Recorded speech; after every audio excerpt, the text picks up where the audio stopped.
Ladies and gentlemen, wait, hold up. Hold on. Fuck.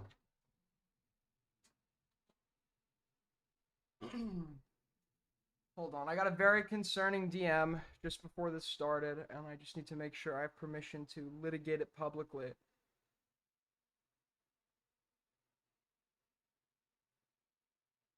Hold on.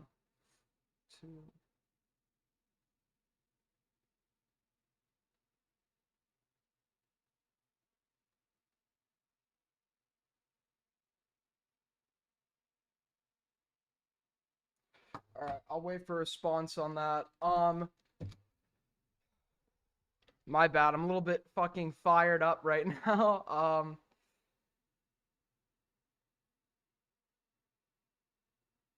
$2 from G's dead air. Why no? Some big shit happened right before right as I fucking hit live.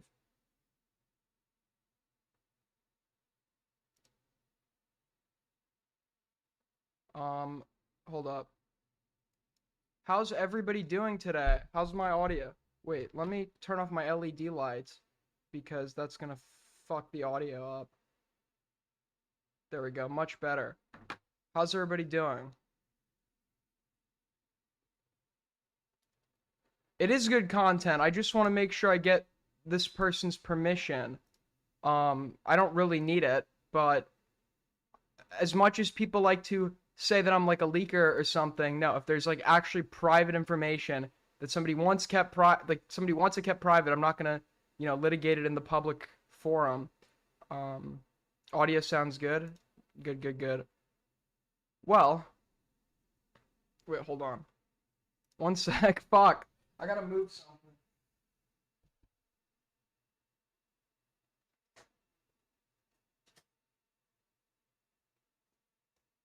Yeah, so anyways, like, people like to say that I'm a leaker. I'm not. Those coasters are gonna drive me insane if I didn't fucking move them. People like to say that I'm a leaker. I'm not, right? Unless I think that there is, like, valid reason to leak some piece of information to litigate in the public platform. I like to keep shit private so people trust me and talk to me. $5 from G's. When are you gonna wear the do-rag and become a true gangster? Any day now, any day. Aiden, will you yell at girls again today? No. Probably not, to be honest with you. There's a guy I want to yell at, but looks like he is ducking me. So where do I start first? Oh yes. Somebody made a great video on me that I thought I was gonna watch. So let's check this out. Aiden only leaks when someone pays him to. I never leaked the picture. I never leaked the dress picture to this day. I didn't leak it. I wasn't gonna leak. I knew Bobby lost his fucking house. I wasn't gonna leak that. Somebody else went through with it, and then I covered it, right? And then the other thing was, yeah, I knew about the Destiny shit like weeks in advance, and I didn't leak that one either. Because I knew, well, okay, that doesn't sound good, out of context. Aiden swept? Aiden swept for Sex Pestiny? The salmon shirt stream is coming. It's any day now. It needs to be the right day, the right time. Because I don't have much control over myself when I'm wearing that shirt. So let's take a look at this video that was made on me. So I became a Nazi, yeah, bitch, I'm the nigga. Today we're gonna talk about the most diabolical YouTuber on this platform. His name is Aiden Underground. Very flattering picture.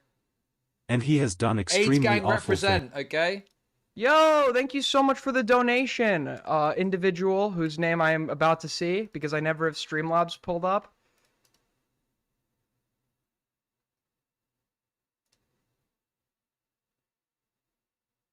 .008X, tip 9, thank you so much. I don't mean to sound corny, but you look gorgeous today. Okay, thank you, I appreciate it. It means a lot. All right, here's what we're going to do, folks. Appreciate all the donos. I'll read the donos in increments so I don't interrupt segments. So if your dono doesn't get read out immediately, I'm seeing it. I'm going to read it. And if I miss it, I'm trusting my faithful Jannies to remind me. Things. Like participate on September 11th. Was a member of the Israeli Defense Force.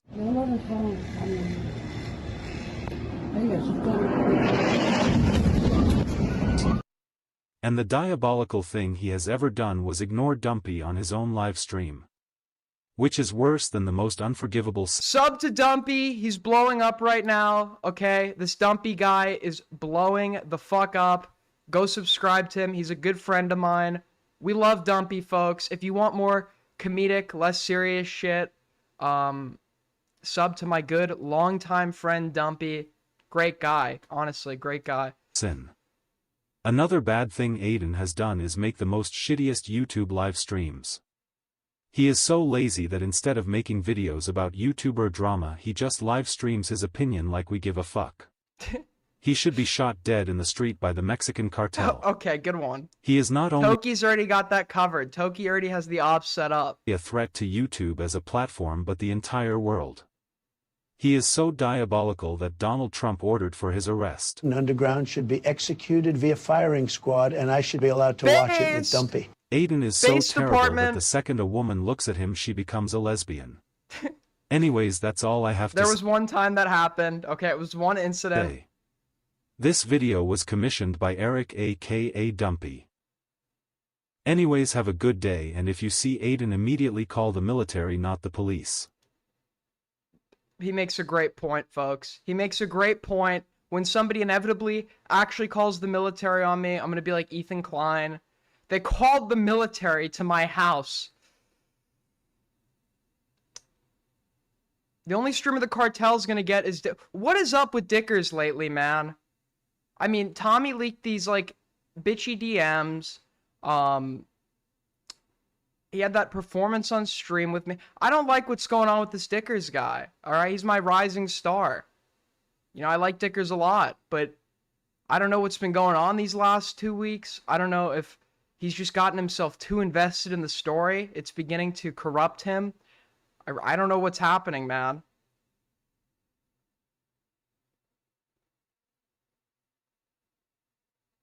You don't understand, Aiden. This is very recent. I know. There's like, it's like a switch flipped. I don't know what the fuck is going on. Today's stream had me worried. What happened on today's stream? Aiden, are you on team Tommy C? No. No, I'm not. No, I am not. My opinions on his recent videos were made very clear. It seems like Tommy...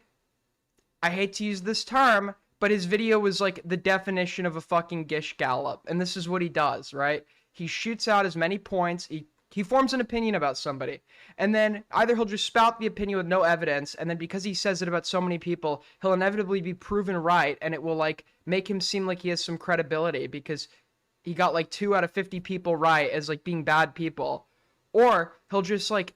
to fit his preconceived opinion about somebody, he'll just, like, throw out a bunch of, like, shit that he didn't have a problem with at the time or is, like, vaguely related to, like, prove his point, regardless of how good of a point it is, right? And that is literally what's happening with the Chud shit.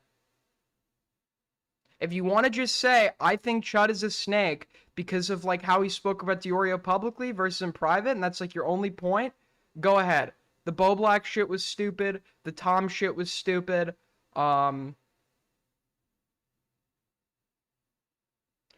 actually do love to use that term, but when I came back, that was one of Chud's major criticisms of me. That I was using terms that were too debate bro-y. I like these terms. These terms are actually great. You don't even need to use them in a debate context. They explain what people are doing, like, very easily. We should be able to cite logical fallacies without embarrassment, because everybody fucking does it. Check DMs.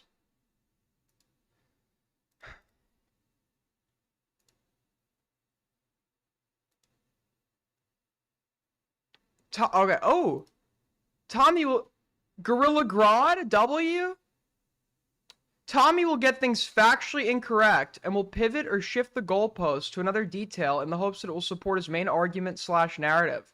Tommy had a 4-hour stream doing this exact action, and yet he sits here and expects us to believe he hasn't. That's true.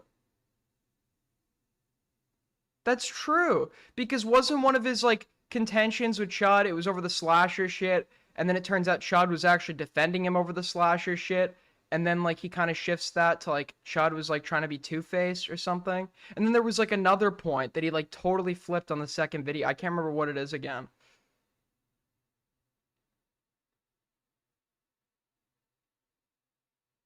AIDS gang represent, okay? Yo! Tommy sees mom with the $3. Are you gonna buy Switch 2 and play Mario? No! I don't like Switch. I don't like Nintendo. I don't like autist games. Okay? I like Hoi 4. I like Call of Duty. I like the Spider-Man games. I like the Arkham games.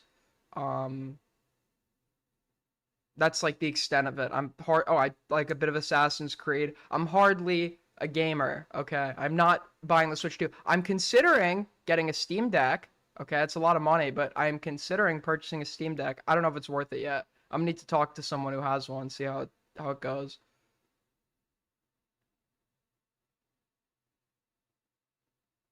You just named... It is not an autist game.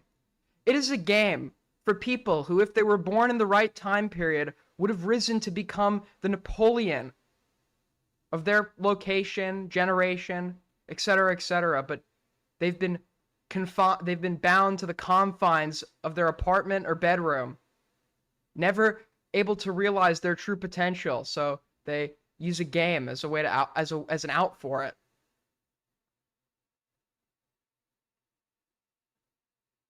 You're 12, dude. Great fucking criticism, as always. Did you know you're this age that you aren't? Totally own me. Do you know that you don't look like a disgusting old decrepit hag? No? Really? I'm sorry that, like, at the age of 20, you never wore sunscreen and, like, basked outside all day like a fucking lizard, and now you're all shriveled up and looking like you've aged like milk. My bad. Not my bad, your bad, actually. $5 from GG's. I just got the Steam Deck a week ago. It's a good quality product. It came with a carrying case, too. Sounds pretty cool. I saw you in the chat of the Vincent stream last... I didn't watch any of it. I just wanted to go into his chat and stir shit. You know what? I asked for the person's permission. I don't really know. The way he worded it makes it sound like I can make it public. I'm kind of dumb waiting. It really pissed me off. And I don't understand why anything he said I wouldn't be able to litigate publicly. So I feel like I should talk about it a little bit.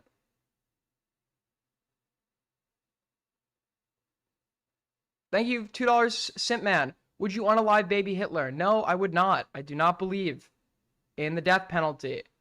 And it depends on how much time I had, right? If I had all the time I wanted, if I went back in time, I would just, like, kidnap him and, like, bring him to America and raise him to go to, like, some art school in New York.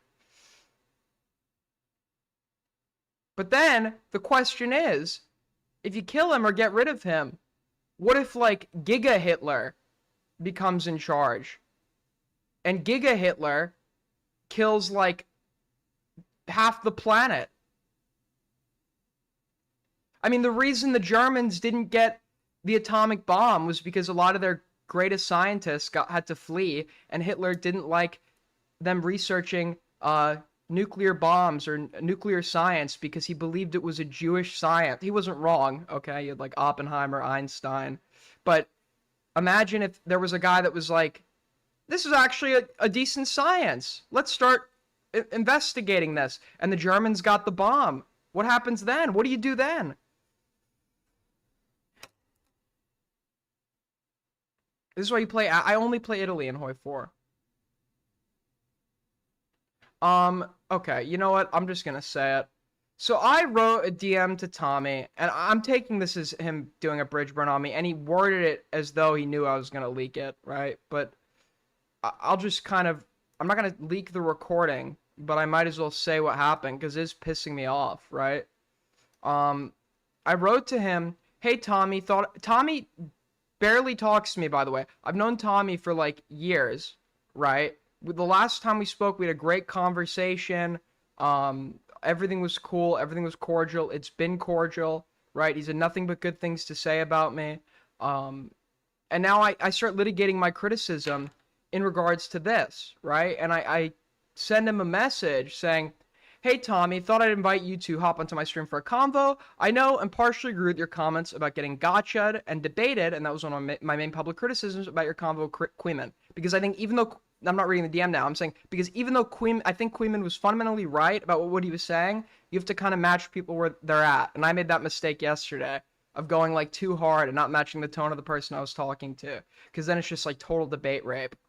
I think you've known me long enough to know I'm not trying to make you look bad or hurt your career, but I disagree with some of the criticisms you've levied publicly and think I can genuinely change your mind since you aren't willing to talk to Chud directly about this. Right? So what do you think the answer I got is? What do you think the answer I got is on this?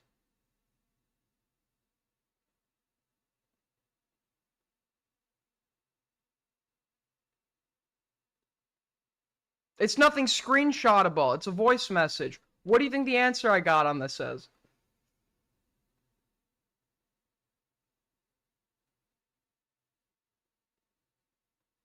You don't... Okay, none of you are, like, capable of critical thinking. Got it.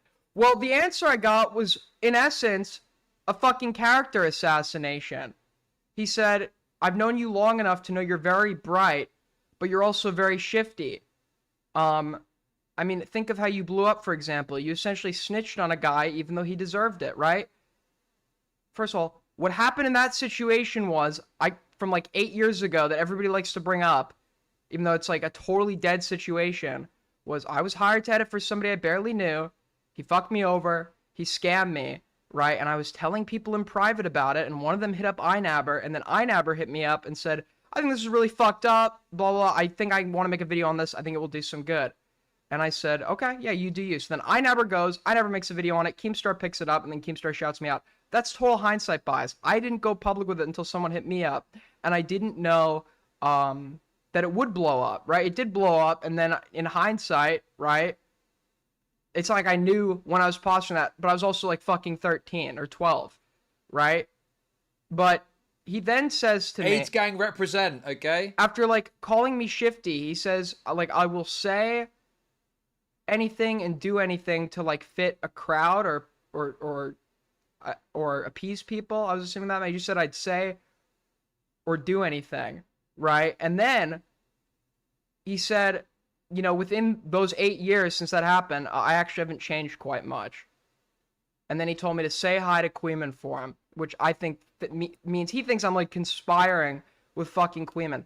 I've had my criticisms for Tommy. I've been the lightest person, right? I haven't done a total character assassination. He was saying, like, attacking somebody's whole credibility, blah, blah, blah. No, I was attacking the points he was making, right? And I even said, this isn't like a bridge burn for me, whatever. But you're essentially telling me you think I'm, like, a spineless, like, manipulator of some sort that will say or do anything to fit in. Let me tell you how fucking retarded that is, okay? The biggest criticism of me for years has been that I am a contrarian, okay? I would go into Augie's streams and say things that the majority of the fucking chat despise. That's where Kick Aiden started. I've had public arguments with Augie on his stream where nobody was on my side, one of which Tommy himself covered. So to say I will do or say anything to appease people is just factually fucking incorrect, okay? Second of all, right, if you've believed this about me, if you've believed I was shifty, and you were totally fine calling me a colleague a few days ago, why has this criticism not come up in years? Why is it only coming up now when I've litigated some public criticism against you? Why is that the time that you're now saying that?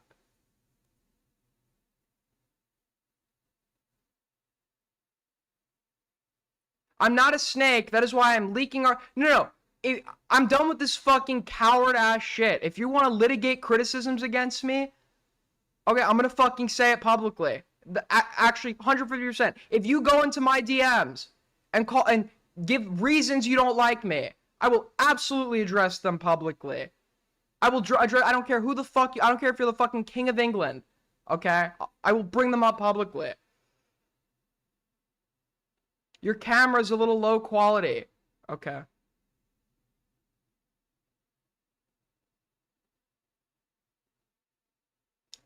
But like,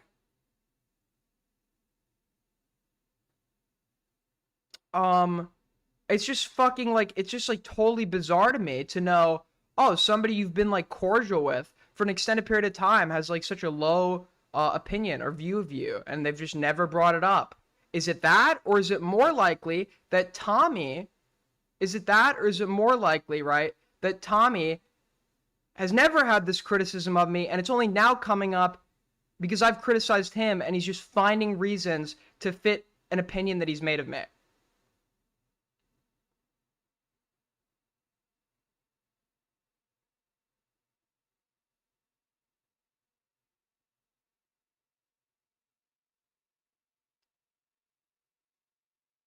Do you have a high opinion? I've been cool with him. I've been cordial with him. Right? I was super fair with the criticisms that I made against him. I was beyond fair.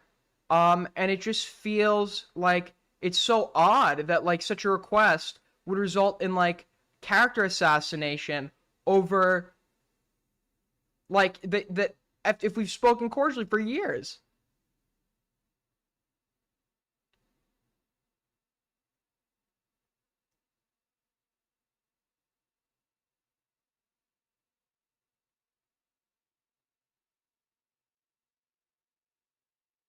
You were super pale, or I'm always fucking pale. Get over it, man. He knows he's fucked. Any help seems like I don't understand, man. I don't get it. You know what it is? I'll tell you what it is. Okay, and this is coming from chat too. Okay, so mods, please be fucking timeout or ban happy today, reasonably. Okay, because a lot of you like, oh, let me poke Aiden today. Haha, it'll be so funny, right? I have been too fucking comfortable getting disrespected for far too long, okay? When you've been raped enough times, you just start fucking taking it. And I say no more. I'm done. I am done taking this shit, bro. It's fucking ridiculous. If you have had this criticism of me for years, I haven't changed or whatever, right? Assuming that criticism was even valid to begin with. Surely you would have brought it up to me within all these years.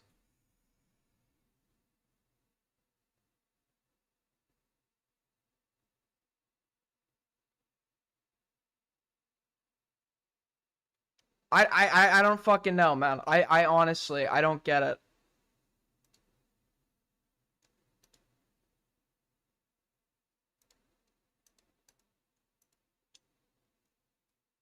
But from this day forward, I'm gonna be like Tommy, okay?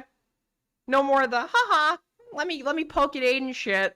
No more of the I can just disrespect this guy. I can just walk all over him. No more. Okay, that goes for all of you too. Okay? It is fucking loyalty or death. Take your oath of allegiance or die in Minecraft.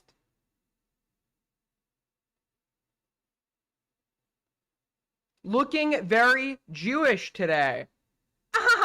You're an ethnicity. I'm laughing. All right, I'm getting a call from an unhinged person I like. What's up, man? Hi, Aiden. Are you in bed? Yeah, no, my cat's here. I just wanted to clarify. Are you mad at Tommy C? Is that what's going on? Yeah, I am. Did you see what the because I was in a server, I was kind of looking, trying to keep my ear on the ground, which is ironic because my cat's ear is on me. So, but anyway, but you see the irony there, right? Wait, before I continue, you see the irony there, right? With what? What with his server? No, because I said that my ear's on the ground, but my cat's ear is on me because he's thing on my stomach. Do you see the? I guess not irony. It's more of like a coincidence. Yes, that's a coincidence. All right, what's your point? And I saw there was this Vincent Martin guy, going after you. Do you know anything about that? He's going after me? Yeah, yeah. I saw he was kind of explaining how you're like a hypocrite, and he linked me a video called "Aiden is a Hypocrite" from when you were 15, and I haven't seen it yet, but I want to ask you what you think of it. Oh, that video? That was not from when I was 15. That was when I was 13, actually. I know exactly what video Oh. you're talking about. Okay, so can you explain this man? Because this Vincent Martin guy, I mean, he killed Mrau. I think he made a video on Queeman. I think I'd criticize, if my understanding of the video was, I'd criticize people for like hopping on trends and shit, and then I was like hopping on trends. I don't remember what the exact criticism was, but I was like essentially doing the same shit. So yes, when I was 13, that was a hypocritical thing I said. I'll take the Right. L. And okay. So that's what you're saying, you're no longer that way. And so this guy, he doesn't know what he's talking about, linking that old video. I mean, I don't. Does he brought up a new point why he takes issue with me? No, I just then they started saying you were a grooming victim. Well, I started saying that and they agreed. In Do Tommy's you think you're a server? grooming victim? Yeah, yeah. They all agreed with me when I brought that up. That I'm So a grooming victim. yeah, of Keemstar and then Augie and then Chud in This that is order, yeah. what is going on?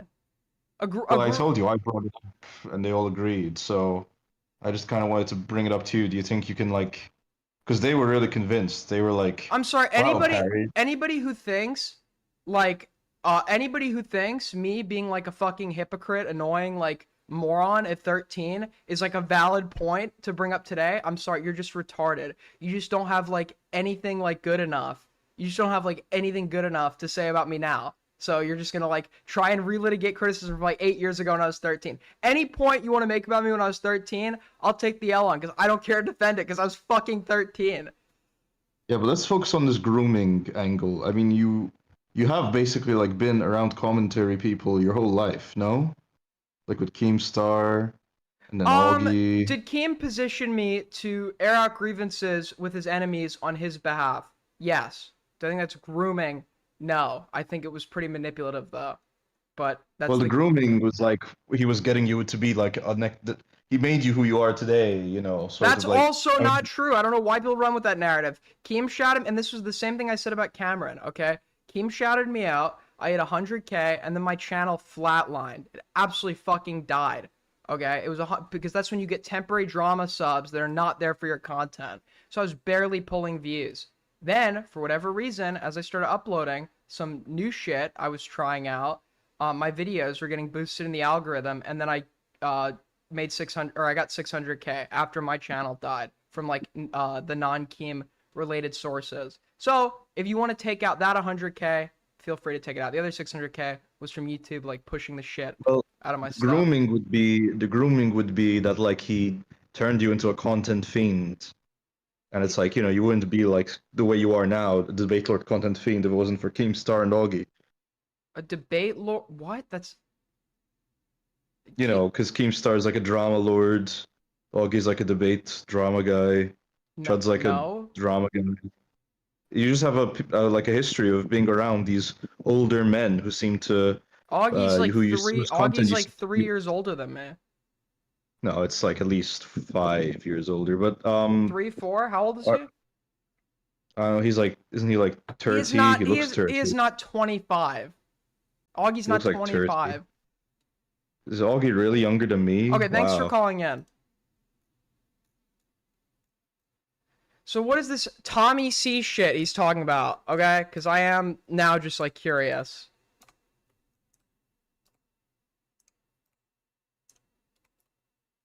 Once again, my fucking keyboard does not work. So cool, man. So cool.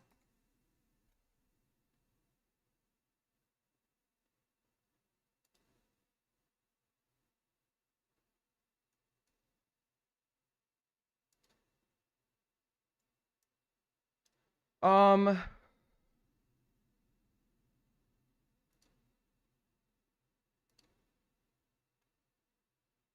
Aiden should have never been trusted by anyone to begin with.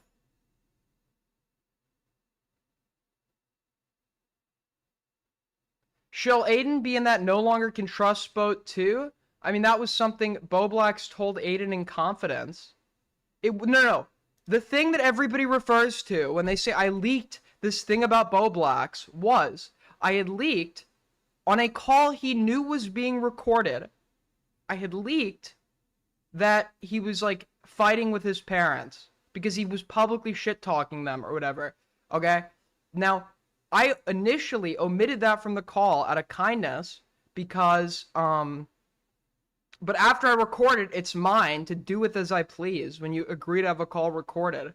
But I omitted that originally to be respectful, right? But it was my call. I could have done with it what I wanted. Now, when that became a publicly relevant piece of information, I revealed it. I never said there was a lawsuit. I just said I think he was like having some sort of dispute with his mom. I don't even know. I could have said over rent. I might have been wrong about that. I think I said over rent. But I didn't know it was a legal dispute, right?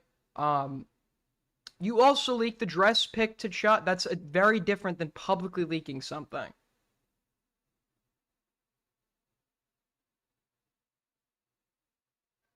That's like not the same thing as like leaking something to the general public.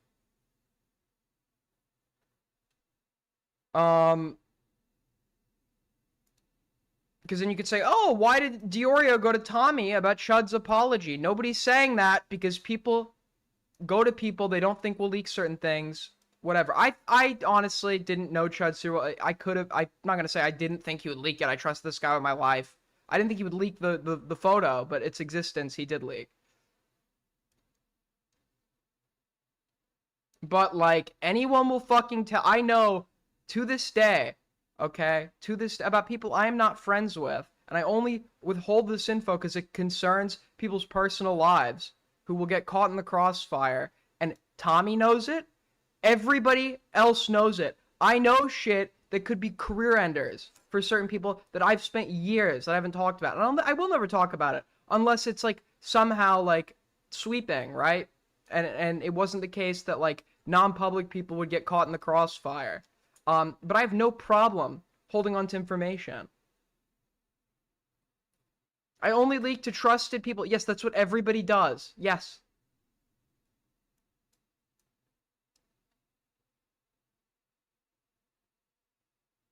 Would you admit you made a mistake sending the image? No, I won't.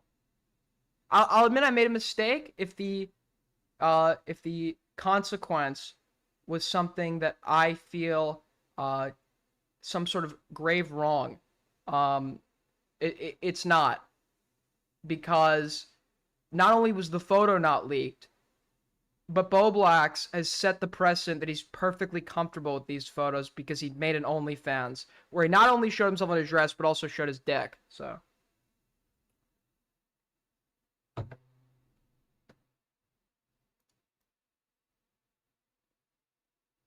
you were bluffing. Yeah, dude, I'm bluffing. Bro's morals change. What morals do I have that you feel like I've been inconsistent on?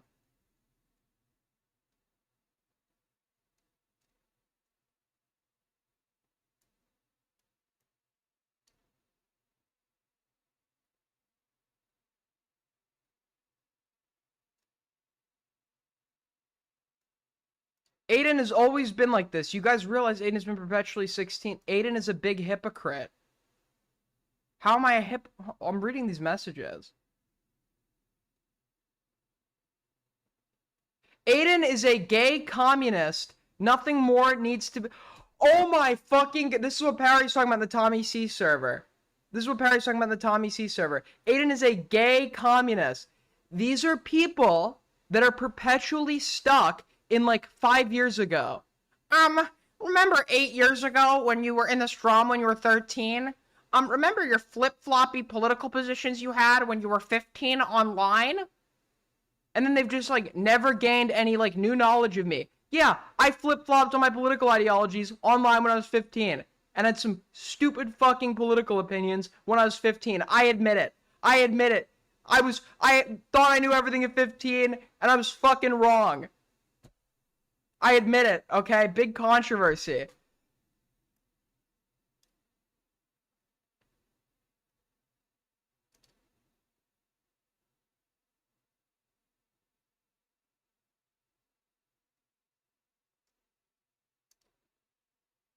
anyone who like takes issue. Wait, Perry sent me a clip. Listen, Aiden, I didn't mean to like derail your stream or anything, man. All right, I don't care. Aren't you like 30 now? Yeah, I am. But if you like take issue, call the fuck in. There's my server's in the descriptions. There's a call-in section, okay? A lot of people talk shit, very few actually fucking call in. You can find my link in the description. Now while we're here, let's move on to something else. Did I miss any donations? I'm sorry if I did. I don't think we did. No, I don't think we missed anything. Okay. How do you feel about Iran? Obviously, I am not a fan of Iran, but not for the same reasons as Israel.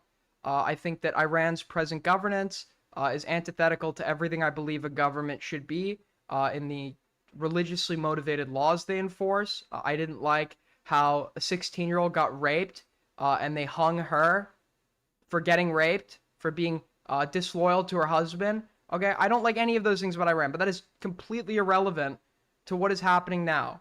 What is happening now is that Israel has had multiple players in the Middle East. They have wanted to topple for dominance there for quite some time, right? Netanyahu was in front of Congress advocating for the war in Iraq, right? Saddam, weapons of mass destruction. And Iran is one of Israel's biggest enemies, if not its biggest enemy, right? It supports opposition to Israel. And yeah, people say, oh, just opposition. Yes, opposition that uses violence in the face of violence. Because yes, Israel is violent in occupied territory and the Strip. And Israel, for whatever reason, or not for whatever reason, there's apparently intel. We've known it for like many years, actually. I remember even like in like when I was a kid, I remember like being in Manhattan in like 2012 or 2013, thinking we were all about to get nuked because I was hearing some shit about Iran. Iran's been working on a nuclear program now for forever, and Israel's like, oh, they're working on this nuclear program. Let's go like take out their people, knowing full well it would provoke them. So Iran responds. It seems like, based on what I've seen, their missiles were targeted at IDF defense system launchers, right? Because if you're doing retaliatory strikes against an enemy, you're obviously going to want to destroy that enemy's defense capability so that you can do those retaliatory strikes. That's very different than targeting a civilian population. I don't think the strike was preemptive. I think it was a massive escalation that was totally unnecessary. I'm pretty sure deals were being brokered behind the scenes. I'm pretty sure Iran, I could be off on this, pretty sure Iran has been open. Didn't they make a deal with Obama? They've been open to negotiation on this. And ultimately, I actually don't give a fuck if Iran gets a nuke, even though I don't like them. Why? People go, oh, that's crazy. Because I don't think nukes will be used in my lifetime. Because as long as your enemy has a nuke, I don't think you're going to fucking use a nuke. It's mutually assured destruction. So I think the more nukes people have, the less likely anyone is to nuke anybody else, right? You have regimes as like fucking insane as North Korea that have had nukes. You have, I think Pakistan has nukes. If Iran gets a nuke, I really I'm not gonna fucking care that much. I don't think it's worth trying to start a fucking a war right now. What do you think is Netanyahu's goal? Regime change in Iran, the occupation of the Gaza Strip, the continuation of the settlement policy in the West Bank, and hopefully the just complete annexation of those two places. The Greater Israel stuff, I don't really know how true that is. They've positioned, I don't think they have territorial interest in places like Egypt or whatever, because these places are now like doing what they want. So these places have been neutralized for them. Anyways, the IDF tweeted out a video. I thought, because they definitely do. I don't think we're gonna get involved in this one, because I think it would be political suicide for anybody who fucking does it. Like there's no, Israel very clearly wants us to get involved. They want us to back them. But I doubt that's actually gonna happen.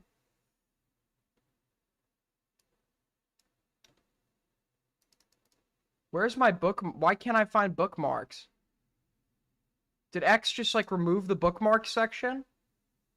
More. Bookmarks. There it is. It's under more. All right, let's check this out. And spread across borders, Iran and its proxies are an extended front that not only pose a threat to Israel. How does the threat of Iran affect you? Funded, armed, and spread across borders, Iran and its proxies are an extended front that not only pose a threat to Israel, but to you, No, they wherever don't. you are. Iran's main goal is to destroy and annihilate the state of Israel, but it doesn't end there. I can believe that. I can believe that. Oh, death to America. I wonder why they would say that. I wonder why they would. These are people that, you know, whether you agree or disagree, they have been led to believe, and there's actually good evidence for it, right? That Israel's perpetuating what amounts to a genocide in Gaza. But well before that, right, the West Bank settlement policy and the treatment of Palestinian people. They've seen this, right? They've seen this, and they believe that America is the biggest supporter of this, which in essence it kind of is, right? We prop up Israel. So from their perspective, of course, they're going to be making statements like this. Does that mean Iran would ever take America on willingly in a head-to-head combat? Absolutely fucking AIDS not. gang represent, okay? I mean, they're brutal, but they're not suicidal. They would not. Iran would not take America on in head-to-head combat.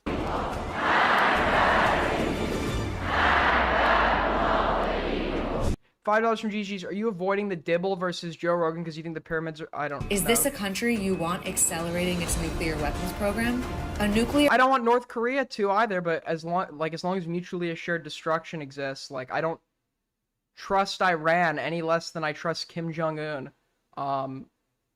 So I mean, armed Iran honestly, if they want to build a nuclear arsenal they're never going to use, because I don't think they'll ever use it. I'm actually sure they'd never use it. I don't think it's worth starting a war over, personally. is an existential threat to the entire world. Not only could they strike Israel, they Check Streamlabs. Bobby B with the 10. Ape Krieg on Tommy Wen. I'm not going that far. Bobby with the 10. Ironically enough, nukes have been equally as effective as tools of peace. They are tools of, as they are tools of war. Very good at making world wars less like true. they could reach your country too. We have no choice but to act. Our survival depends on it. Your safety depends on it. I don't even know if Iran is really that close, because we've been hearing for years and years, they're so close to making a nuke. They're so close to making a nuke, right? And I find it like very convenient. There was like a few months ago, right? There was the drone attack with Iran is like the biggest funder, I think, of like like the Israeli armed opposition from Hezbollah, Hamas, etc., etc. And I think literally that's what it comes down to. I wouldn't be surprised if Iran was nowhere near development of a nuke, and this literally just comes down, which is very well could. They just want regime change because Iran is funding their enemies. Iran is not a fucking threat to you if you're in America. That's not me defending Iran. I don't like them, right? I don't like their government. But, like, this is a clear attempt to, like, try to get you invested. They want America to step in. We are operating in order to maintain stability, not only for the state This is absolutely going to destabilize everything. of Israel, but for the whole world. It is just for the state of Israel. But something about this image in particular that we need to call out, this caused quite a stir. From the IDF tweeted out, okay, this is probably the biggest controversy since the conflict in Gaza started. Let's check this out. Did they take it down?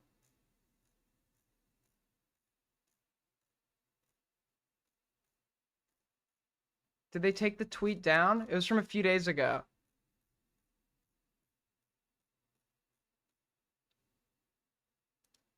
Okay, so the IDF tweets out this image, right? And India, there's like disputed territory, I think in like Kashmir and somewhere else, that is like portrayed as being a part of Pakistan, right? So this is the most controversial moment since the war began. Now you understand why India remains neutral. In diplomacy, no one's really your friend. People use this map of India, and I don't know too much about like I know there was a war over this territory. I don't know who it rightfully belongs to, but I've seen multiple cases where people just use this map and like Indians are like seething in the comments. And it's like it's obviously like not intentional. Like calm down. Now you understand why India remains neutral in diplomacy. No one's really your friend. Over a fucking map? Map posted by Israel Defense Forces incorrectly shows Jammu and Kashmir as a part of Pakistan. Map of India is wrong. Angry face. 17,000 likes. Use correct map of India.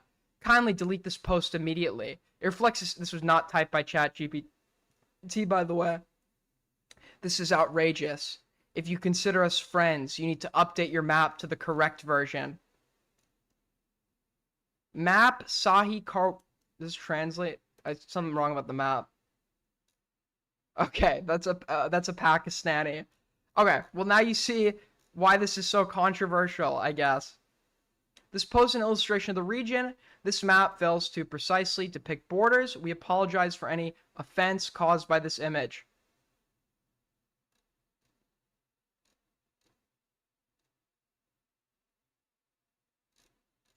Okay.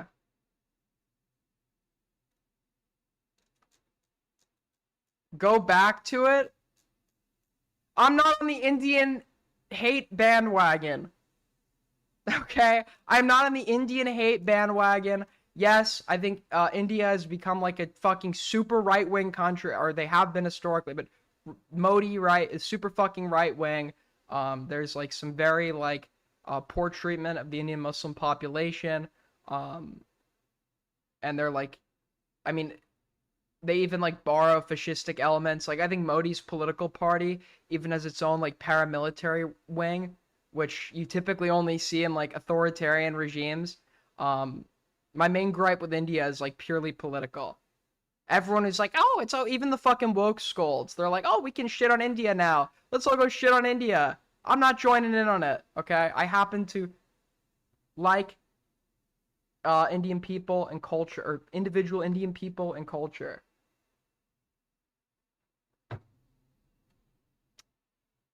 I grew up around a lot of Indians.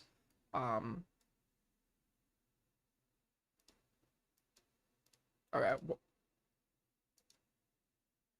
Nico is banned until I get an official apology. Okay, this is what I mean by loyalty. Loyalty is supporting me in this chat and others if you truly support me. If not, you're somebody that has issue with me. And if you have issue with me, you fucking call in. And if you have issue with me and you don't call in, I don't want you in my chat. So, until you call in and address your issue with me, you'll be banned from chat. Yes, this is a totalitarian regime. Look at your tagged post.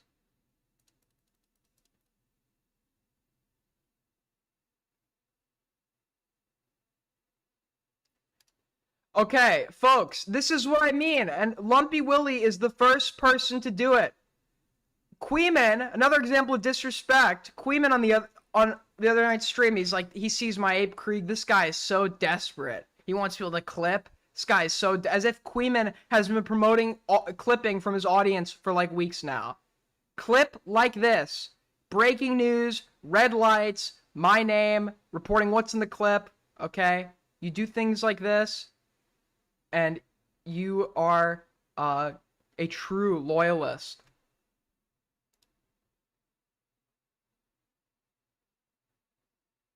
Oh my god, a minor typo. A minor typo, guys.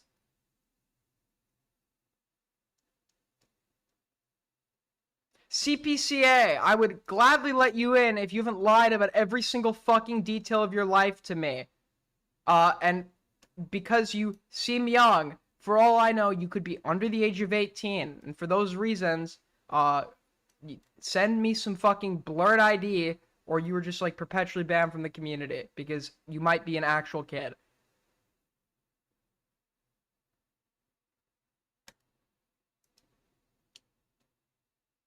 Aiden W? Ethan says another big thing is coming. Dude, I don't know who said this. I think it might have been Aiden that said this. And Aiden was like, Ethan will just continue this forever. It's going to be going on for years.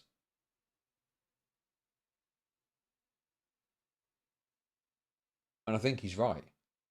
Oh, What else? I'm right on this very obvious thing. Aiden W, Aiden W, Aiden W. This thing that nobody could figure out. That the guy that feels the need to respond to like every single fucking person that talks about him is gonna keep this going for years. I must be a genius to figure that one out. What could possibly come down the pipeline? Much respect from Chud Logic. Very happy to see it. Very happy to see it. I don't speak to appease other people. People need to start fucking speaking to appease me. I'm no longer the fucking umbrella boy.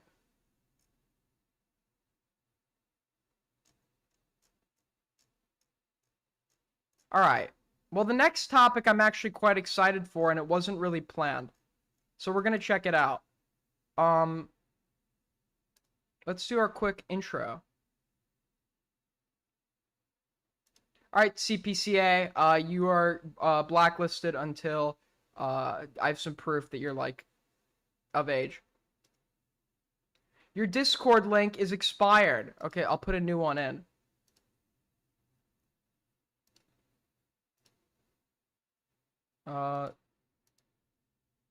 No limit. Wait, it's not expired. You're just fucking banned. No, my Discord. No, it's not expired. You're banned from my Discord, Chronic. You're fucking still like buddy with that Spinal BJ freak. Okay, I don't want like any association with that. Yeah, it was funny to like hype this guy up, thinking he was just some like non-offending whatever the fuck for a few months for the meme. But like now this guy has like been saying some unhinged shit, tolerating some unhinged shit in his server.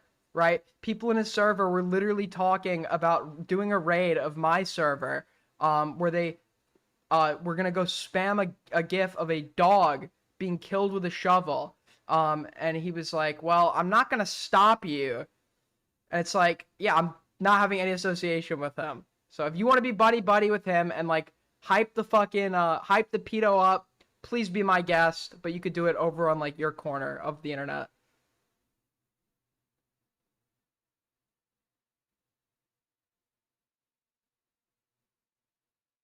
It's fucked up how people said Aiden looks young as everyone dismissing him. Now Aiden is calling someone else young looking and is forcing them to self-dot. No, I said he can blur his fucking ID. Any major server does this, right? If you go into the politics server, I'm marked as a minor there until I submit my ID.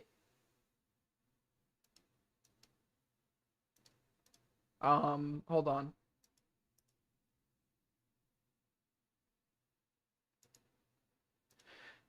Oh my god, dude, why are people hate this Chronic guy?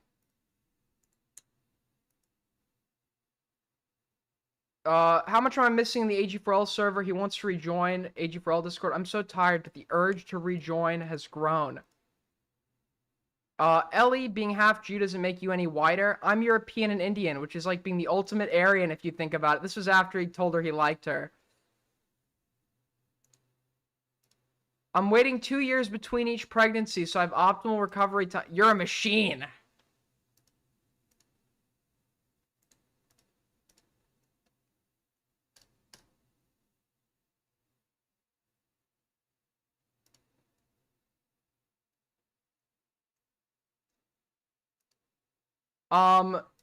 Yeah, dude, I tried to be charitable on this one. I'm sorry, bro. You're just banned from the Discord, man. I'm sorry. You can't make jokes anymore. I'm sure that's it. I'm sure you're just joking.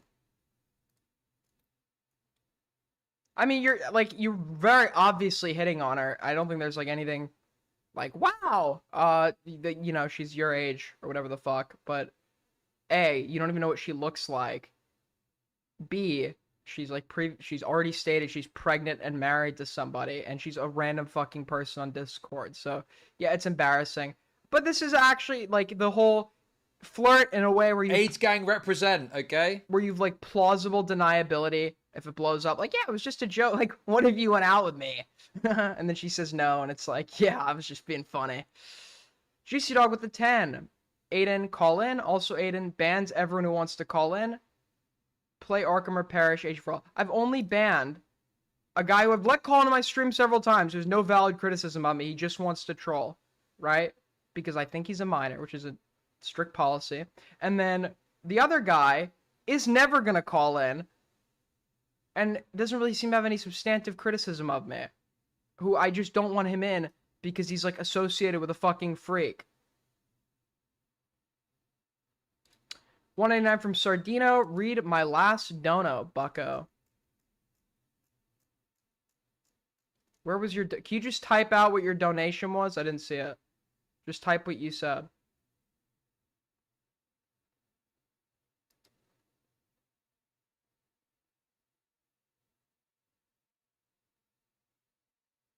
Aiden, I need these segments every... Is that Ali Khan saying he actually likes something I've done? Did I just get Ali's approval?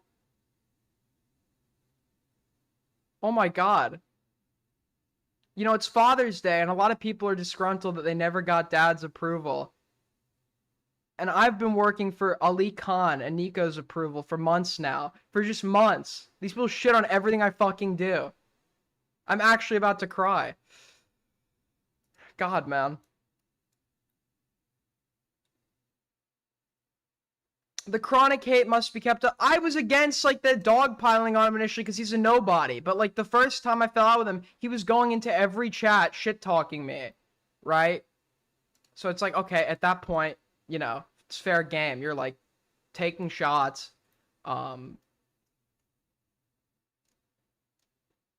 Additionally, what's the deal with the space station chatter? I don't dislike this guy particularly, but yesterday he was typing some crazy shit in chat, and I guess he was also... People are linking me to some stuff he typed in other people's chats. You Parry... Oh, this is from me. You, Parry, and Dickers are having this, the same stream coordinate... Oh, wait. I don't know what is in the commentary. Oh, this is from today. But there was one, like, the other day where it was, like... There was one the other day where it was, like, something about, like, being a modern warfare strategist or something. Hold on. If this guy's, like, legit, I'll have him call in.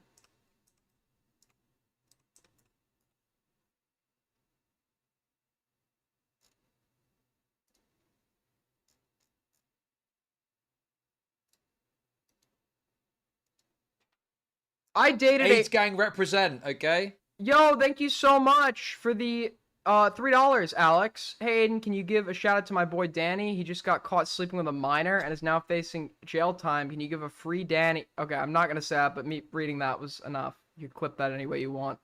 I dated a half Chinese rabbinical student who is very publicly anti-Zionist, and she's a freak. But like how the men are, and women rabbis are generally better aura than the male cantor rapist. Okay. Dude, what is going on in these yeshivas, man?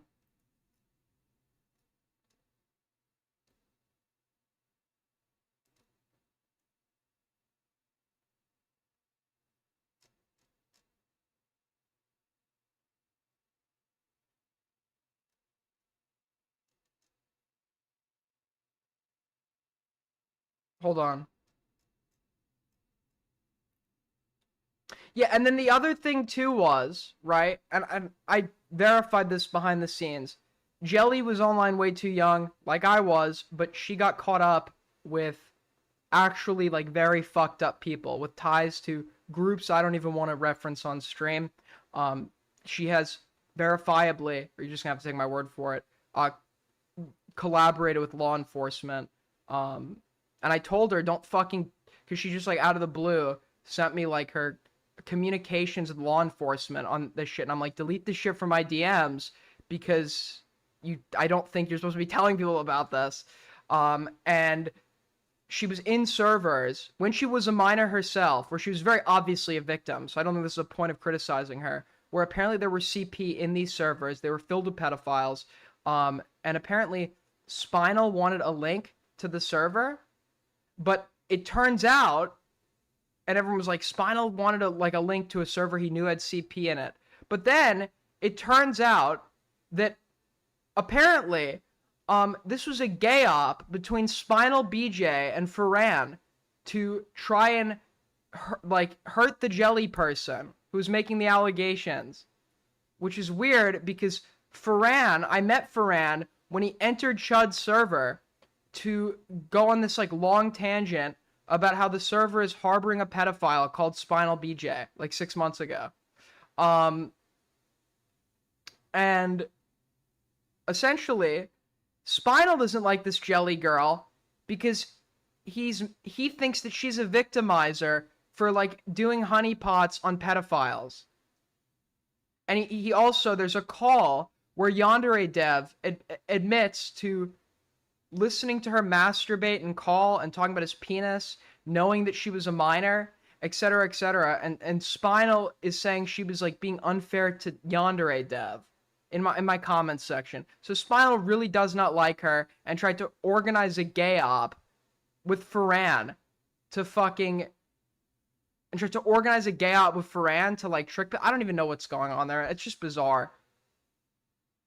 Okay, do I have any fucking mods in the chat? You want to talk about fucking spineless? Talk about Soul Skibbity, man. You go, you're nice to this guy, you support his streams, and he gets one little mean comment from Chud Logic, and he quits the fucking internet forever, only to come in, believing it's convenient to now shit on me after I hyped him up. And yeah, very annoying, very unfunny. So please, mods. The space station guy was also commenting. Apparently, he's some sort of like military expert. You can join the 5th PSYOPs Division at any point. That is the best branch of the military, other than the Department of Defense, AARO. And I just received word from my military guy, my in-house verifiable military guy, Dust Bunny. 5th POG doesn't exist anymore. Also, you can't just join PSYOPs at any point. You have to go through the selection process. It's literally a lie. So apparently the space station guy might not actually be a warfare expert. I actually do want to talk to this Dust Bunny guy. Let me see if he'll pick up. This is a special Father's Day stream.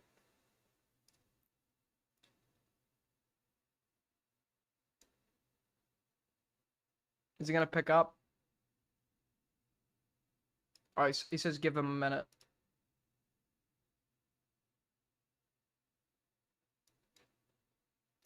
Send me the other ones. I don't have them pulled up right now.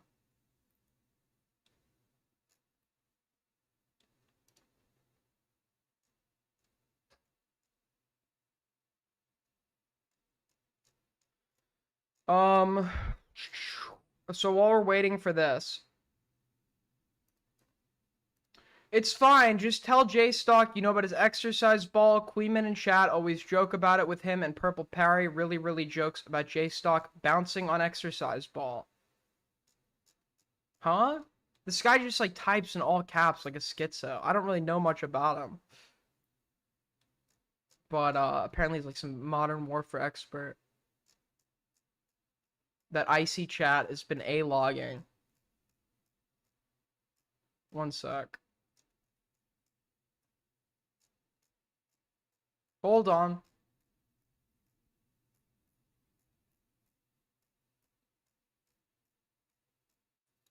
Oh, while we wait for Dust Bunny, can we talk about how fire Dumpy's new intro is? We gotta talk about this real quick. Okay? Dumpy's new fucking intro is, like, so fucking fire. Hold on. Why is it not... Wait, look at this, bro. We're gonna start taking this intro. Dude, tell me this song is not so fucking fire.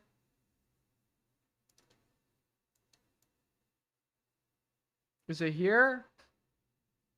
Oh no, I forgot it in this one. Dumpy is invading the space. Dude, listen to this shit. This song is so sick. Dumpy. Bring the party up with your red cup ready. They were friends. They were talking to the DM. KND. Dude. One more time. They were friends. They were talking to Party up.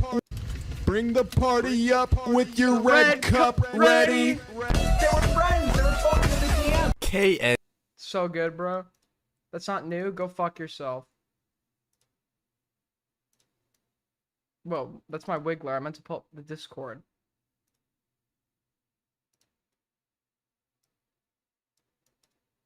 Dust Bunny, you can leave now because I know this isn't what we agreed to talk about. If you don't want to talk about it, can we have a discussion about a personal matter that you talked about in my server? Sure. I feel like we need an intervention. Okay? If you feel uncomfortable with this line of questioning, you can leave. Okay. So you're a father, just right? ask her. Sure. How many kids do you have? 3. 3. And when was the last time you spoke to any of them? Never. Why? Because I don't want to. And I'm assuming these are with 3 separate women? Yeah. Do you plan to wear protection going forward? Nope. So you're going to bring more children into the world, potentially. Yeah, why not? I guess, do you know about the psychological implications of not having a father present? Children are more prone to mental health conditions, poor performance in school. Yeah, I know all about that. I thought it was 2. No, it was 2, but what was the third again? The third is for question, right? No, I found out earlier it's 3. Okay. Do you know any of their names? You don't have to say it on stream. I just want to know, do you know? I know the name of one of them. Okay. I feel like you should stop having kids. And like, I know you are a hero out doing hero shit right now. So it is totally okay if you're not regularly present in their life, but you should maintain some contact and passive presence with your kids. I think probably not. Why? I don't want to. But they happened. They're there now. You might not have wanted them, but they're there now, and there are great consequences for them if you don't intervene. No, I'm chilling. Do you believe it's wrong to harm kids? Yeah. Like, if you knew somebody was like a child abuser, would you have an issue with them? Yeah, I wouldn't be friends with them. Or like a pedophile, right?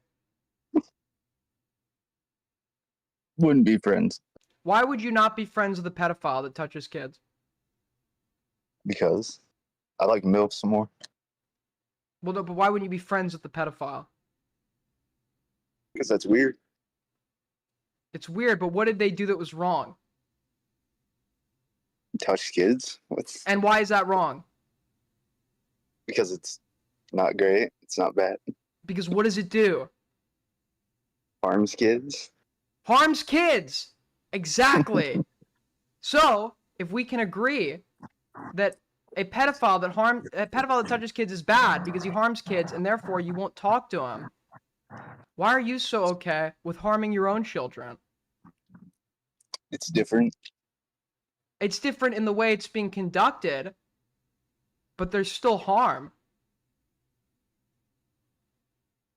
Aiden, I'm chilling. But your children are not, and I want you to be a part of their lives. No, I'm good. I think as you get older, you're gonna regret this. It's Father's Day and you're treating me like this. This is why I'm talking to you about it, because it's Father's Day. No, I think I'm chilling, Aiden. It's pretty fun. Okay. God, I pray for your kids.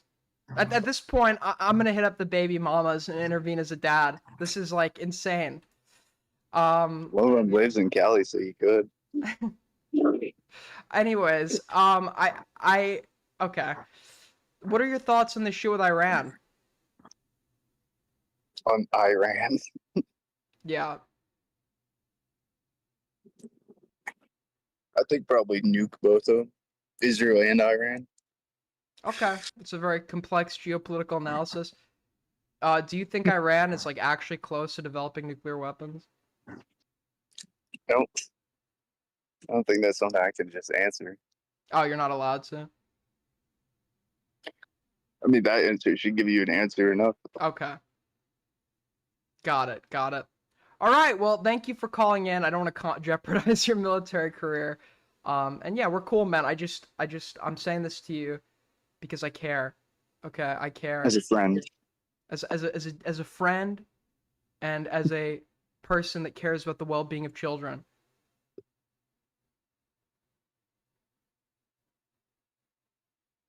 Well, that's pretty good for you, Abe. All right, man. Take care. Bye-bye. No, this is not a fucking bit. This is not a bit. Dust Bunny is a very irregular guy who happens to be a fucking war hero. I'm not kidding. He's young. He's decent looking. He's active service. I've confirmed. And like, yeah, it's not like hard to believe that he knocked up several women without protection as kids out there. I 150% believe it. No, it's not a bit. But I am pissed off by absentee fatherism. I'm pissed off by it. It's a big problem in this country. And if you're a man and you have a kid, even if you didn't want one, it happened. Now you got to deal with the consequences of your actions. And if you think molesting children is bad because it harms kids, which it is, then go be an active father. Because if you're not, in my eyes, you're just like a pedophile. It's molesting kids. Okay, that's a joke. It's a joke, obviously. But we don't... Child abuse is wrong. And child neglect, especially emotional neglect, can have emotional implications that are comparable to that of if you were in the picture actively beating them. So go be with your children. Go be a father. Paying child support isn't good enough, okay? Be a father to your children.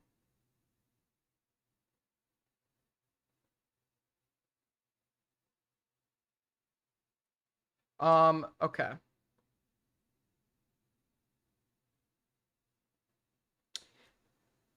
Now, for my next segment, and this one's a good one. Now I'm gonna do... Okay, you do you, man. You do you, man. People are gonna be like, base, because he's chill, he doesn't care. I get it, I get who you all are. But no, it's a serious issue, okay? It's a serious issue that I take seriously. And if I know that somebody that, you know, is like cool with me, is doing some shit like that, I feel obligated to say something.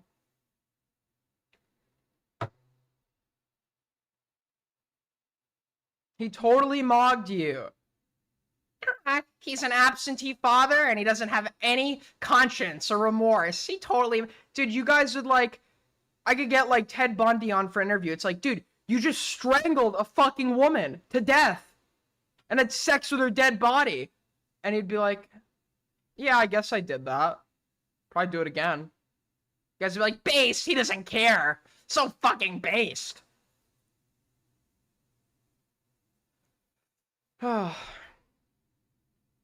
Okay. Let's get on to my next segment. For those of you that don't know, I hate... Let's get my eyes. Present mods, I'm trying to turn this one to an actual VOD, so please ban any shitster degenerates in the chat for an hour, for the or 2 hours for the duration of the segment. Be on your fucking shit. But for those of you that don't know, I typically hate touching the art commentary community and content related to it because it is just like a total cesspit of degeneracy and lore that like you need a million like layers of context to understand. Some like insane unhinged people. There was one guy I remember who like there was a big drama where when he was a kid, he had a girlfriend who was also a kid, and like he had naked pictures of her on his hard drive, and when he realized this as an adult, this is apparently his version of events. He tried to flush his hard drive down the toilet or something and stomp on it and then felt the need to tell everybody about this, which got him into controversy. There's the other guy who was like LARPing as a Discord cult leader that spent 4 hours with the threat of, if she left, contacting her family, trying to debate and verbally berate a mentally disabled woman under conservatorship who has like the mental capacity of a child, over like Discord moderation. So this is typically stuff I don't like to touch. If you want to know about any of this, go talk to Beckett. He's like an encyclopedia for like useless knowledge about total degenerates. But one of the people I've like previously taken interest in covering, and this individual came up in the Just a Robot situation, is Birdie, or like Damage Coda 666 or whatever the fuck. This person had as many controversies, has been online since they were young, and came back recently, or a few months ago, with an I'm Back video where they went over everything that's happened in their entire life, their past dramas, where they literally said shit like, oh, well, it was this person's fault, this person took advantage of me. There was one point where I think they unironically said they were like, they were manipulated by a minor that they were like doing some weird shit with. I don't remember. They didn't want to work. They didn't want to get their GED. They got kicked out of the house. Somebody else took them in, and they got kicked out because they wouldn't complete their GED because doing math was hard. And then someone else took them in, and they got kicked out because, or they voluntarily left because this abusive person made them sleep in a room in the garage that didn't have a lock on it after taking them in when they were homeless impromptu. But this person inevitably ended up residing with Cinny Bear, who, as you know, had controversy due to inappropriate contact with a 14-year-old, right? Some pedo-ass shit of their own. They were roommates at the time, and then this Jack person, obviously warranted, threw Cinny Bear under the bus and then claimed that Cinny Bear had potentially been inappropriate with them as well. But that caused people to take a much closer look at Jack, and this person very well might be worse than Cinny Bear ever was. So Toastify released a new video on it, breaking down the entire lore. We're going to check that out. It's called The Sordid History of Birdie. Go sub to him, right? I know we've had our differences in the past, but go sub to him. We're going to watch this video and go over this person's complete history. Let's get into it.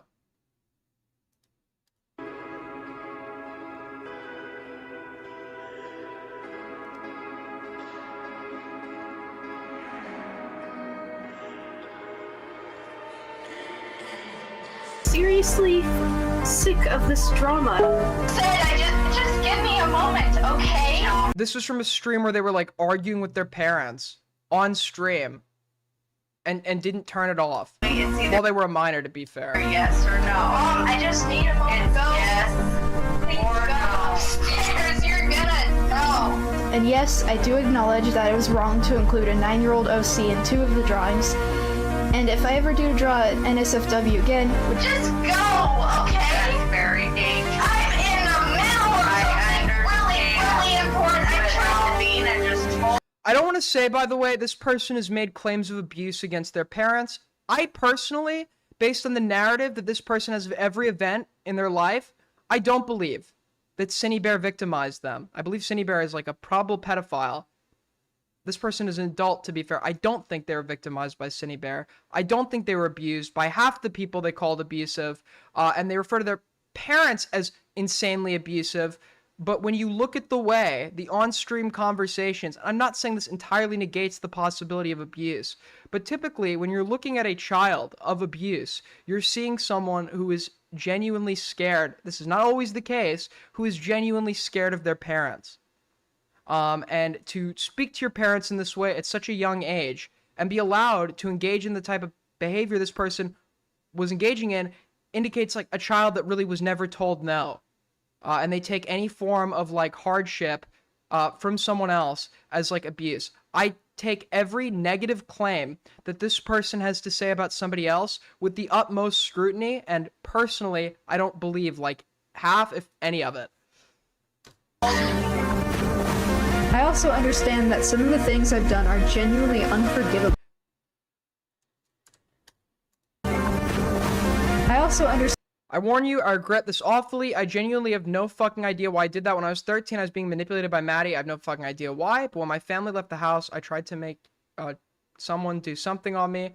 I'm so upset at 13-year-old me. Oh, I think that's their ferret, right? I'm so upset at 13-year-old me. I didn't even go through with it. I was so ashamed. I don't abuse animals. It was a one-time thing. Like I've said, I have no idea why I did that. Why? Chara, love Chara so much. I would never do that. She's like a daughter to me. I would never do that again. That poor girl. I'd take the secret to my grave, but now you know how much I trust you. Now will you tell me yours? Respond soon. I feel so they're just confiding to somebody that they attempted to or did engage in some sexual act with their pet ferret. Okay, now that I've released it's like, okay, tell me a deep secret you have and I'll tell you one of, like, as if it's like a truth or dare or whatever. Nobody at the other end, well, maybe because it's in the art community they were expecting this, but almost anybody, nobody is going to be expecting you to fucking say something like that as your, like, ultimate secret. Nobody's going to expect that. Understand that some of the What did she do to the ferret? I don't know, because it's blurred, but it was something apparently of some sort of, like, sexual nature. things I've done are genuinely unforgivable. And if you feel You're not being true to me and saying this look cool or be defensive. You aren't exactly how to describe it, and just say that you don't really feel any guilt, but still think in a worst case scenario you'd feel guilt. For example, letting your sister get raped and murdered and not doing anything about it when you were fully able to prevent it. Would you truly not feel guilt if you're able to just block it out like that? You've antisocial personality disorder. Basically, you're a sociopath.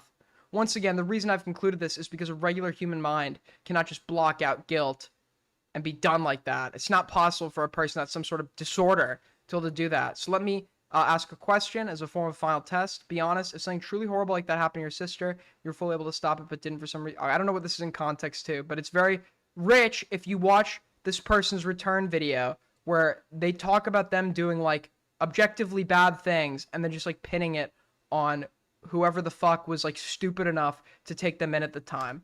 uncomfortable or unsafe reviewing my content because of that, you don't have to stick around. This absolute disgusting monstrosity. I think you're pretty mature for that. Is a horrible way to start off a DM. That's one of the reasons I've considered you as a viable option for a partner.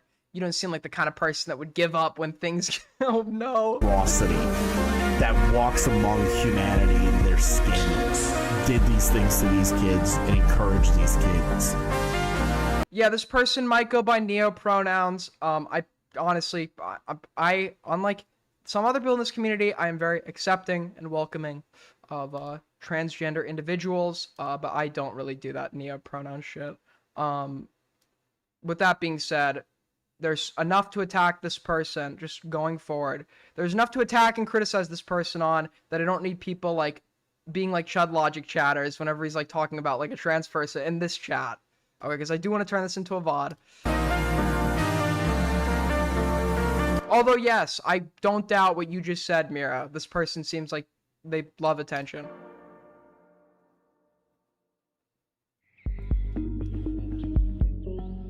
The history of the user known as Birdie is one of the most disturbing cautionary tales to be found. God, that profile, if that profile picture doesn't indicate that, like, pure fucking in the profile picture coupled with the name, coupled with the bio. I know it's like, haha, you have pronouns in your bio, but holy fuck. Online. Though you may have only heard of him recently due to his friendship and fallout with the infamous animator CineBear03, his history goes far, far beyond that. Birdie's online career started back in 2017 in the animation meme community on YouTube, and by age 13 he had gathered nearly 100,000 subscribers. But the sudden interest wasn't as much from art as it was the constant cycle of drama, petty.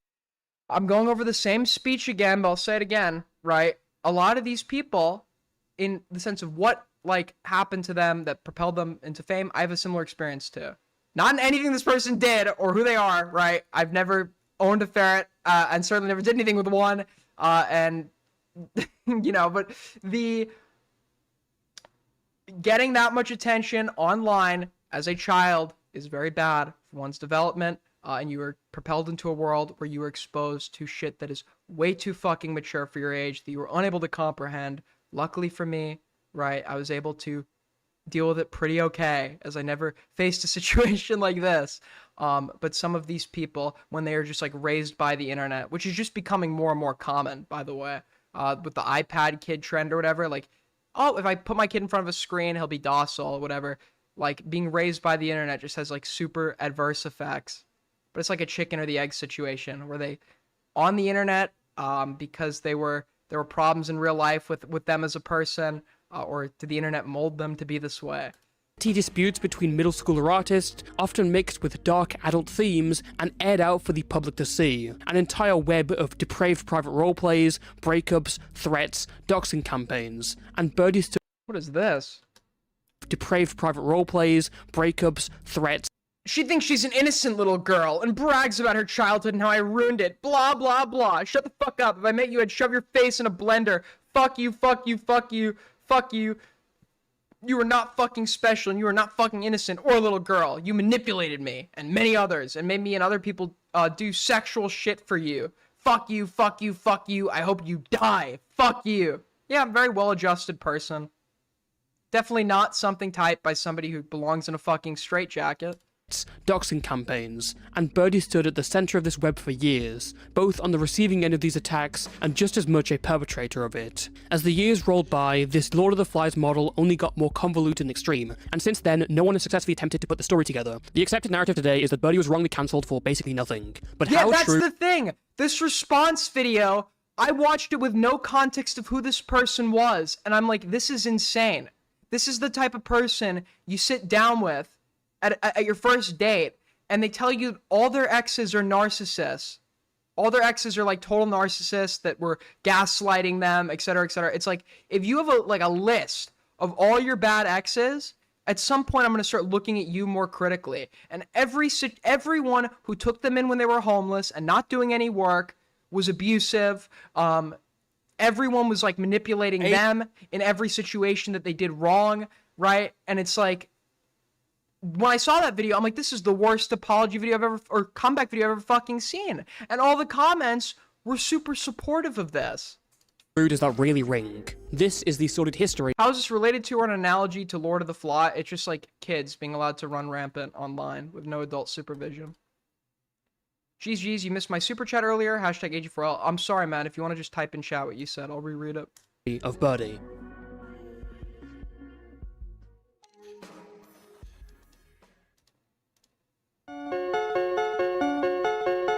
What we know about Birdie's early life and much of the information about his family comes from Birdie's— I'm calling and you could come on when this segment is done, Space Station. His own accounts over the years. It's worth noting that throughout his online presence, he's been an incredibly unreliable narrator, with his claims about others having little to any evidence, whilst the claims against him are backed up with piles of proof. At least in this case, there's not much evidence you could really get for personal familial issues, and some of the claims against his family have been supported by his siblings. Regardless, please take what is presented with a pinch of salt. Birdie was born on September 22nd, 2004, to a family in the state of Washington. He was born female at birth, but later transitioned and took the name of Jack. Right from the beginning, troubles were awry, as Birdie once claimed he almost died during his birth, encountering complications. He would soon grow to become the middle child. Like, this person is, I'm not like a doctor, right? That's the trend when people are like using online as a supplement for a social life. I have no doubt this person is probably like neurodivergent, autistic of some sort. That doesn't excuse anything that's occurred or like reflective of any of their like fucking bizarre behavior. But I wouldn't doubt there were already troubles like in this person's life.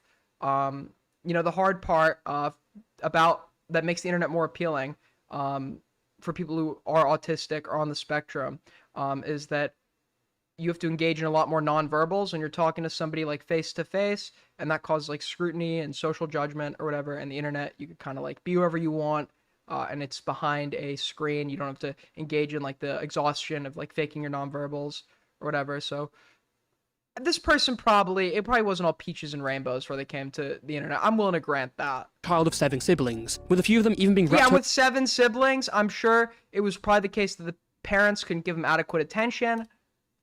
Into Birdie's online antics, most particularly his younger sister Alvina. If the sheer number of siblings that Birdie has alarms you, it may be because Birdie describes his parents as being obsessed with sexual topics, along with being conservative, Trump-supporting racist, sexist, homophobes, transphobes, anti-vaxxers, and conspiracy theorists. Not all these claims can be confirmed, and it really seems like rattling off a checklist, but we can say with some certainty that Birdie's mom— They probably have a really low bar for what maybe they are racist, right? But it's probably like your average, like, and yes, it is racist, right? But like your average, like, boomer Republican parent, right?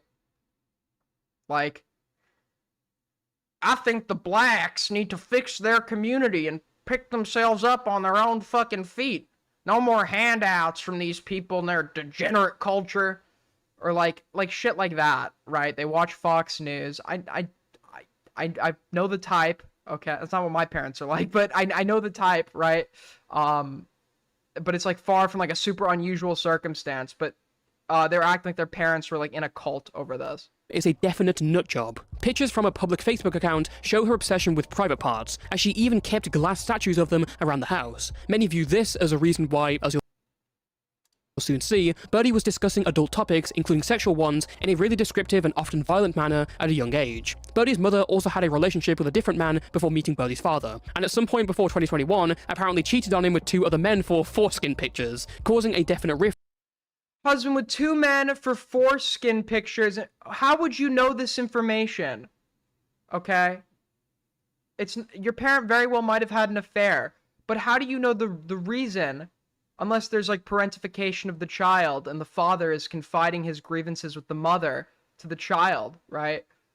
Which is very unhealthy.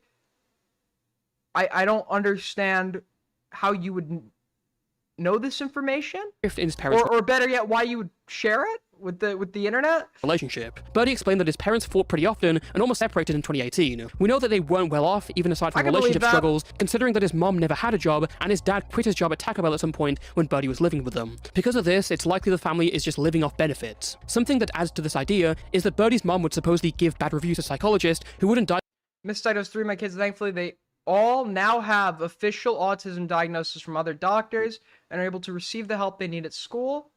Doctor is arrogant, judgmental, and doesn't believe in lumping high-functioning... This is a true phenomenon, what the mom's describing, just to be clear. There is, like, your more old-fashioned psychologists are far less likely to provide you with an autism diagnosis if you present as high-functioning. And many times, I think it's one of the most, like, misdiagnosed, because...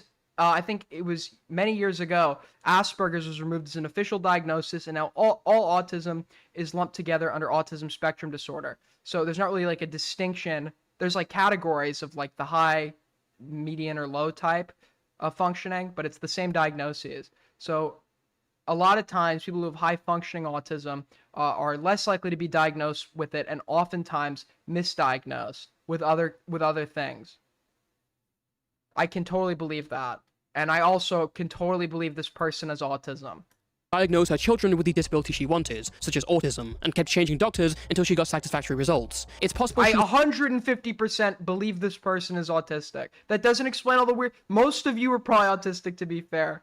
But like that's not to explain like how this person's like totally insane. But I totally believe they're autistic. Who's looking for a specific diagnosis so that the family could qualify for more benefits. Because of this, it puts into question the things Birdie was diagnosed with as a child. Now, Birdie has directly accused his parents of abuse. However, what's real and what's fake is really hard to discern. Birdie's definition of it extends from they turned... My parents don't understand how the Wi-Fi being off is badly affecting me. Yes, okay, that's the other thing. Because this person was using the internet as like a means for a social, or as a supplement for a social life, it was their whole world. And there was an incident where the dad came in and threatened to cut the internet because they were speaking online late at night on a stream or something, or in a call on the computer, which was in the family living room or somewhere downstairs where it's general access. And the dad was telling them to get off, and this person was threatening to take their own life if the dad cut the internet. And they're all saying, like, none of this would happen if you got me a computer in my room or some shit. As if that's like, if the parents are on benefits, that's like not a fucking easy thing to do. But yeah, like they consider that like a threat to their life and safety to be deprived of access to the internet. So that's why I mean, like, you have to take their categorization of certain things like abuse, which they've accused so many people of, with a total grain of salt, and like look into their definition of these things. My Wi-Fi off to alleging physical, verbal, and sexual wrongdoing, which the parents have denied. It's hard to tell whether they were too harsh that they pushed Birdie away to the internet, or too passive by letting him run free on it. At times, they did genuinely take Birdie offline because they knew something was wrong. However, Birdie seems to paint them out as utter psychopaths who would even watch videos that people made about him on the living room TV. Forgive me for not believing that. It's likely the Okay, I'm gonna say this as well. The worst thing about having a presence online when you're a kid is your parents just want to be proud of you and shit. And then your fucking cousins find out that you're doing YouTube, and like they think they're funny playing your videos and shit, being like, aha, aha. Aiden, are you talking about the Chubbs situation yet? Or it's like mock. It's so fucking annoying. It's like it's the worst thing when people in your real life know about this shit. But I could believe like the parents were like watching, maybe like for the family, like looking at what they're doing on YouTube, and then like came across some of the videos that were made about them.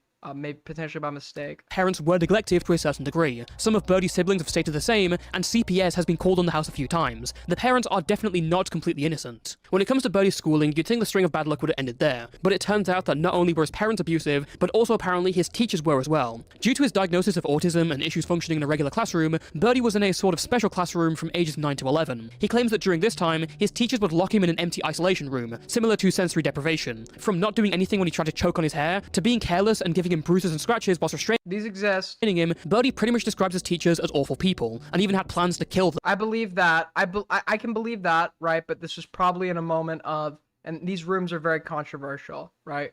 But it was probably in a moment of some sort of outburst or whatever I don't fucking know. I can believe that. I don't believe the narrative that it was just them eating their hair. Fun fact, I used to want to actually murder Susan. I came up with this whole elaborate plan on how I would do it. No, but like, I had a hard time in school, and I don't claim my teachers were abusive. For people that don't know, I can't write. Well, I can write, but I can't hold my pencil correctly. So physical writing, the way I hold the pencil, it causes like my thumb to actually like fucking callous. So I can't write for like very long periods of time because I have like very poor fine motor grip. And when I was growing up, I never had accommodations for that. So my teachers would make me handwrite essays, and it would get to the point where my thumb was literally bleeding and they couldn't read the fucking handwriting. So she would make me go and do it again. She'd say, I can't read any of this. And then she would go make me do it again. Eventually, I finally got accommodations to be able to use a word processor. I don't think that was like fucking abusive.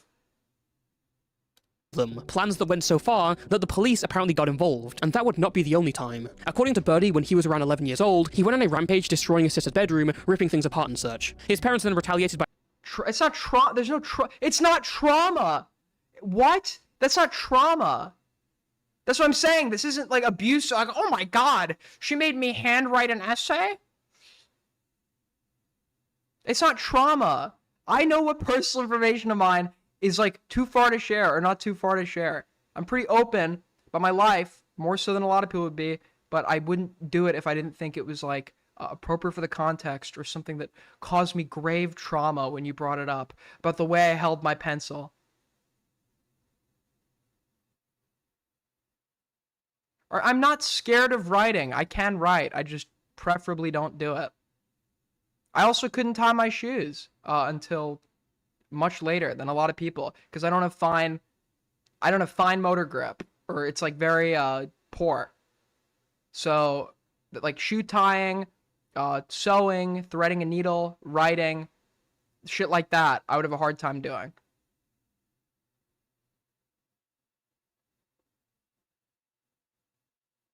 Was this a special class or an IEP plan? I think it was a special class. You are shaking right now talking about it. Yeah, bro.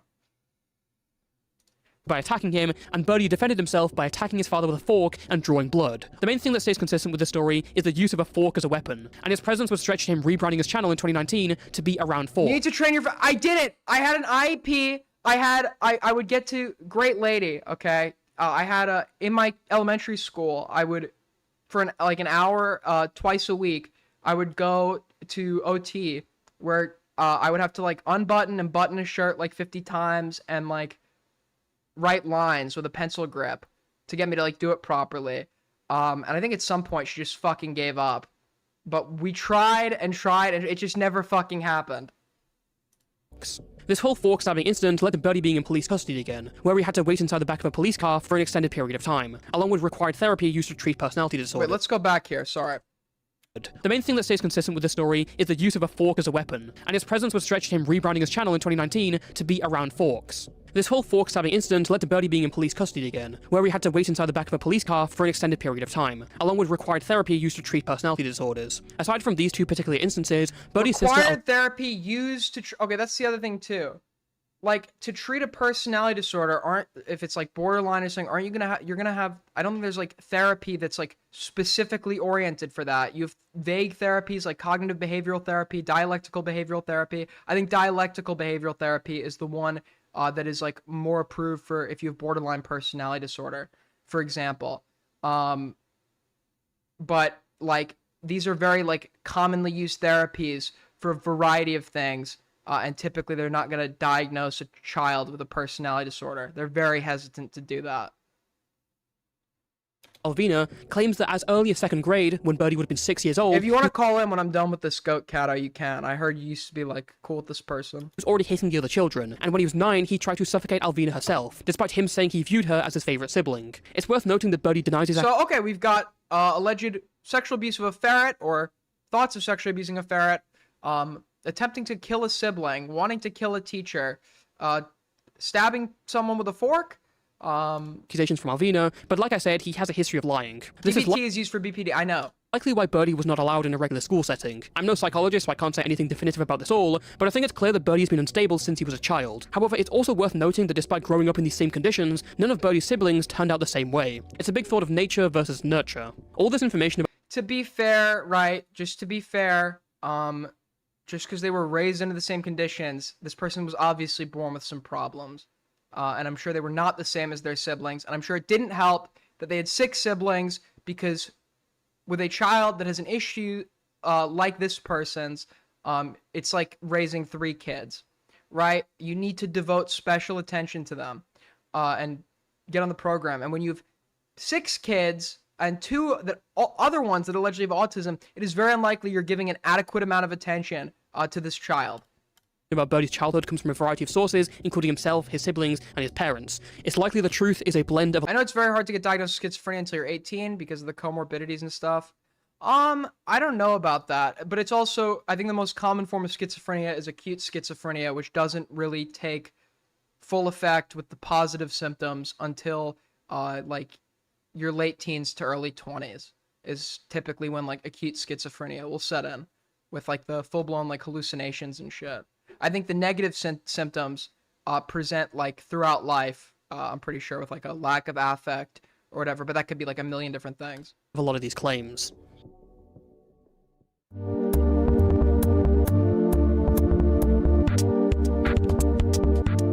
During the time Birdie was in school, he would begin to look for distractions in the form of the internet. His dad had recently bought him his own laptop, and taught him the basics of MS Paint. On August 23rd, 2015... I wish my dad fucking taught me about MS Paint. Sounds like a cool dad. Birdie YouTube channel was created, and it would begin posting soon after. But initially, the channel didn't go under the name of Birdie or anything related to that. It was first called Foxy Lover 87, reflecting his love over the, at the time, brand new indie game, Five Nights at... Okay. If you didn't believe this person already had autism... That was, like, the biggest tell, right? The biggest tell, like, the fucking spaz growing up was their feelings about Five Nights at Freddy's. Dude, they have, like, a Five Nights at Freddy's birthday party. Oh, my God! This is, like, the Freddy Fazbear, Golden Man, their Springtrap, and Freddy Fazbear. Fucking hand flapping and all. Like, that was the biggest tell. To Freddy's, and one of his characters, Foxy the Pirate. The uploads from this time were usually low-quality drawings of FNAF or My Little Pony characters on MS Paint, along with the occasional video of Birdie playing with toys from around the house. On the surface, it all seemed pretty normal for a kid his age. If you were to come across his videos from around then, they may even come off as cute and charming. However, when recounting this time in his life, Birdie talks about the darker side of his unrestricted and unmonitored... I was an odd child when I was 10. I watched Smile HD and Cupcakes HD and became obsessed with them because I loved violence for some reason. Still do. Okay, that's just... I'm not like other individuals. I like violence. I saw these scary videos. This is like me when I was a kid. I saw a really scary movie and I didn't cry once. Like, yeah, okay, good one.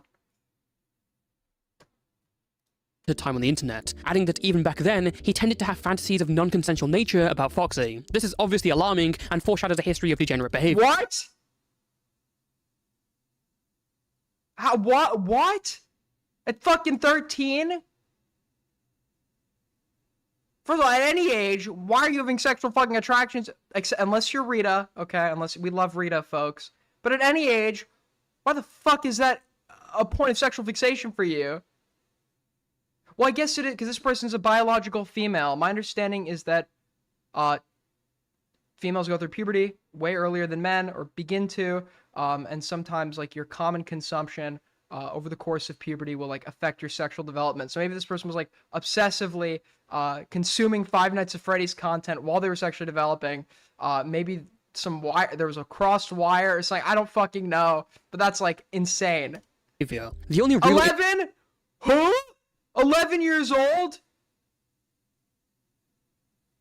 impact this time had on Birdie's channel, though, was that he would make one of his first original characters, a recolor of Chica from FNAF with a blue and yellow color scheme, called Polly. This would grow to be Birdie's main character, and where the name Birdie came from. Eventually, at some point in 2016, Birdie grew to have a new interest that became the focal point of his channel and led to his early success. Like FNAF, this interest would be on a new indie game, one widely praised and adored on the internet, called Undertale. His love of the game went from viewing two of the game's characters, Sans and Papyrus, as imaginary friends that he would feed and take care of at school, and went all the way to viewing Sans as his boyfriend. With all the animations and the specific focus of adoration— So hyperfixation, soul parasociality with fictional characters. Yeah, this person's got the whole mix. On one character, Birdie had become part of an online phenomena of fangirling, specifically being a fangirl of Sans from Undertale. There was a mini-fandom of people who shipped themselves with the character and animated themselves with him in various romantic ways. This fandom was a subdivision of the much larger animation meme community, a community based around making short, usually repetitive animations to clips of music. However, the Sans fangirl mini-fandom was actually predominantly ironic, made to make fun with kids obsessed with characters, as this was around the time where cringe culture was at its peak. Because of this, most accounts in the community were trolls, and the few who weren't tended to clash with the rest. Birdie and his friends would often receive and send killing videos, a phenomenon in the community where Sans fangirls would kill each other for his love. Despite this, Birdie— Me and my friends were making like exposed videos on each other. The fuck was going on here? Thank you Dickers for the raid. Dickers, who I definitely did not— Tommy C is right about the saying anything to appease anyone part. Dickers has been great over the last week. No comments, no concerns. I'm kidding. No, I still like Dickers. I do. Thank you for the raid. But let's get our shit together this week, man. Let's get our shit. Everybody's rooting on you. Gotta. I don't know what's been going on, man. I don't know if it's like a breakup or something. Gotta get that shit under control. Birdie continued posting about his love for Undertale and managed to make— You got 6.66k subs right now? Yeah, and I hit it yesterday on Friday the 13th. Or no, it's on 2 days ago on Friday the 13th. A good amount of fans and friends through his art. Photos from Morale Live, eating a kosher meal and thought about you. Hope you're doing well. Haha, smile. Aw, you thought of me, cutie. Alright, can't wait till we meet in the Motel 6 later. And kind character. On the 30th of November 2016, Birdie joined the now dead Google+, where most of the early information about him comes from. This would be Birdie's equivalent of Twitter, which he used extremely often throughout late 2016 and all of 2017. This was the main outlet for Birdie to communicate with his audience, including sharing more concerning sexual fantasies about Sans, just like he did for Foxy. Though, most often, he would use his Google+ to vent to his audience. Much of the venting at first was about the hate he received online and how lonely it was, leading to many posts about him wanting to not be here anymore, if you get what I mean, all while he was just 12. I mean, this person's a fucking cringe, lol cow, whatever, but this is, like, sad, right? This is sad. To me, even if this person's parents weren't abusive, they were emotionally negligent if they were able to get away with this kind of stuff online at this age. And, you know, no kid that young, nobody ever should be having feelings like that, but especially no kid that young, and knowing the lack of supervision and what this person was like into, and having 6 fucking siblings, so probably not getting the attention they need, etc., etc. Whoever said earlier was right. They just didn't really stand a chance. However, these posts eventually turned to being about relationship troubles once Birdie started e-dating. Birdie's first recorded relationship was with another artist named Rosie the Rose in January of 2017, and the 3-month relationship mostly consisted of romantic drawings and posts. At some point, the Rosie account went inactive and stopped posting, leading to Birdie expressing his sadness and hurt on his Google Plus account. Once he got back into contact with Rosie, he was told that her account had gone inactive because she had gotten into a car crash and was in a coma, leading to Birdie posting about praying for her to get better, and even making an animation about it. Eventually, Rosie came back online. It's 2017, I could just imagine like the Rosie car crash announcement video, and it's like that one's like merrily we fall out of, and it's like the little like PowerPoint like montage of like Rosie fan art. Dude, what a time to be alive, 2017. Although what her explanation was in regards to the coma thing has not been archived. Shortly after this, Rosie claimed that she was going to have her electronics taken away in late March. Taking a step back though, nowadays we know that Rosie the Rose was never actually a real person. It was in fact a persona from a friend. Yeah, no shit. Friend who had come out as non-binary to Birdie in 2016, and at the time, Birdie did not understand or support the idea of that. So to take revenge, they made an entire account with a relationship with Birdie and a fake coma. Due to this entire failed relationship, along with the amount of hate Birdie had received, he began to take a step away from the Sans fangirl community, setting many of his Undertale-related videos in private, and getting rid of the Undertale reference in his username, feeling as if the whole community was ruined for him. This led to him entering the general animation meme community under the simple name of Birdie. The relationship between Birdie and Rosie officially ended in April of 2017, despite the fact that Rosie had been inactive since March. I guess Birdie was just waiting for her to return. The reason for it ending, though, is because Birdie began to take interest in someone new, someone who would become a big player in Birdie's first real drama. By the time Birdie transitioned out of being a Sans fangirl, his YouTube channel had already grown to over 4,000 subscribers, and this change of appealing to the outer animation community instead of just Sans fangirls proved to only increase his subscriber count. Birdie was gaining traction at a rate rarely seen before for people of his age, and at least at this point of time, it was because of his genuine talent in art. However, due to his rapid growth at such a young age... I mean, it's okay. It's okay. We gotta stop. They call the art commentary community, but like, how many of these people are like actually like decent art? I get it. Art is subjective. Anyone can draw. But like, God, online, if you draw online and put it on Twitter, especially back in the day, you were treated like you painted the fucking Sistine Chapel, okay? No, just because you can like paint like coherent shapes doesn't make you this incredible artist that needs to be respected. Respect artists. If you like criticize, be like, yo, this is like dog shit, you would get like totally hounded on. It's okay. It's okay. It's not incredible talent. It's like, okay. But you like... half the people in this fucking audience could do that.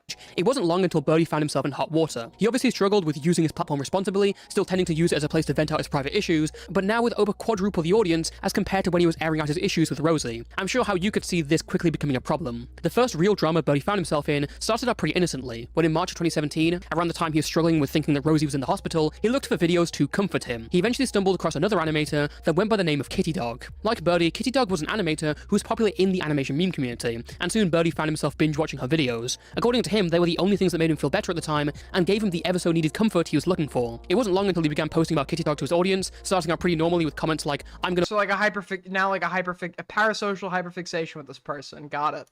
Watch Kitty Dog's first video, or I stayed up all night watching Kitty Dog, average tween fan behavior. But over time, Birdie began adjusting his art style to look more and more like Kitty Dog's and making fan videos. Then it moved to post referencing his love for Kitty Dog in the next month. He made... Yeah, like when it's getting to this point, posting about posting about like the person you like, it's like, yeah, we're reaching like stalker levels here. Like, let's just like calm it down a little bit, please. An entire alternate account dedicated to his love for her. His obsession with Kitty Dog only grew and grew and grew over the next few weeks, and so did his... This is an obsession in the most like literal sense. His obsession with Kitty Dog only grew and tries to do his sleep, thinks about Kitty Dog, starts crying for some reason. Yeah, this is how people think I was with Destiny. Okay, this is how people think I was with Destiny. Grew and grew over the next few weeks, and so did his possessive nature. Birdie was only one in an array of Kitty Dog fangirls who... Edgy vent art. Dude, this is so 2017 code. So like child online in 2017 coded. You just use Kitty Dog for views. Kitty Dog rip. Isn't there like a very popular meme image of like a sad kid with like all these like mean comments? Like, you're dumb. Adored Kitty Dog in the same kind of way. But unlike most people in fandoms who unite on their love for something, Birdie despised everyone for trying to take away his true love, so to speak. The Kitty Dog obsession reached its boiling... I don't want to say BPD in a kid that young. I really don't. But like, if there ever was like a kid to be diagnosed with BPD, it might be this one. Point in an infamous video on May 21st, 2017, posted by Birdie and titled Pretty Little Psycho. In this video, Birdie is animated killing other so-called Kitty Dog fangirls, and it blew up for all the wrong reasons. The animation was certainly great for Birdie's age, but the idea that obsession over someone to the point of animating killing others was cringy and weird to the general public. This is like how like news reporters talk about like a school shooter's history. Like, yeah, when he was like sketching himself murdering people with a gun and like writing about like murdering everybody in his classroom, it was like a bit like weird. It was like odd. It was kind of strange, to be honest. Didn't really think much of it. People saw this and made parodies and cringe compilations, some of them being the Kitty Dog fangirls themselves. Weren't you a child online in 2017? I was? Did you guys know I was online in 2017? Do you guys know I was online when I was young? Do you guys know that? I didn't know that. Thank you for informing me.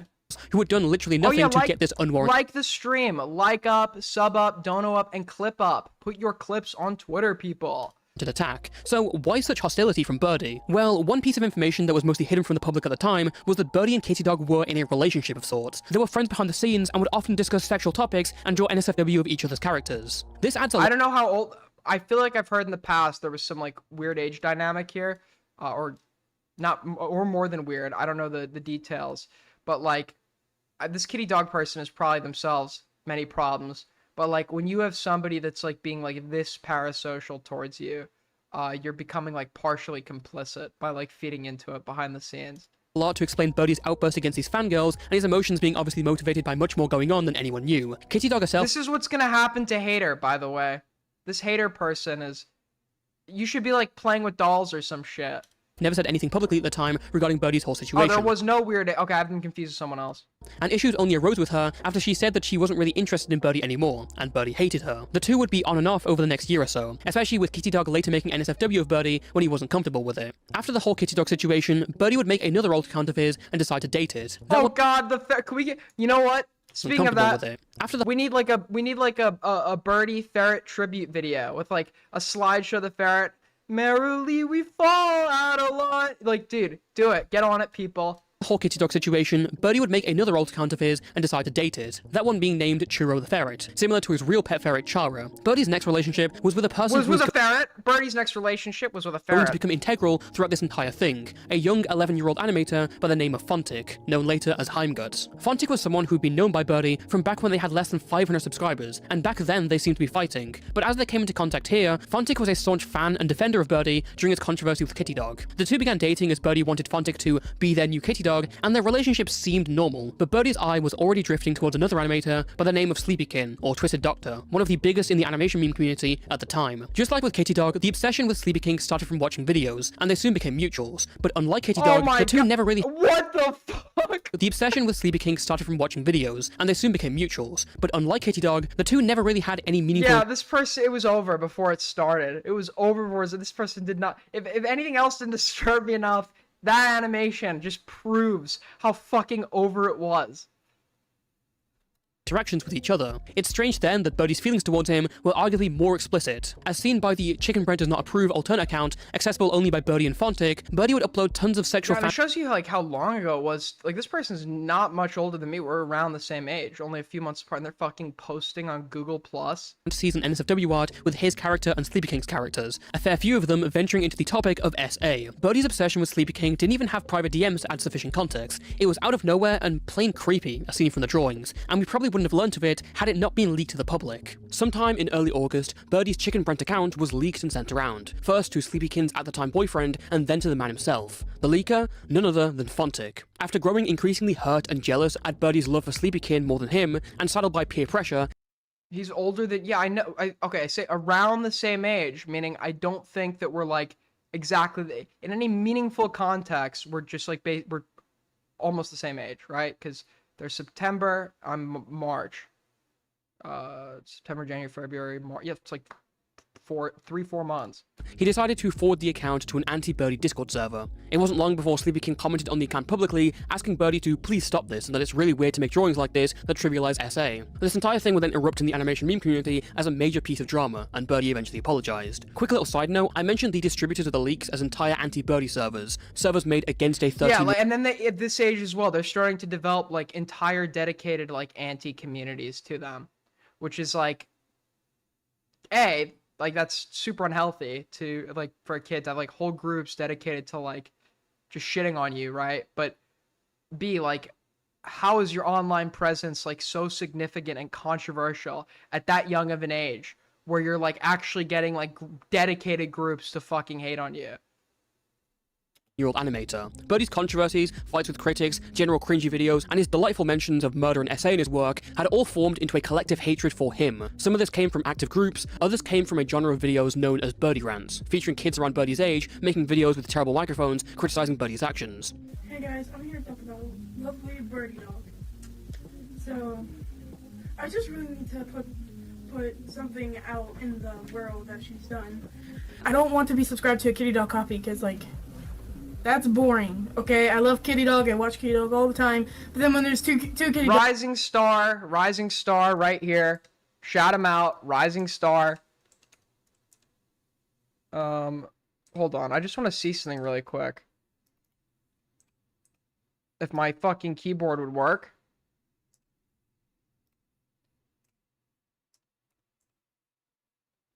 What the fuck is going on here? Hold on.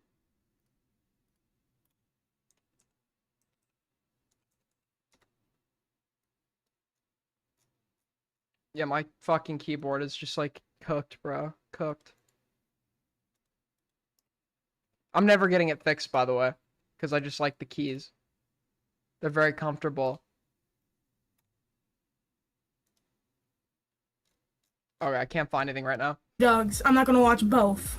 If you really don't believe that all this was popular back then, consider that Birdie rant videos around this time would consistently get tens of thousands of views, and this was the quality of it. Again, it shows that not only were the critics Birdie's age, but so was the audience. Hello, it is Zooer the Freaky here. Yeah, I used to get when I was this person, I used to get those like low quality like exposed videos. And like speaking of Father's Day, I think in hindsight this was the best one. This guy's apparently like a piece of shit animal abuser that has entire videos dedicated to him. On apparently Kusari made a video on him, but all Aiden Projects is doing is talking about other YouTubers, talking about himself. For instance, when he says this is like a manifesto filmed before somebody like perpetrates like a fucking massacre. They're clickbaiting. You can hear like his wife or the woman he kidnapped in the background telling him to shut up. And that he's not clickbaiting, yet he's using other YouTubers on his video for views. When he says someone else isn't getting any views and how they go to far lengths to get views, he talks about them doing the same thing, and he's using clickbait to do it too, when he puts wigs on and dresses like a little girl. What the fuck? Yeah, I wear it's true. I'm exposed. I wear a wig. It's fake. No, this is not my dad, although he made several videos claiming to be. No, this is not my dad. My dad is not a... First of all, I'm not Hispanic, even though I wish I was. But... yeah, this is obviously not my fucking dad. Is he on the toilet? This video's... Who commented this 3 months ago? This video still rings true? Is this a joke? Is this a joke? You look like someone who be in Aiden's videos. Okay. Back to the topic at hand. So, I'm gonna do a rant against these two animators. If you know me, you probably see me comment on their videos a lot. It's Kitty Dog and Birdie. Personally, this is not based off any jealousy. Trust me, why would I want to be jealous of those guys?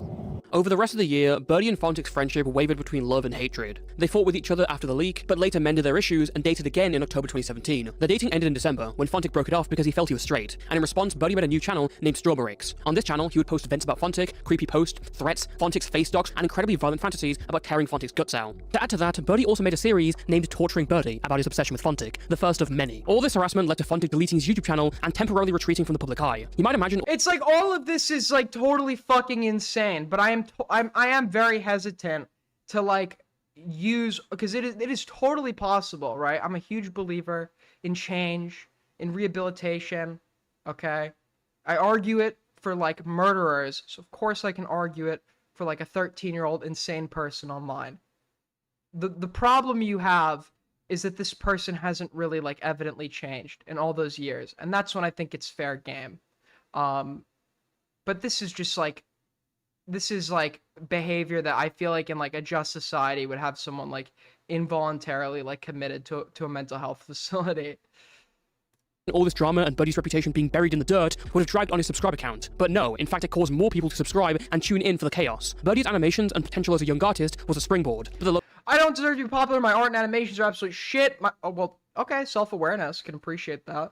My reputation has been ruined by rants. I can't even make an original animation with audio. Why do people even like me?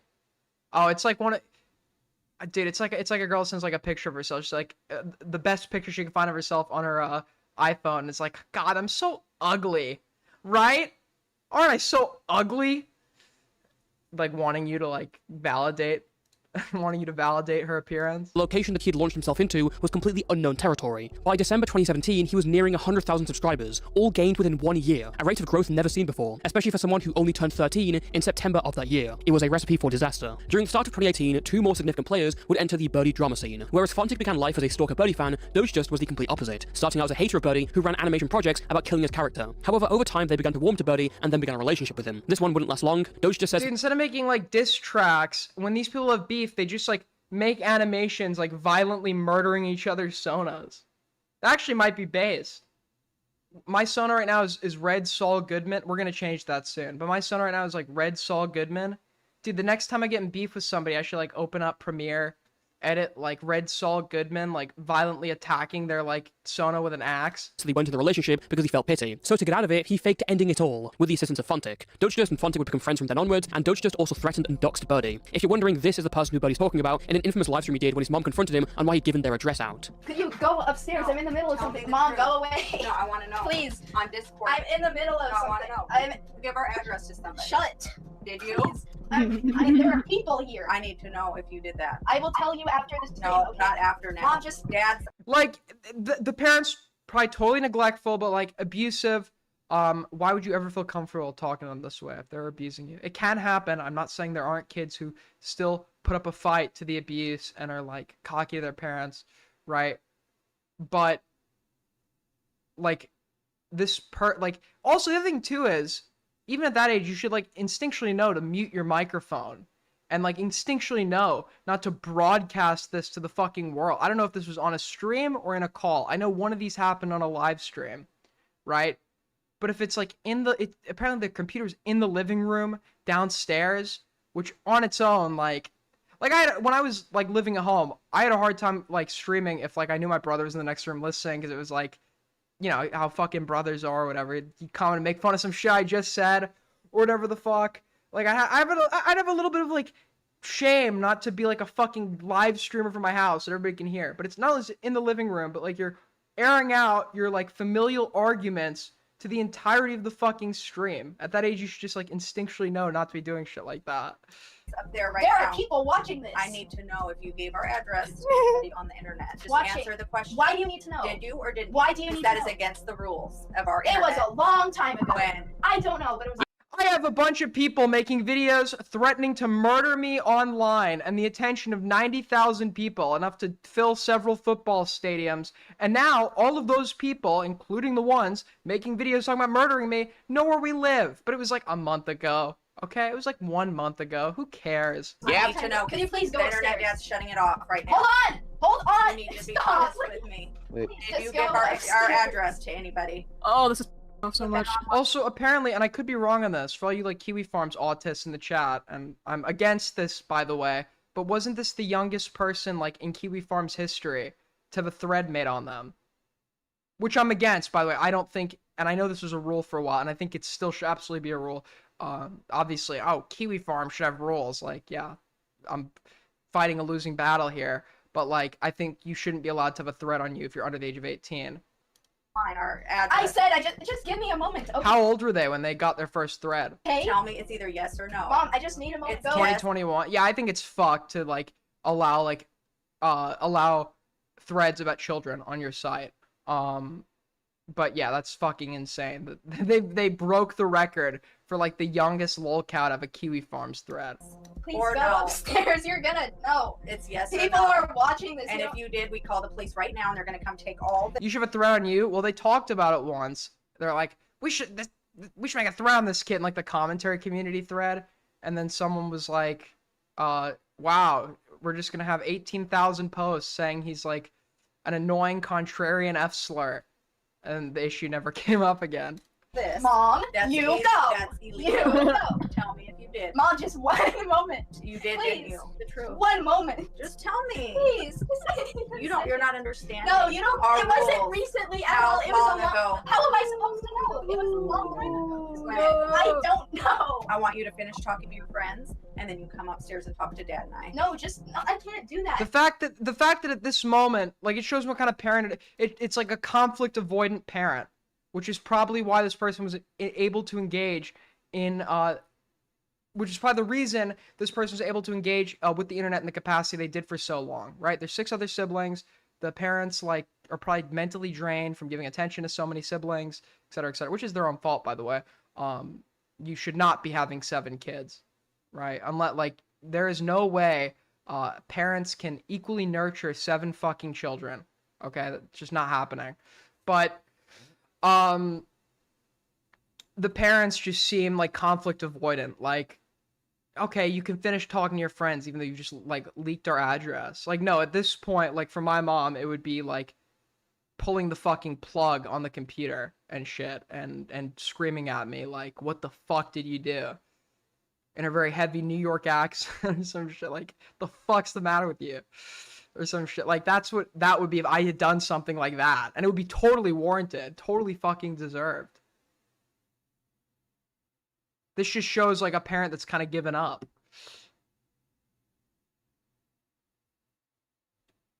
Yeah. I You need gave our last name away. That's enough. And now our go address. upstairs. Don't. Don't.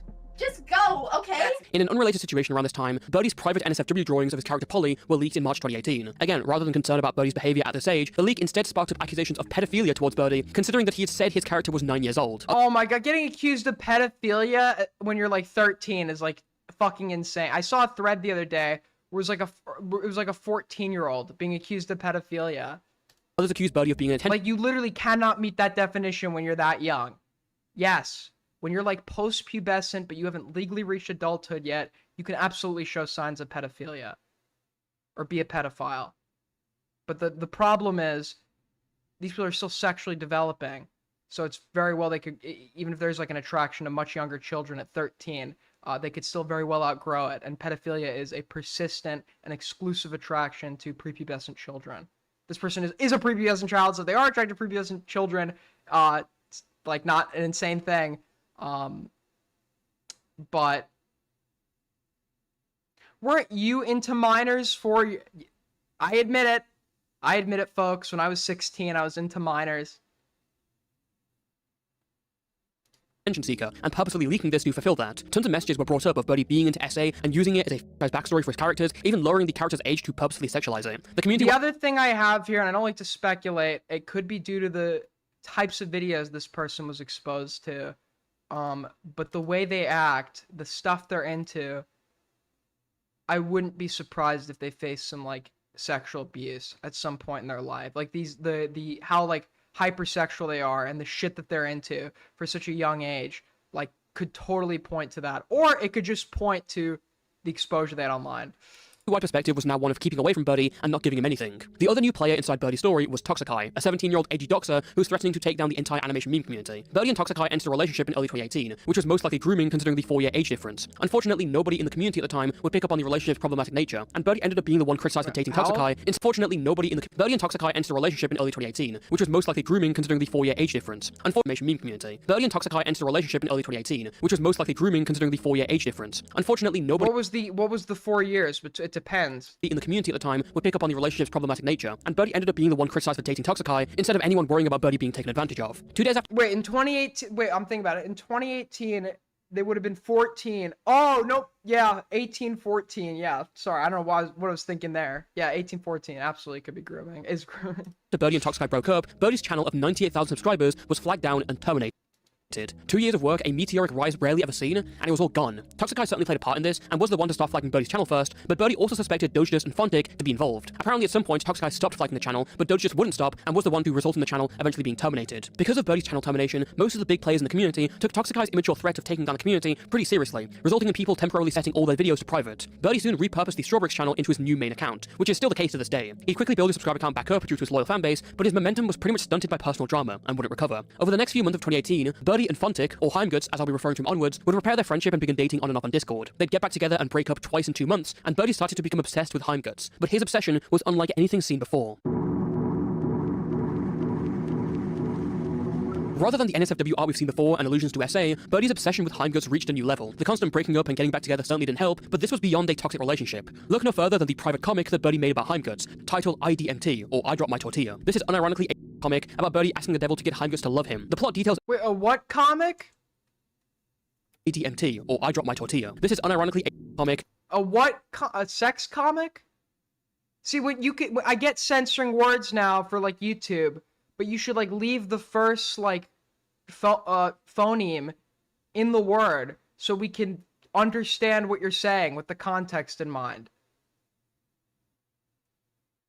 About Birdie asking the devil to get Heimgutz to love him. The plot details everything from breaking into Heim's house and essaying him, to failing to drug him with a love potion and f***ing him again, getting jailed for it this time. The story ends with Birdie breaking out and kidnapping Heimgutz, putting him in a secret underground room for weeks, and then putting drugs in his food that make him pass out, so he could him for as long as he wants. As dark and almost absurd as this was, it appears to be an expression of real feelings from Birdie, as per a timeline he made of his opinion of Heimgutz. See that the lines constantly switch back and forth between wants dead and wants to /kidnap/stalk, but is limited. Now obviously these are ideas that no normal child of Birdie's age would be having, and it's perhaps no surprise that outside factors impacted this. For 2 months in 2018, Birdie was groomed by a man in his late 20s who went under the name of Maddie. They initially met due to claim that they had information on Toxikai, and from then on entered a pretty terrible relationship. Another man in their 20s by the name of Garbage also made a huge impact and encouraged Birdie to be as degenerate as they wanted. This culminated in probably Birdie's most infamous incident to date. After waiting until his family were out of the house, he attempted to his pet ferret Chara. Chara was a pet that Birdie's family received when she was only 1 year old, and had quickly become Birdie's most treasured pet. He would make accounts with Chara's name and drew her as a character in his videos, which makes this event all the more worse. It's worth noting that whilst this event with Chara has become infamous for those who have only dug a little into Birdie's history, there a dead air because I'm fucking like speechless. Like, what do I say about the comment? Like, this was like 10 times worse than what I already knew, and what I already knew was one of the worst cases online I've ever seen, right? And now we have this shit, which we knew we were coming into, but holy fuck. Like, this person needs to be under conservatorship or in a care home or something. Like, this is like, honestly, the good outcome is that we didn't have the next fucking Jeffrey Dahmer. I think that's like the good outcome here. Because this is just like, what the fuck am I supposed to say?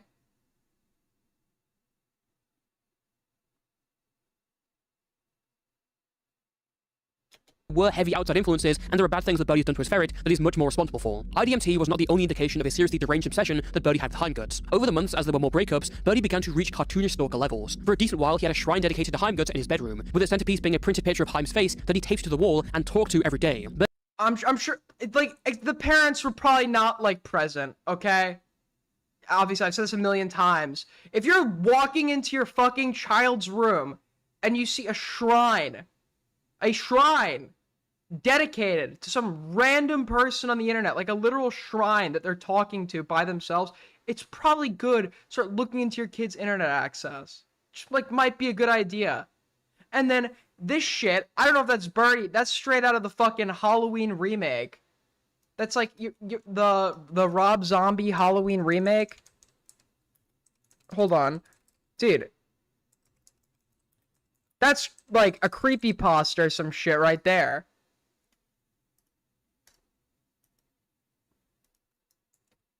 Look at this shit.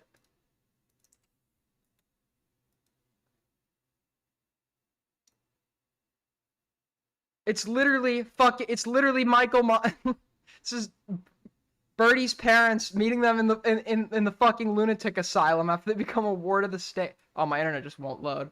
Perfect. I love it.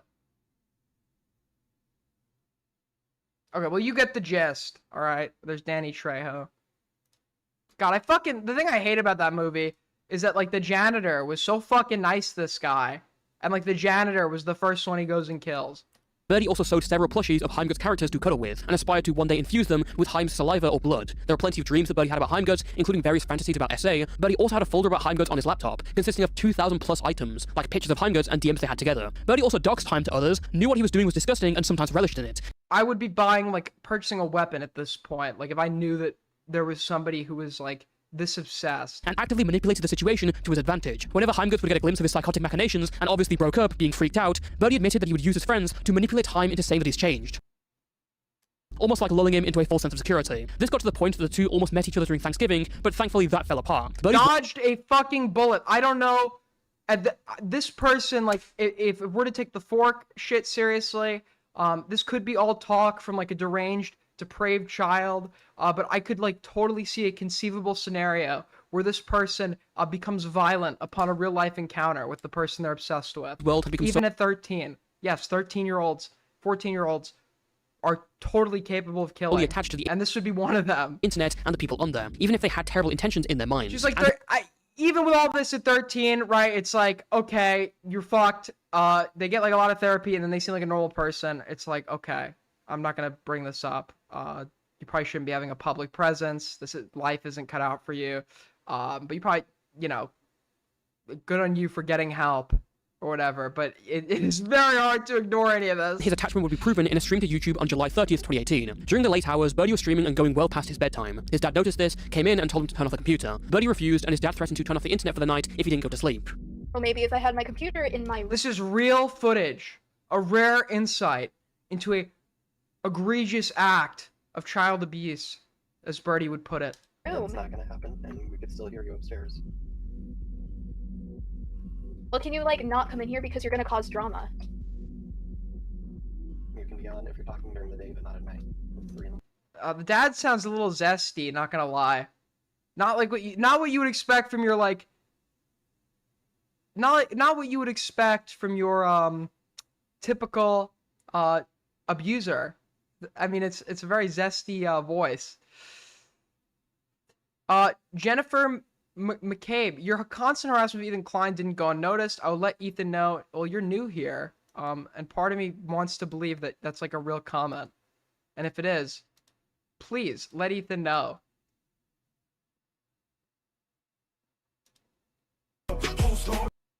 This actually looks like a real account.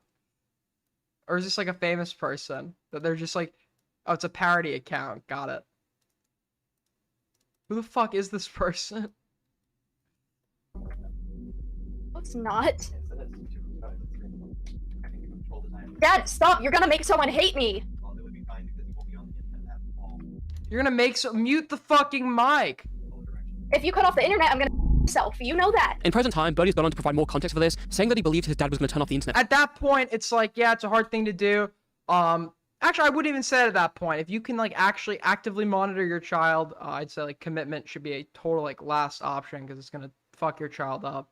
But, I mean, when they're saying stuff like that, it's like, there's no way you can be sitting this one out. There's just no reality where that can happen. You're not just, like, an insanely emotionally negligent parent. I don't know what was going on outside of that, but the fact that this person's internet access wasn't taken from them already, and they're emotionally blackmailing the parents, and the parents are giving into it, reinforcing that this behavior gets them what they want. It's just, like, completely unhealthy. Forever, not just for the night, and that affected him because his whole life was on the internet. But as others saw this, it was a direct confirmation that Birdie would threaten his life just to get what he wanted, and his behavior since then wouldn't help, especially when it came to the incident that ultimately destroyed his positive relationship with Heimguts. According to sources who are more biased towards Heim, Birdie was in their friend group chat with Heim, Dojust, and a few others, and expressing intentions to end it all. The others tried to help him, but he went quiet and stopped saying anything, so everyone just left. If he wasn't engaging with it, he was probably baiting for something. Birdie then posted events apparently painting everyone in the group chat as just evil, and it completely tore the group chat apart. In response to this, Dojust raided Birdie's Discord server, before then breaking into his DeviantArt account and vandalizing it with LeBron James Sprite Cranberry memes and cringy roleplays. The account would be renamed to Sprite Cranbirdie, a name he kept for quite a while actually. Birdie would get his account back and accuse Heimguts of being involved in the hack with no evidence other than proximity. And despite multiple people telling him and proving that Heimguts wasn't involved, he still kept up the lie. This prompted Heim and Dojust to post an entire Google Drive and change.org petition on the 21st December. I wouldn't be surprised if they faked being hacked. Okay, obviously they're a bunch of like fucking children. They don't know how to hack your account unless you like gave one of them the password. But like I would not be surprised if they faked it to then go blame this person. Didn't they like make up a whole fake like didn't they make up a whole like fake girlfriend that got in a coma? December 2018. Surprisingly, that's the most normal of age behavior in this entire story. Making up a fake online girlfriend that is in a coma. That's actually in hindsight, that seems like very normal and healthy compared to like everything else. Alongside a low-quality stream on the Dojust channel. The drive mainly aims to prove that Birdie's constant obsession had made— They used a password, it wasn't made up, got it. Heimguts completely stressed, to the point of being sent to a mental hospital. Inside it documents many of the obsessive things that Birdie had said about Heimguts, and much of what we've already seen in the segment. The publication of this drive seemed reasonable to the public, and as they saw it, Birdie's behavior here was disgusting and lined up with past actions. But despite posting an entire Google Drive and change.org petition, as well as a stream, and claiming that Birdie's actions sent Heim to a mental hospital, the two of them got back together on the 25th of December. This relationship between Birdie and Heimguts is the last one they had, and it was explicitly sexual between both of them. Heimguts would be completely invested with Birdie's obsessive creations like IDMT or his plushies, and even compared himself to Birdie's groomer Maddie at some points. They broke up again on January 2nd, 2019 for the last time. Look here, buddy. Either fuck off, make a new account and learn self-control, or I could get your YouTube terminated. This time for a reason. For breaking the rule of dodging channel termination. If you attempt to make a rant on me, you still have a lot weighing you down. Cough, cough. You have your own Encyclopedia Dramatica page. Oh shit! time, but their fights with each other would not end there.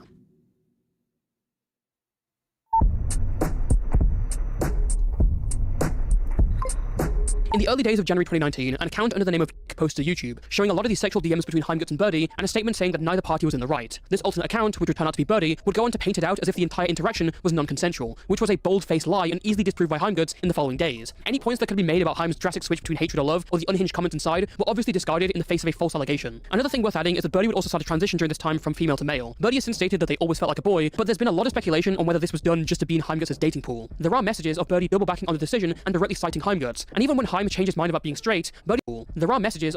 Are you actually non-binary / trans? Are you just doing? It started with me just doing it for him. I started doing it like last year, I think, but for some reason, I still feel non-binary. Of Birdie double backing on the decision and directly citing Heimguts, and even when Heim changed, they probably are. If it's like this person is long gone from their life, it's really not surprising. You know, neurodivergent, online, whatever, that they were probably also like confused about their gender. I don't think, like, I find it implausible. Like, I could totally believe that's not all made up. Changed his mind about being straight, Birdie still planned to hide all the girly stuff in his room to better appeal to him. After suffering the ultimate betrayal, quote-unquote, Birdie's opinion of Heimguts was completely against him. His partner replacement was himself, or rather... Are you gonna give an apology to Tommy? What you did to him is awful. What did I do to him? Make, like, a friendly offer to have a conversation and get, like, fucking character assassinated? That's what I did to him? Voice in his head named Carol, who he said he was dating. Yes, this is a real thing that happened. Interestingly, the OC that he made of Carol looks suspiciously like how he drew Heimguts in real life. But, don't think about that too much. Birdie also made a new channel named Chrisophobia, which means... There's no, there is a correlation between, gender dysphoria and, like, other, and, like, neurodivergence. Like, if you're diagnosed with autism, you're more likely to be diagnosed with gender dysphoria.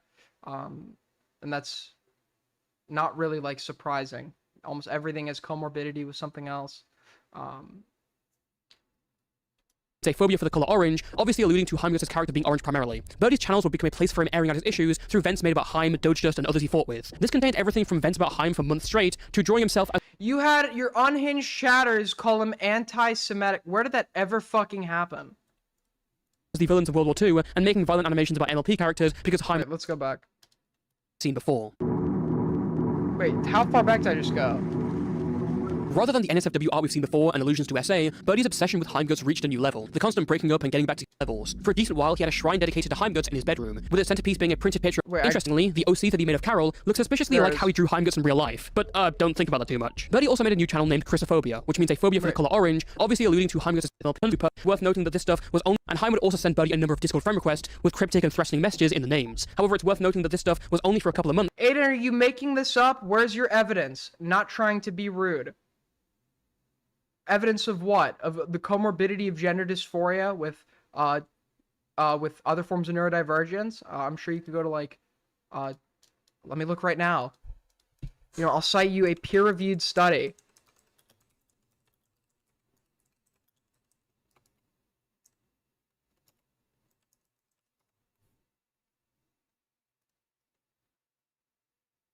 The current literature shows growing evidence of a link between dysphoria and autism spectrum disorder. This study reviews available clinical and empirical data. What are the findings?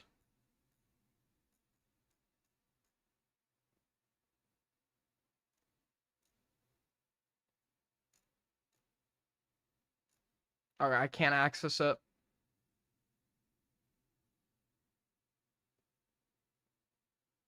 It just won't let me in.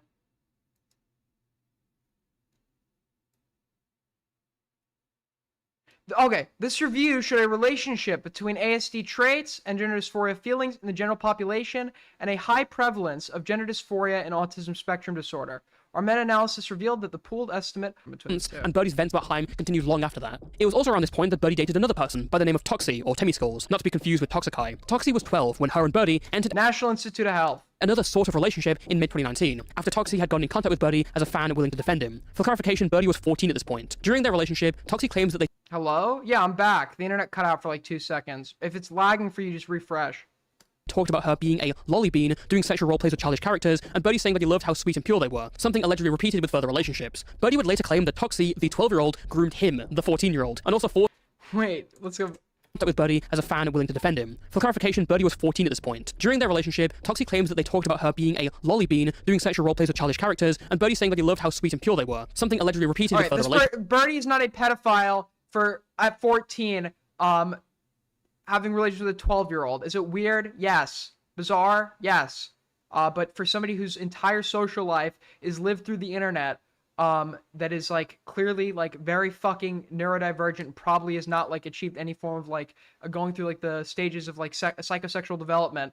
No, this is not like indicative of like pedophilia.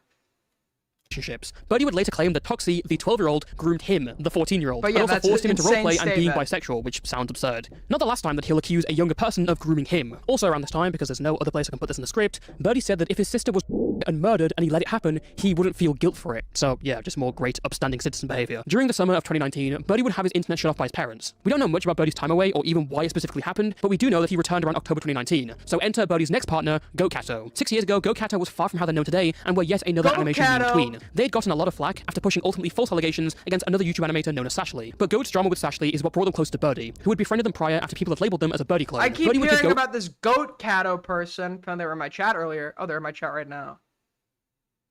They falsely accused Sashley? Not Sashley. No, anyone but Sashley. I don't know any of these people are. A lot of advice during the backlash, as well as just being there as a friend, and he also decided to break up with the voice in his head as things progressed. Eventually, this would turn into a relationship. Much like many of Birdie's relationships, his one with Goat Kato started well. It was fitted with a healthy dose of Heimgut hatred, as always, thanks to multiple raids from Goat and Birdie's Discord server directed by them. But Goat Kato wasn't really much into the raids because they hadn't got the history that Birdie had with Heim, and even apologized to Heim directly after one of the raids. On the 19th of November 2019, Birdie's server conducted another raid, this time on Heimgut's stream. A fair few people were up for it, and Birdie encouraged them to raise hell, which they did. But Goat wasn't really down for this. They felt that Heim was Voice of reason. Not being an ass, but HH? Huh? What does the HH stand for, Goat Kato? Please explain yourself. Please explain yourself.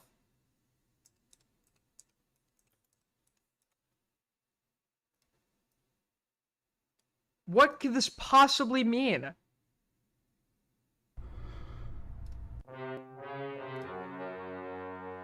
raid him on stream sent Birdie into a complete mental breakdown that forever— It's catchy, okay? I hate to... Someone like me, of my caliber, of my creed, especially hates to admit it is very catchy. fracture the relationship. No, do not start typing it in the fucking chat. Do not start typing it in the chat. Shut it down, okay? Incident was only indicative of a growing issue within Goat Kato and Birdie's relationship. Throughout their conversations, Birdie would continue to rant and rave about Heimguts, and when Goat had their own issues, Birdie wasn't there to listen at all. All this continued to upset Goat, along with further accounts— No more of your abbreviation. This is not fucking America First, Nicholas J. Fuentes, okay? 5-second grace. Anyone who's still typing that abbreviation in the chat, take care of them Jannies for like 10 minutes. Made by Birdie, specifically to harass Heimguts, and they broke the relationship on November 30th. All this their conversations fractured the relationship. This incident was only indicative of a growing issue within Goat Kato and Birdie's relationship. Throughout their conversations, Birdie would continue to rant and rave about Heimguts, and when Goat had their own issues, Birdie wasn't there to listen at all. All this continued to upset Goat, along with further accounts made by Birdie, specifically to harass Heimguts, and they broke the relationship on November 30th. Goat would send Birdie a polite paragraph about how they felt Birdie was just obsessing over Heim, and how that just didn't sit right with them. Birdie then woke up, delivered a fairly childish response, and made the entire breakup public. So it seems like at this point, Goat Kato was actually probably not engaging in good behavior, but was also like kind of a voice of reason, going off about the raids and how like this is unhealthy behavior. Like with an animation. According to Birdie, Goat Kato was now a Heimguts White Knight secret agent the entire time, and he didn't even— Okay, and then they think that the voice of reason— it is like Lord of the Flies. It's a good comparison. They're like, why is Toastify calling this Lord of the Flies? Remember Piggy? He had the conch. It was his turn to talk. He was the voice of reason, and Ralph threw a fucking boulder, or Ralph's minions threw a boulder on him. It's kind of like this Goat Kato right now. The voice of reason. But it's being targeted. Cut out of the group. Even loved them anyways, and he knew they'd eventually break up, which seemed particularly hurtful to Goat, who didn't express any emotional hatred, just wanted Birdie to change and didn't want to deal with all the drama. Eventually because I was convinced that he loved me. that I was the best partner he ever had, that I helped him before he seemed so... What could you possibly seen in this person? Hurtful to Goat, who didn't express any emotional hatred, just wanted Birdie to change and didn't want to deal with all the drama. Eventually this would... You made your chatters clip Tommy to seem like he's anti... When did I ever make them do that? push Goat away to Heim's side, and Birdie and Goat would fight on and off for the next year or so. It was during Birdie's relationship with Goat Kato that he was apparently arrested again, this time after a violent fight with his parents. Much like many other things with Birdie, the legitimacy of this arrest has been questioned to this day. At the time, Birdie said that his parents saw him having a playful fight with his little brother, and just took it way too seriously. However, he's since changed the story to say that his parents sent his little brother to rip open... When I was 14, my parents physically grabbed me after telling my little brother to rip up my art. I was trying to stop him. I had a trauma response and tried to break free. Okay, I believe, based on the retelling of it, you wouldn't have to... It would be much easier to say I lied. I feel like this person, like, probably just, like, beat their fucking brother. Bizarre. Probably. Allegedly. I could totally see them doing that. I shouldn't say probably. That's very heavily leaning. Very believably, physically dealt with their brother. They seem to have no impulse control, previously demonstrated to be capable of violence. Birdie and his goons also stalked my medias for months after we broke up. He never told me. I found out about it looking through the logs. Then trying to stop him, and the fight ensued from there. Birdie was apparently arrested and spent a night in custody. Despite doubts about who was correct in the argument, how Birdie was hiding from the police with a heavy laptop in hand, no online record whatsoever, and how the punishment didn't match what happened here based on past offenses. Okay, if they were a minor at the time, right, I'm pretty sure, and it also comes down to, I'm assuming charges were not ultimately pressed, right? Especially if it wasn't like a severe physical altercation, and considering this person's age at the time and mental health problems, it's likely charges weren't pressed. And minors, I don't know if it's a state-by-state basis or in every state, but I think like juveniles are like redacted from police reports unless charged as an adult, right? Okay, we're turning this into a VOD. Stop commenting the that abbreviation. Near the end of 2019, Birdie entered another relationship with a user known as Julian, and their relationship would persist throughout most of 2020. It's at this point that the harassment toward Heimguts reached its absolute peak, through death threats and alt accounts. There were many messages containing graphic discussion of Heim's body, and messages about wanting to torture Heimguts for several months. Birdie would also say he was intentionally trying to use the Birdie name to subtly manipulate Heim's emotions, and in around late 2019, posted events which traced over nudes that Heimguts had sent him when he was 13. Birdie's hateful obsession with Heim would extend— I'm gonna go use the restroom real quick. I'll let this play. One sec. DMCA me, Toastify. One sec.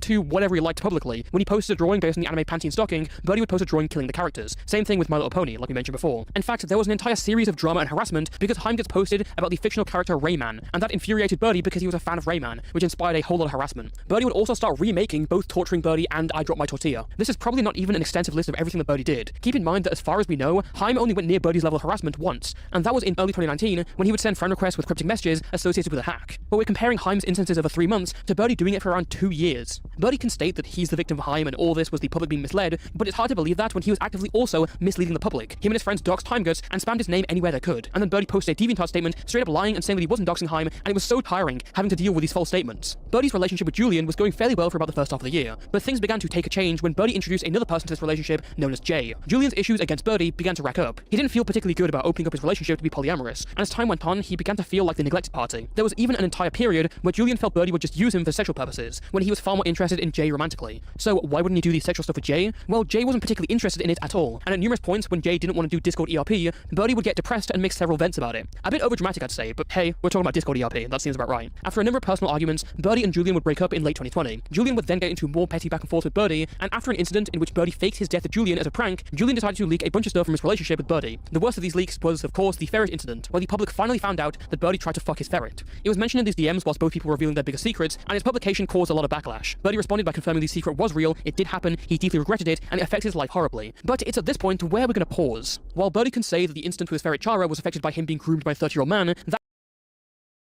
that was the longest fucking piss of my... I was holding that the whole fucking stream. You guys have absolutely no fucking idea. Oh my god. Holy shit. I didn't want to pause on the dramatic part, but it seems like this whole fucking video is dramatic. Like, my kidneys are about to fucking explode. Hold on. I'm just gonna go back. Alright, it was right about, like, here, right? As far as we know, Haim only went near Birdie's level of harassment once, and views against Birdie began to rack up. He didn't feel particularly good about opening up his relationship to be polyamorous, and as time went on, he began to feel like the neglected party. There was even an entire period where Julian felt Birdie would just use him for sexual purposes, when he was far more interested in Jay romantically. Did you finish and wash your hands? Yes, for 20 seconds. Yes, I washed my hands. Yes. So why wouldn't he do the sexual stuff with Jay? Well, Jay wasn't particularly interested in it at all, and at numerous points when Jay didn't want to do Discord ERP, This guy pees. This guy pisses. Pissy projects. He would get depressed and make several vents about it. A bit overdramatic, I'd say, but hey, we're talking about Discord ERP, that seems about right. After a number of personal arguments, Birdie and Julian would break up in late 2020. Julian would then get into more petty back and forth with Birdie, and after an incident in which Birdie faked his death to Julian as a prank, Julian decided to leak a bunch of stuff from his relationship with Birdie. The worst of these leaks was, of course, the ferret incident, where the public finally found out that Birdie tried to fuck his ferret. This is like the most like insane, like this is like extortion level shit, like paying someone thousands of dollars just never release. Oh my god, why would you ever admit this? Why would you do this? Why would this thought ever cross your mind? Most importantly, why the fuck would you ever tell anyone online about this? It was mentioned in these DMs whilst both people were revealing their biggest secrets, and its publication caused a lot of backlash. Birdie responded by confirming the secret was real, it did happen, he deeply regretted it, and it affected his life horribly. But it's at this point where we're gonna pause. While Birdie can say that the incident with his ferret Chara was affected by him being groomed by a 30-year-old man, that cannot be applied for his treatment of his ferret overall. Sexual stuff completely aside, valid questions were raised about Birdie as a pet owner. Birdie has stated before that Chara was fairly unhealthy because of his family's financial status, but I'm pretty sure having maggots and fly eggs in your ferret's cage indicates a lot more than just finances. It does not cost that much to just clean a cage. It doesn't cost anything, right? If there are so many flies in your... You could just remove the ferret from the cage, and then... Hell, if you can't even afford cleaning product, I assume you have a sink that works. This is inadequate, by the way, but like, wetting a fucking paper... Vacuuming it out, or wetting a paper towel, removing it... That's not like a money issue, that's a neglect issue. But to be fair to this person, that's on the parents, right? Because they're clearly an emotionally disturbed minor, and the parents got the ferret when they were 1 year old. So if this person is not mentally equipped to take care of this ferret, which it seems to be the case, there are 6, 7, 8, 9, allegedly 9 other people in the household. At that point, the parents should give the ferret to somebody who will take it, right? Your room with you and your ferret, that you start constantly drawing yourself surrounded by them, something's up. Speaking of Chara's cage, people speculated that it was also too small for a size, and poor diet and lack of nutrients. If the parent, that's like on the parents to go do something. May have been leading to her fur constantly changing and degrading in color. It began to turn lighter, her tail fur wasn't growing back, she was losing a lot of her brown markings. How about Birdie talking about petting his ferret and feeling her ribs, or saying that she always pooped when Birdie gave her baths, or a picture of Birdie throwing his ferret? As far as we know, very little action was taken. Her ribs, or saying that she always pooped when Birdie gave her baths, or a picture. For clarification, this is Birdie throwing his ferret down at the sofa. It's not severe and it's... Okay, what do you mean? Was it like... Did they just like plop the ferret onto the sofa? Or was it like a throw? There's like... I feel like we need like to elaborate a little more on that. Because I can mean several... Like if they just like toss the ferret onto the sofa. It's like, wow! Maybe put it down a little more gently, but like don't they like not, aren't they like very flex? I'm sure the ferret didn't like just like plop them onto the sofa or whatever. I wouldn't do it, but the ferret probably didn't give a fuck. But if you threw the ferret, that's insane.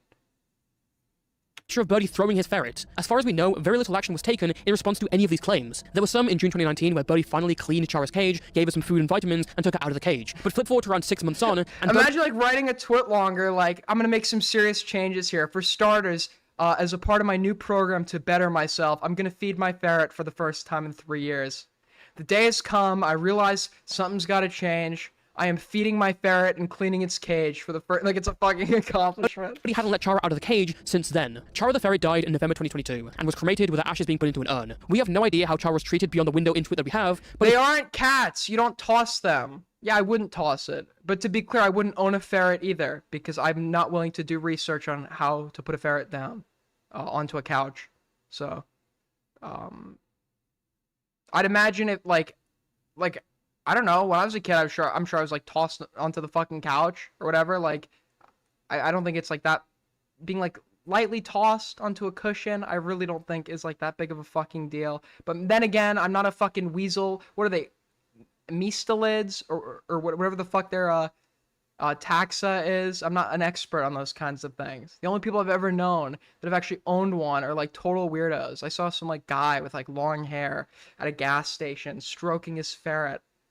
It's like, okay, man. It's like the same guys that like you see at like reptile expos or like own like pet snakes. It's like the very strange, smelly, long-haired people with like weird, obscure like death metal band t-shirts. Birdie accidentally leaving her ashes behind after moving out of someone's house is anything to go by, it probably wasn't that good. Returning to late 2021, Birdie and Julian would continue to fight over the next few months. At some point, Birdie was in a group chat and made fun of Julian by describing as nudes. In response, Julian just straight up leaked Birdie's nudes. Birdie would go on his server and post a bunch of very unhinged messages and threats towards Julian. Julian would then make several accounts to spam Birdie's social. Whilst this was going on, Birdie was still dating Jay, and their relationship is shown through the volume of art he made about it, cataloguing every month, as well as the plushies and the pony art. However, what really happened is up in the air. After getting out of the relationship, Jay would accuse Birdie of abuse. Jay said that Birdie would isolate them from their interests, friends, and had to cut off his personality and become a different person, all to please Birdie. Birdie has since stated that his breakup with Jay was one of the worst experiences of his life, and that it sent him into another psychotic break. But Birdie has also said that he feels super bad for how he was gross to Jay. For the rest of the year, Birdie would post more depressed art about Jay and how he was still attracted to him, which definitely made Jay I mean, it's feel a serious situation. You're like posting tactical child porn nude leaks against each other. It's not a laughing matter. But oh my god. I thought breakup posts or like breakup venting from your friends or whatever was like bad enough. But can you imagine they were making like propaganda posters over their breakup?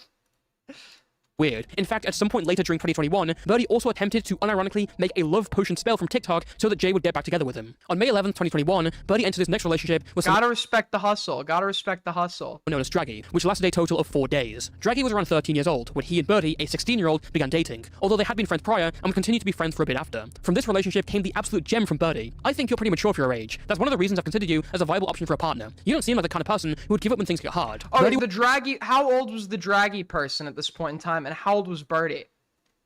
would bring up several topics and videos that a lot of people agree should not be discussed with a 13-year-old. You just said, this includes Birdie I know. talking about and sending NSFW, Fuck. discussing a dream about SA, discussing NSFW. I know he probably just said it. I am a bit tired. But the Draggy person was like 13, right? 14, if I remember correctly. Okay, yeah, 13. Got it, 13. 13 and 16. Okay, people are gonna be like, yeah, it's only a 3-year age. 13 and 16 is like a, actually like very, when I say like not 3 years is not the same across the board, this is what you mean. 16 and 13 is like insanely different in terms of like your development stage of development. Albeit this person could have not gone through these stages of development. Maybe they are just like a perpetual fucking child. They kind of act like it. It's not a good excuse. Your Honor, I had a young soul. But yeah, like at 16 years old, you like you have an understanding that like a 13-year-old at 16, obviously you're not a fucking adult at 16, but this is like you're beginning to get there. You're beginning to transition there. You're beginning to grow the fuck up. You haven't completely grown the fuck up at 16, right?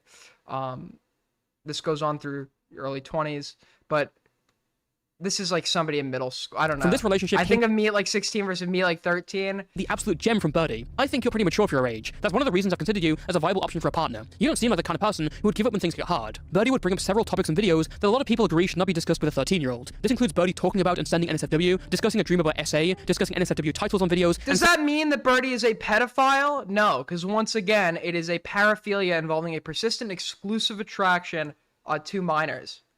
This on its own is not enough to say this person is like a pedophile, right? They could be like just like totally fucked and like not developed like not gone through like psychosexual development.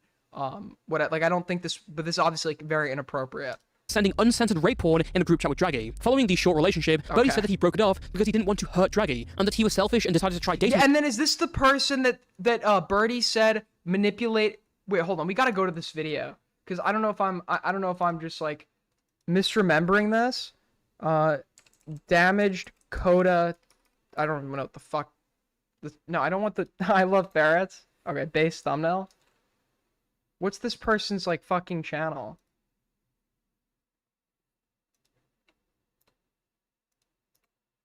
Why did it put a not? Fuck. Sick.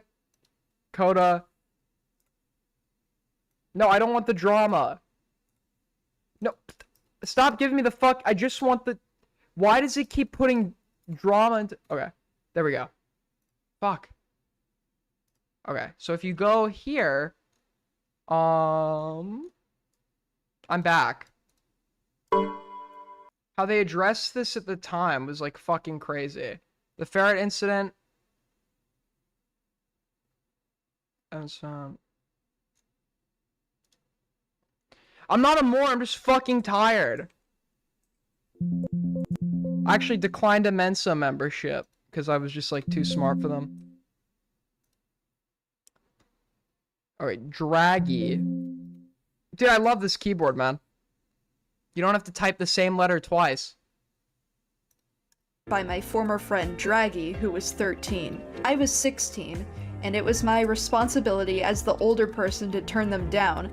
But because of the mental state I was in, I was unable to make the right decision. They were entirely aware of the mental state I was in. I addressed my worries with us dating, but they insisted that they wanted to date me, so I agreed. Our relationship lasted less than a week, and nothing of a romantic or sexual nature happened at all. They sent rape porn, allegedly, by the way. I don't know if this person is like so desensitized that rape porn isn't sexual. I never instigated anything with this person. Fun fact, I was already aroace at this point in time, but I wasn't aware of it yet, so I didn't even experience any attraction towards this person, which can be corroborated by the things I said during this time period. You can also see several instances of me establishing with them that- This person is flip-flop, by the way, on every person they've ever been into, so this is not... I'm unsure what my true feel... Yeah, that's applicable to every situation they've had with anyone ever, because their feelings of people, by their own admission, go from love to hate very quickly. I was not in the right state of mind to be making any proper decisions. But despite the sheer amount of times I said I wasn't in the right state of mind, they continued to pursue me anyways, which, I mean, what can I say? They were 13. Again, it was my responsibility to turn them down, which I would have done if I was, like, lucid. But in all honesty, I think I was taken advantage of. I'll come back to this point again once I- The 13-year-old took advantage of me.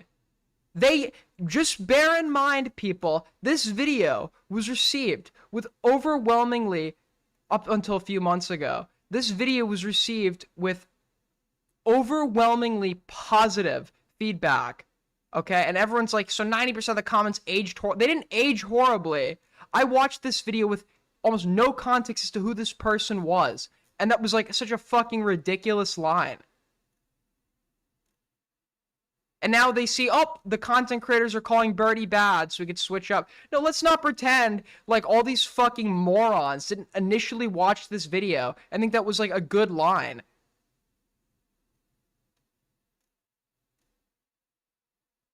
People mad at Birdie for his actions. Birdie comes back and finally makes a near 2-hour video in said actions. Why the fuck is his art style so ugly?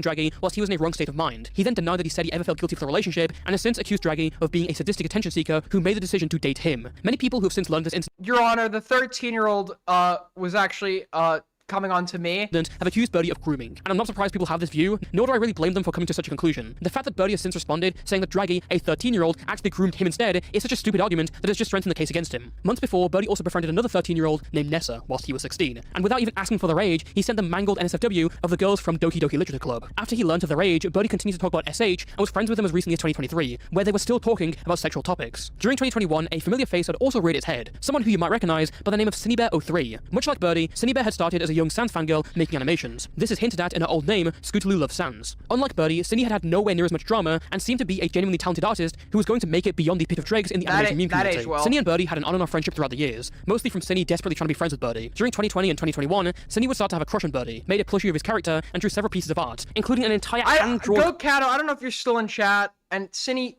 I don't know, I mean, what is... Who looks at like a person like this, with this history, and thinks, you know what?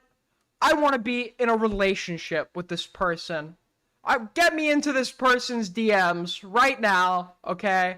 You know, I wasn't completely sold on the ferret fucking, but when I saw the 13-year-old manipulated them, the fucking rape, torture porn that they drew, I was like, somebody get this person in my DMs.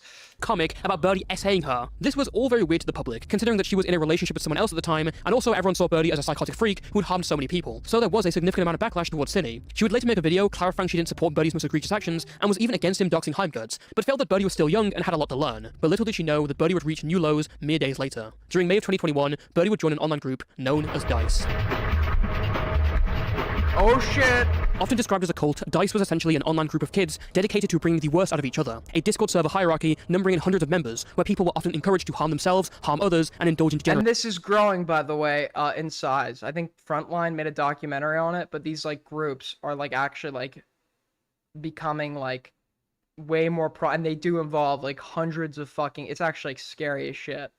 But that seems to be the type of thing that the jelly person I was talking about earlier was involved with and working with law enforcement to report. Not this specific group, but there are multiple of them. The group began with its creator and leader, Mortis, a 15- Yes, Cal, that is one of those groups. -year-old from Ireland that created DICE as it's such a widespread problem now. There are several separate ones. Off of another larger group named Trash Cult. Mortis was obsessed with Birdie during 2020 and 2021, even being one of his many impersonators, and it was during May 2021 that they became friends despite her many disgusting actions. I saw that one picture of you, I guess, doing your dog.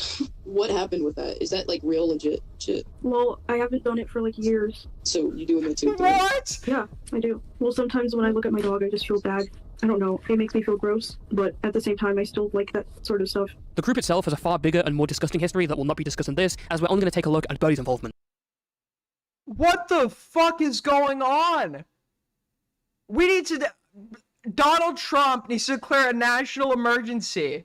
Okay? Donald Trump needs to declare a fucking national... What the fuck was that? Huh? You know, I made my mistakes in the past, you know, but I've grown. I look back on it and it's like the mistake. What the actual fuck is wrong with all of these people, man? And you might be surprised because it's a lot more than Birdie lets on. To this day... To be fair, though, all seriousness, there are adults in these groups that try to groom kids into doing stuff like that. And they are children, and whether it be under duress, etc., will actually do shit like that. Not saying it's right, but if it is a case like that, it is the adults abusing the children in that case. Some of these groups will get kids to like kill animals. It's all sorts of fucked. You could look into it if you want. Birdie said that he was in a bad mental state when he went into this cult, and that he was only there for around 2 weeks, which is technically true, but his impact whilst in DICE is a lot more than he lets on to this day. Earlier this year, an account by the name of Cherry came out with screenshots accusing Birdie, who was 16, of being in group chats with 12-year-olds and encouraging them to SH. This included pictures, tips on how to do it effectively, and videos. Another account by the name of Edward expressed that Birdie joining the server and talking about it publicly had only led more people to join the server and get harmed themselves. Related to this as well, a year after leaving DICE, so in 2022, Purple and Draggy would operate a Sting account posing as an 11-year-old girl named Olive, trying to ensnare Birdie as a pedo. What they did get is Birdie asking someone they believe to be an 11-year-old. They also, oh, that sucks.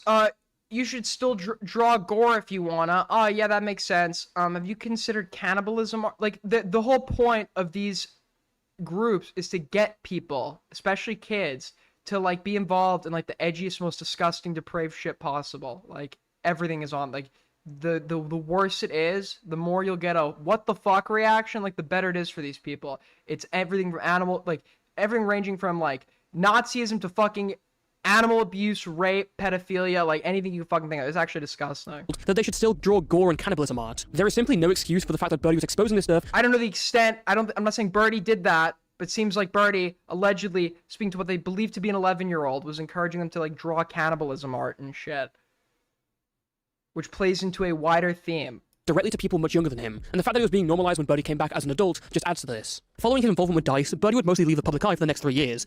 Part's pretty great. Olive Bear was a catfisher, but a catfisher I believe was a... Yeah, I'm not using that as like a hard point. I'm explaining these groups more than Birdie individually.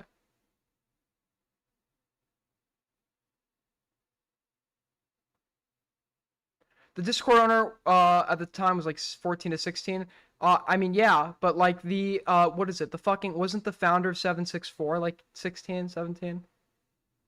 He doesn't have internet access, at least not access to social media. He called me through intervention through his landline, a phone after his sister gave him my number. His parents won't really let him get any form of help. They don't believe in therapy, meds, etc. Well, that's verifiably false, right? Wasn't the mom admittedly taking Birdie to, maybe something drastically changed, but the mom was like taking Birdie to like several therapists and shit.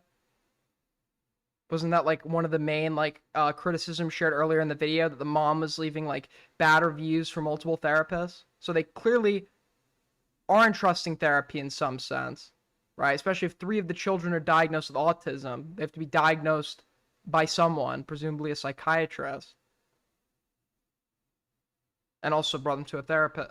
He's definitely improving behavior-wise, but his lack of support system from both friends and family. He can only call 2 people outside of his family, and he's homeschooled. He didn't even get permission to call me, and his family barked at him for that. It's quite shit, to be frank. Also, it's fine if you don't support him or whatever. I don't really care, lol. It's not my place to speak on your opinion. I don't fully support him either. He's done a lot of bad things to both myself and my friends, as well as hurting loads of people outside of that, but I don't think it's entirely wise to criticize him for not getting external help when it isn't available to him.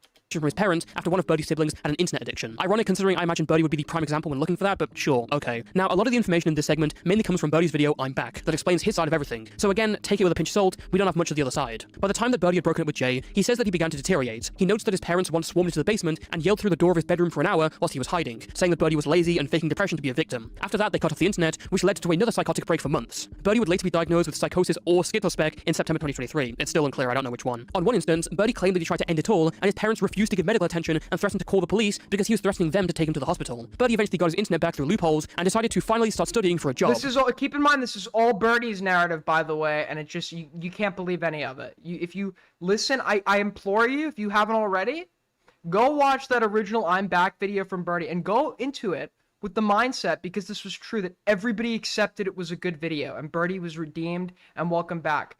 I implore you to go rewatch that and you'll understand exactly what I'm talking about. This person's narrative of events about the wrongs that have been perpetrated against them by anybody in their life cannot be trusted. In addition to all the heinous shit they've done. But at the beginning of 2023, his parents just decided to randomly kick him out as he was 18 now. No reason provided than just his age, according to Birdie. So he then had to go live with his grandma. Now initially his grandma was accepting of him, but issues arose because Birdie wouldn't wake up to go to school on his own or do his homework himself at age 18. There's a plethora of disorders cited along this, including an undiagnosed heart condition, but some of these issues seem totally on Birdie. At one point he talks about— They were talking about how they're like mentally ill and have like dyslexia, so they can't do math, and it was like abusive or they weren't working, an legal adult at this point, living with grandma for free. And the people at the math place they're getting their GED at, or whatever, or wherever they're getting their GED at, I haven't been through a GED program, so I wouldn't know, was like, they were like expecting Birdie to do math, even though, if I remember correctly, they had like some sort of learning disability. The learning disabilities are not treated by like just not engaging with anything difficult. That is not how learning disabilities work. Just because math is hard for you, doesn't mean they're just gonna say, okay, don't do it. Don't do it. No, you're gonna have to try a little hard, more hard, and yeah, you might need some extra supports. I don't know how well supports would be in a fucking GED program, but I wonder why they didn't finish high school or whatever, but, you know, you're still gonna have to work through that shit. I don't know, they were just expecting Granny to let them fucking freeload, no job or anything. About the fact that he had to just bring in a laptop to school and do his work on the corner. But if he forgot to bring his laptop, he wouldn't be able to do anything. He paints himself as the victim in this, and the staff neglects him. But I just have to ask, who on earth forgets to bring a heavy-ass laptop, especially when it's the one thing they need to bring? Over time, Birdie's grandma started to get sick of him and became more aggressive. She accused him of being manipulative, Birdie said she was being verbally abusive, and this led to Birdie getting kicked out and staying at a homeless shelter. This was the text too. My grandma's verbally abusive. You haven't worked, presumably, based on what we have from the recordings of the parents. I presume you weren't all nice to Gram when she was like confronting you and all this. You weren't going to the GED program. You were completely freeloading. So you go to a homeless shelter and you text Gram, can I have all of the chocolate chip Cliff bars? I'll bring that stuff and your blanket, flag, clothes, hamper, hangers later this evening. I'll stop off at Costco and get a big box of Cliff bars. Let me know what time you have free time later. Like, that's like a nice fucking... How is it? That's verbally abusive? Sure, verbal abusers can be abuse is totally still possible here. I'm just saying, the people in this person's life they accuse of abuse don't really present as such, and this person's credibility is already insanely dubious. So before I confirm that, oh, like the claims of abuse against the parents or grandma or whatever is like true, I need to see some text or something. And if this is the proof you're providing of your grandma's verbal abuse, you're totally fucked, right? You say your parents can't handle you. Nobody can handle you. I think you need to put some work into trying not to be so much to handle. You burn your bridges here. Telling people you didn't feel safe here was incredibly underhanded and hurtful. If you don't want to get kicked out, you should talk to Nana and Jean about what you can do to deserve to stay there. What do they need to see from you? How can you prove yourself? Are you willing to try? Or you can ask the shelter for help and put in more effort there. At least you wouldn't be homeless. That's just like tough love from the grandma. Shelter. kindness and then tough love, which honestly this person fucking needs. During a stay at the homeless shelter, this was also apparently hell on earth, as the water... Oh my god, like the fucking, the shaking while eating the Grams box of Cliff Bars. And this led to Birdie getting kicked. I see fucking crack addicts roaming the street at night, sifting through the trash to see if they could find a fucking half-eaten rat that they could finish. Out and staying at a homeless shelter. During a I was in a bed. They found a bed for me with a cliff. I was eating my Cliff stay at the Bars. homeless shelter. This was also apparently hell on earth, as the water was dirty.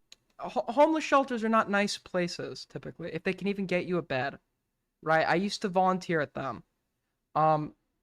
They do their best, but right, obviously it's not going to be like the fucking Hilton Hotel. Sometimes it's far less than that, right? Sometimes you can genuinely be in like an unsafe situation. But shelter is generally trying to take people who are going to be like a safety risk. But like you've like a clear path.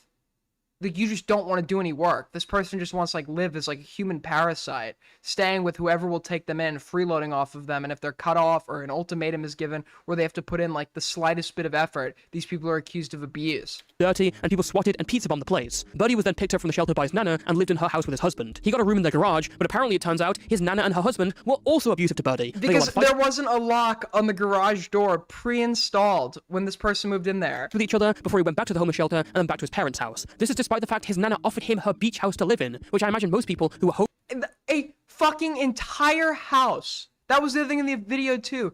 When they were like complaining that the garage door didn't have a lock on it. So they offered this person an entire fucking house. No job, okay? No job. No GED. No effort. And they offered this person a fucking house, and they're complaining about these people. This is from Birdie's video. They're complaining about these people as abusive in this video. A video, by the way, that everybody thought was fucking great. Everybody in the art commentary community. I mean, what the fuck is going on? And then for the parents to take this, I get it, okay? It is hard it's easier said than done to cut off your child. But at some point, you have to realize that you aiding them is only enabling them. They're not doing anything they're supposed to be doing, and people aren't going to change if they don't have a reason to. And discomfort would, I would assume, be this person's motivation for change. And if you're just accommodating every single fucking step of the way, you're becoming a part of the problem. Homeless would grasp that opportunity at the first time of asking. Now you may be thinking, why didn't Birdie just go to a friend's house, sleep over on the sofa? And to be fair, an attempt was made, but its existence has only brought more accusations against Birdie. Yeah, and then didn't they call this person like abusive? Everyone that let in this fucking parasite, was accused of being Cinny Bear. Okay, sorry, I was thinking of another person. There was like another place in between Cinny Bear and the other person. No, Cinny Bear is a bad person. Don't get me wrong. Never mind. But I don't believe, what I do not believe is that Cinny Bear abused Birdie. I don't believe that at all. I believe Cinny Bear is a predator that engaged in abhorrent relations with a child that should have led to some form of prosecution, or interaction with a child that should have led to some form of prosecution. I do not believe that Cinny Bear abused Birdie. Just knowing what I know about this person and the fact that like it was convenient while everyone was shitting on Cinny Bear to like come out with this and like add merit. It was like, in hindsight, I realized that some of the things that Cinny was doing, because like they had closeness, it seemed like it was like a borderline platonic friendship, were like abuse. I noticed these things were abuse in hindsight. As soon as Birdie got his internet back in 2022 through undisclosed loopholes, he was in communications with his internet friends. Keep in mind, he had no IRL friends at 16, so his closest friend was Refix, or the Maryland guy, as he's known by others. Refix was a close friend who had offered to house Birdie in their home in Maryland. However, in Birdie's I'm Back video, Birdie goes on to accuse Refix of emotional abuse, saying he bribed them with gifts and held them above his head as manipulation. Yep. Refix would then block him just as he was ready to leave for Maryland, and went on to harass Birdie, leaking artwork and vents, and causing another psychotic break and insane paranoia. That's the person I was talking to that came before Cinny.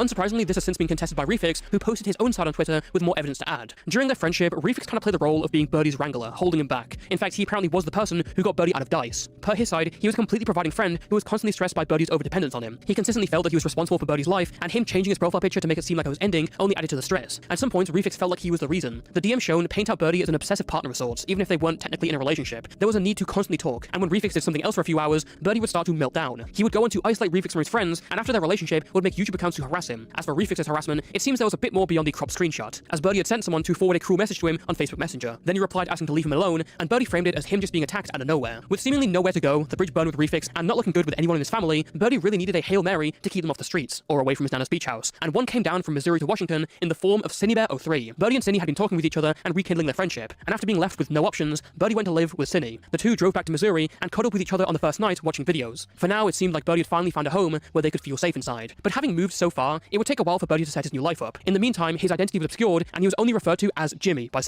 What? But I don't get it. Why have so many okay, this person is obviously not a normal individual. Like I assume like children. Or not assume. They seem like children.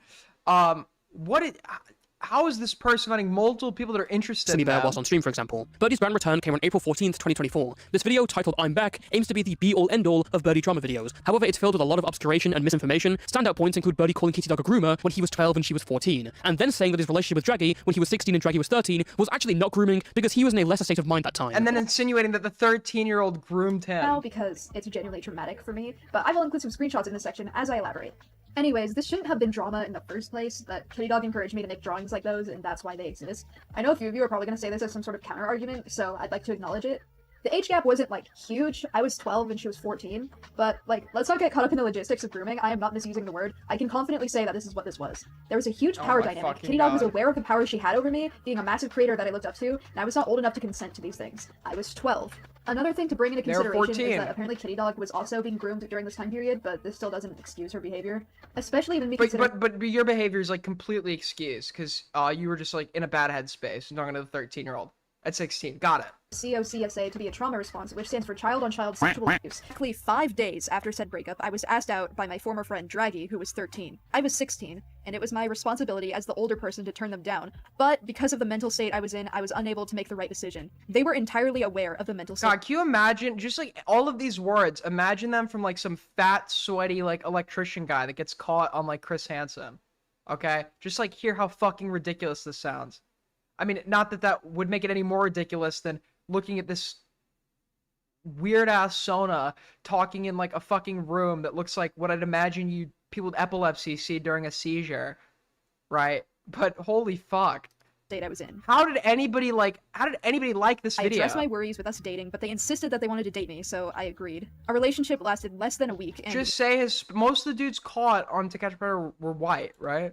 Nothing of a romantic or sexual nature happened at all. You can also see several instances of me establishing with them that I was not in the right state of mind to be making any proper decisions. But despite the sheer amount of times I said I wasn't in the right state of mind, they continued to pursue me anyways, which, I mean, what can I say? They were 13. Again, it was my responsibility to turn them down, which I would have done if I was, like, lucid. But in all honesty, I think I was taken advantage of. See guys, I didn't groom Draggy because I was mentally all gone, not in the right state of mind. But that doesn't apply to Kitty Dog, even though she was being groomed at the time. The double standard is incredibly blatant and malicious. He also addresses the Heimgo situation and ultimately apologizes, but in this segment, he tries to make an equivalence by showing a period of harassment that Time did for a couple of months, as opposed to Birdie's 3 years straight of harassment. And also, let's play Birdie's admission statement here. I'd like to take accountability for my behavior towards him. When I was 12 to 15 years old, I had an intense obsession with him, which included me archiving all of his art and making videos about him constantly, and sexualizing him, stealing his OCs, borderline stalking him, doxing him, and encouraging harassment of him. This is something that I believe that I genuinely needed to be held accountable for. Join Queeman VC. He is calling you out. What is he fucking calling me out? Why am I getting DMs, dude? I'm too tired for this shit. Does Tommy C hate you now? Wait, who joined? Okay, I'll join his VC. What is going on?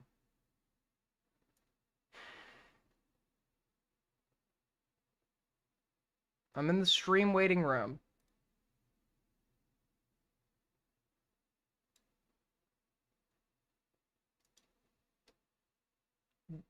Can you not see my fucking eyes, little bro? You're losing? I'm not even there yet. I'm waiting for him to join. Is this guy even talking about me? Queeman.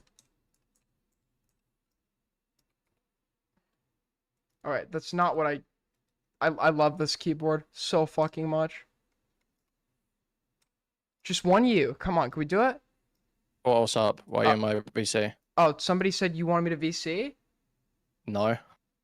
Oh, go on, chat. All right. Okay. Thanks. Oh, ban that guy for life. Whoever the fuck typed that. Can we just ban that guy? Thanks for wasting my time. Appreciate it. And thank you to all of you who did, but the harassment that I received because of this was not okay. Having seen the context and everything that went on here, do you think the statement with no screenshots is Haha, so funny. I wasted his time. What really happened? I mean, he still makes a heavy implication that his stuff with Heimgirls in 2018 was non-consensual, despite the fact that was easily disproven. Malachi managed to get my entire audience on his side for a long time while manipulating me and gaslighting me for several years. We dated 8 times, I believe, and he took advantage of me sexually. He created an alt account so that he could interact with me. Weirdly enough, while taking advantage of me... This is exactly why a video like this had to be made that looked at Birdie's past. He is still lying about this. The fact that a video about Birdie's past wasn't made before gave Birdie the opportunity to slither out of his own past. I would not be covering what a 14-year-old was doing online if Birdie wasn't being openly and verifiably dishonest about what happened to everyone. This entire video seems to be symptomatic of how Birdie will overextend on his claims against someone to make them look worse. As I said before, right, like, I'm hesitant as well to cover people's behavior while they were minors, because I did plenty of shit I wasn't proud of when I was a kid, but obviously, like, not anything like this. But if it's like, if they're talking about it to this day, right, lying about it, so it's now a present situation because they're rewriting an old one, so that would be the present situation, and there's been absolutely no change in behavior from this person, then it is absolutely valid to bring these things up to show a pattern. Exaggerating and lying and adding more. The same motherfucker went to get other people to do his dirty work, to gather evidence against him, by giving them his PWs to go find dirt on them. More and more on top, as long as he can get away with it. I don't get it. He just left it. I don't get it. Honestly, I'm convinced if this person is able to persuade so many people and get so many people to become into them, I'm in the wrong profession. If I went into Art CC tomorrow, I could become Charles Manson. Dog may be uncomfortable during New Year's, something that he has evidence for, but no, he goes above and beyond and says they're a groomer. Debate, I don't think Birdie would talk to me. Without realizing these same standards could be applied to him. Another thing worth addressing is the excuse that, well, I was psychotic. You see Birdie using this in the video a couple of times, especially with the Draggy segment, and you see a lot of Birdie fans using this as a defense. In fact, some of them may have already commented it before watching the video. Here's the thing, we're still unclear on what Birdie's diagnosed with. I'm not a psychologist, and I doubt you are either. So all we can see is that we have no idea. Dude, I'm gonna be like Lyle Convoy. I'm gonna create like a big Discord server where I just start like berating random people. Create a cult. It's gonna be great, man. What Birdie actually has. Birdie says in his video that he was diagnosed with psychosis both back when he was 14 and in September 2023, except he's not sure which disorder it actually is, so he just calls it psychosis. And when he was diagnosed when he was 14, he was actively also lying to his therapist and complaining his therapist wouldn't diagnose him properly. And by his therapist, he means a school counselor. You see what I mean? Was I lazy going to school? Well, I'll have you know I have an undiagnosed heart condition as well. What is the process of Birdie even finding these symptoms? I realized I lined up... This is the type of person to like scour WebMD to like find like applicable diagnoses to themselves. Like every other like attention seeking, like quirky aspect of this person, it's really not that hard to believe. They're just like doing like self-diagnosis. Behaviors in my head. Or showing up to therapists with like a preconceived idea of what they think they have and like framing their words in a way to get diagnosed with that thing. I thought, why this isn't something a normal person would do. Normal people don't have these thought processes. What's going on? And so I tried to look into it, and I'm not going to tell you what disorder it is. Is that Ace Howler? Another mental disorder that I match all of the criteria, and it's like it's one of those evil abusers disorders. This is my point. Yes, I know exactly what they're doing, right? They're doing the Boblax thing, reading the DSM criteria. The problem is, and this is another problem with even psychologists, right? When the DSM gives you a criteria, if you meet 5 or more of these conditions and can rule out such and such, then this such and such diagnosis is applicable. And when you're looking at it through your own lens, you're already at risk of confirmation bias because you suspect you have it, so you're already looking it up to figure out if you have it and reading the symptomology. So you're going to fit instances from your life or recall instances from your life that are going to fit certain symptoms.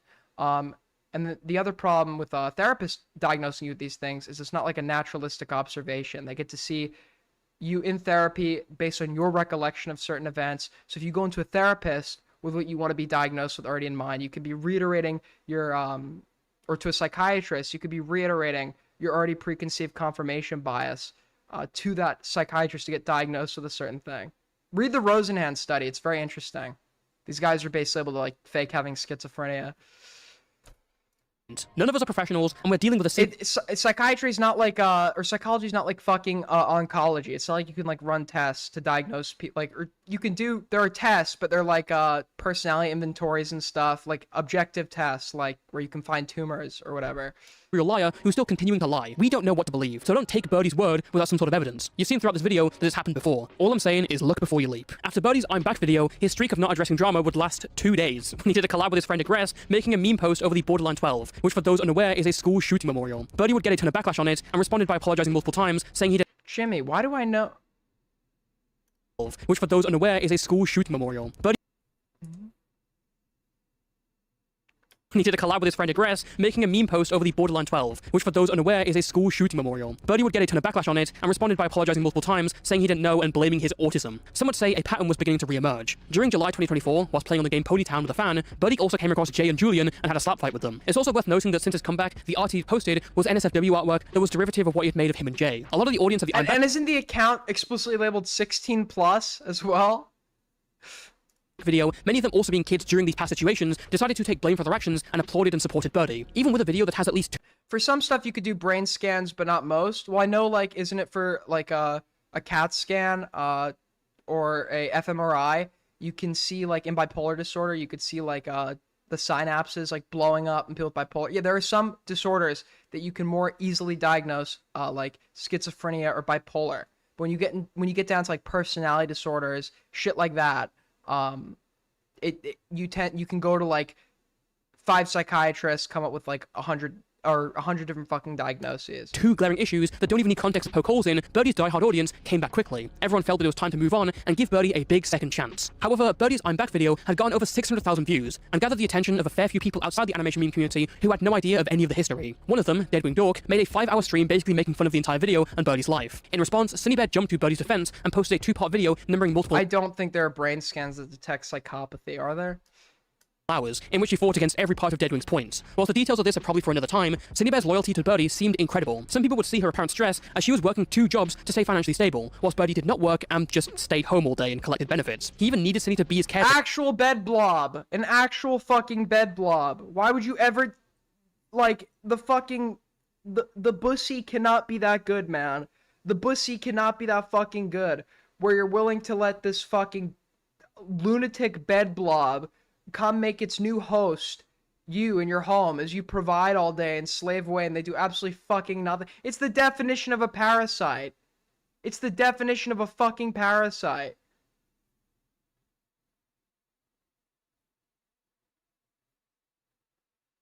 He had to be asked to split the rent and still didn't fully agree at first. And when Cindy came home, she'd find him just in bed or drawing. Birdie's over-reliance on Cindy meant that if she suddenly lost everything, that would be a death— Yeah, Debussy, Claude Debussy. He made Claire de Lune. It's a good song. You should check it out. Blow to his current situation, and as fate would have it, that's what happened. Fleur de Lis, all good stuff. Claude Debussy. Over a number of days in mid-September 2024, 3 Google documents were published regarding Cindybear. Document 1 was around Cindy's strange sexual behavior around various minors, whilst Document 3 talked about Cindy's treatment of a former partner. But Document 2 was the most egregious, detailing the experiences of a 14-year-old who accused Cindy of grooming them while she was 21. There are brain scans detecting psychopathy. Parts of psychopaths' brains are less developed than normal people. No, I know they have underfunctioning amygdalas or underdeveloped amygdalas, but that's not like a be-all end-all for psychopathy, right? You can have an underdeveloped amygdala and not be a psychopath, if I remember correctly, right? I don't think there's like any like confirmed objective testing for psychopathy. They may be able to find like noticeable differences in scans in the brains of people who have met the criterion for antisocial personality disorder.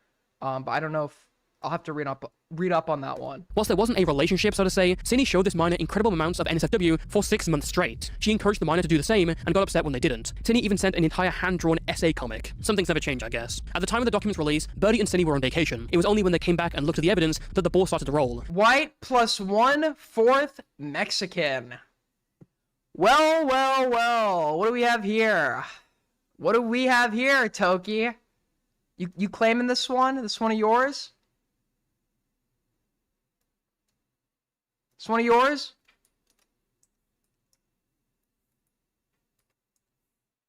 Hold on, this actually reminds me of something that I've received very recently.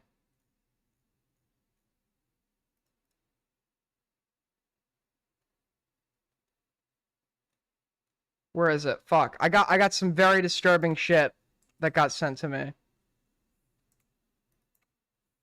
I'll see if we can find it in a sec. Cindy would post a video apologizing for what she did and saying that she was a groomer. Then, the next day, Birdie posted a video confirming that Cindy was a groomer. This video, which was secretly recorded while Cindy was in the other room, talks about the situation as Birdie claims he had no idea it was ever going on. He also claims that Cindy would essay him, grabbing various parts of his body or poking them as a joke, even though he said no. It's worth noting Cindy would deny these the essay was poking claims, saying it was all consensual and there was no indication of discomfort. Alongside this video, Birdie also started a GoFundMe for moving elsewhere and escaping, as the benefits were no longer coming in for him. The GoFundMe would reach its goal of $10,000 in a matter of days, and even This is the ultimate bed blob parasite. My roommate is a pedo, so now I'm gonna... well, it is rightful to turn on this person, but for all the wrong reasons. And I'm somehow... Not only am I gonna say what my roommate did is bad, I need to make myself the victim here. And this person that I was living with, and obviously like, very close with, we're like platonic or something, whatever, I'm gonna like take like instances of like poking and stuff in hindsight, and like reframe that as sexual assault. You're not even in this, not saying it's impossible, right? But you're not even in this person's preferred victim range. Went above, reaching $11,000. Even after everything Birdie had said and done and all the controversies, he still had a fan base that was willing to donate I believe Cinny Bear on this one. I believe Cinny Bear says they didn't do it. I believe much to essentially save his living situation. To me, though, it's weird there weren't more questions raised about Birdie's knowledge of Cinny Bear's grooming. Knowing someone who turns out to be a pedo is one thing, but being in the same house with them for months, sleeping in the next room or even in the same bed, that's another issue entirely. There wouldn't to be fair, that's a bad point. You can totally be living with someone who's doing something fucking horrible and not know it, right? I don't think that's a good point. Is it possible Birdie knew? Sure. I wouldn't be surprised if Birdie had no idea of any of it. We have enough to criticize Birdie on.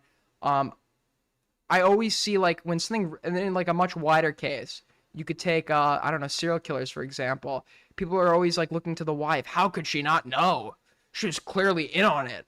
And it's like, no. She wasn't, actually. People don't immediately assume these things, the people they're with. Sometimes their brains will try and find other explanations. It is totally plausible Birdie didn't know about this. have even been a time where Birdie was out of work, so their schedules wouldn't have conflicted that much. He was home the entire time. Around this time, Birdie would get into a call with Queen, Cindy's IRL friend that Birdie had recently met and became close with. They started to become really good friends, and Birdie would eventually stay over at her house for some time. A few days later, Cindy would post another response to the situation, stating that Birdie and others had coerced her to admit that she was a groomer. She responds saying that the sexual themes she discussed with the kid weren't actually that sexual, which is just a blatant lie, but I mean, how else could you even defend this? This is all for another time though, because this video led up to the fight between Birdie and Cindy Bear over— Is this not Mango? This is not Mango, although apparently, according to Mango, recently, someone broke into their house and killed all of their pets.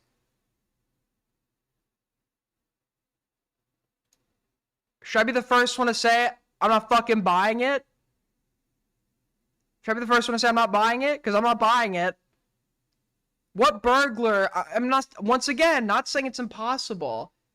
But you, the person who's known to exaggerate and lie about certain things and be like borderline as fuck, right? You have all these pets. We know you're hard on money right now.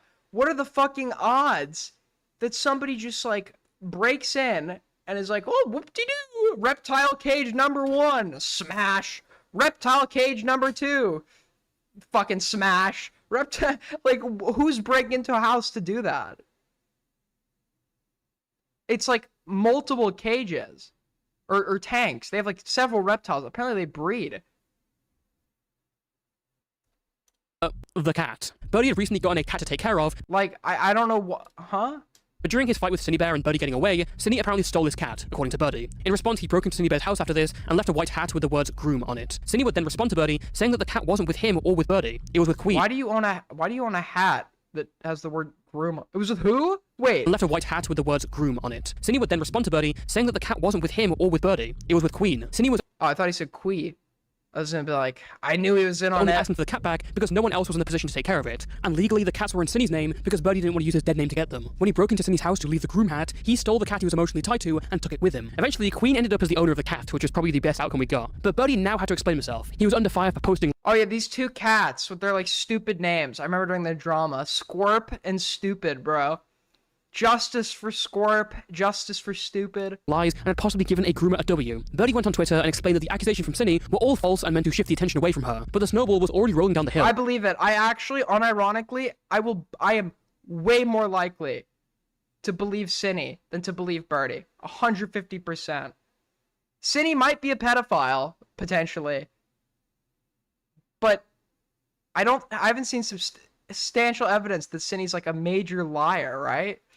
And people were really starting to look into what Birdie had been up to. Days earlier, Birdie had posted art of him dressed as a character. As bad as it sounds, yeah, I believe Cindy over Birdie. The animator Zontan, known for his sexual drawings of underage characters aged up to be adults. Birdie claimed to have no idea who Zontan even was, but that was another lie as seen from this Discord message. Being caught out twice in a number of days isn't a good track record for anyone, and his response to the backlash being pill posting was only further indication of that. Seeing the tides turn against him, Birdie decided to leave the internet, saying, okay, I'm sick of being this week's hot juicy drama and having the dehumanization— I'm gonna like insert myself into the center of the biggest drama in the ACC community for the week and like reframe it so I'm somehow the victim, but also I'm like gonna simultaneously say I don't want to be a part of the drama, but only when it like turns on me. And demonization of myself so widely normalized again. People are scraping the bottom of the barrel for rumors. I'm leaving for a bit. Okay? Yo, thank you so fucking much with the $5, Juicy Dog. Can we stop pretending that Cindy Bear did anything wrong? All she did was try to introduce kids to some modern culture. Okay, good one. Disavow.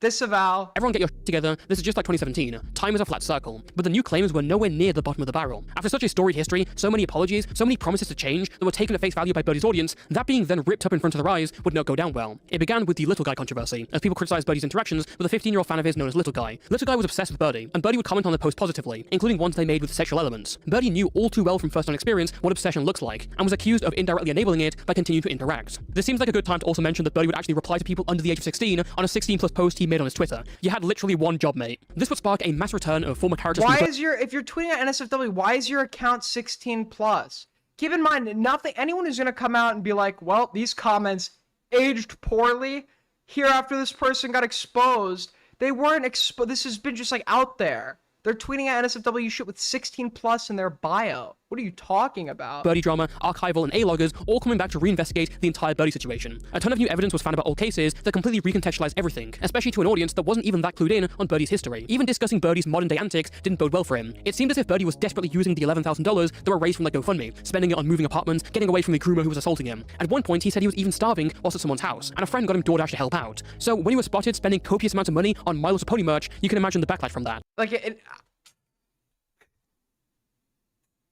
it's like the worst grift I've ever fucking seen. This person doesn't work. You don't even have like a fucking online job. I don't understand how you've like made it this far in society. This is like the best argument like against socialism. Dude, this is insane.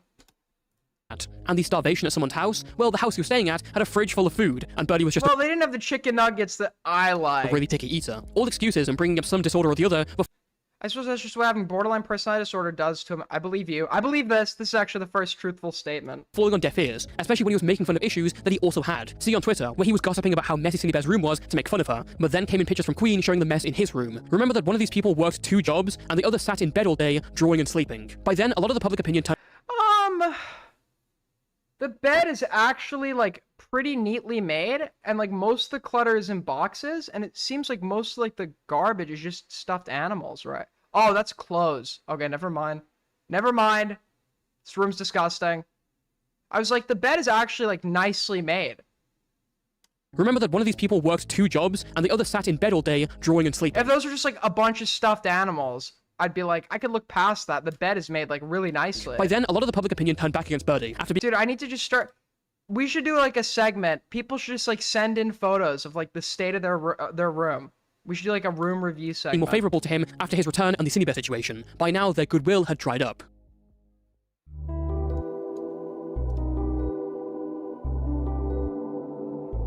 They probably sleep on. No, the other person probably makes the bed for them. The story of Birdie tells a blend of greys that we rarely see at all. It's seeing the real-time story of a kid mistreated by the family but also prone to lash out, becoming a child of the internet and a victim to some awful stuff. But soon he was twisting the abhorrence onto others throughout his life, many of the people he's encountered and his own audience itself. It's uncomfortable because it never should have been broadcast. The fact that a 12-year-old was unmonitored online, having a completely massive career with a dedicated fan base, was always going to end badly. But wait a minute, what do you mean by that, Toastify?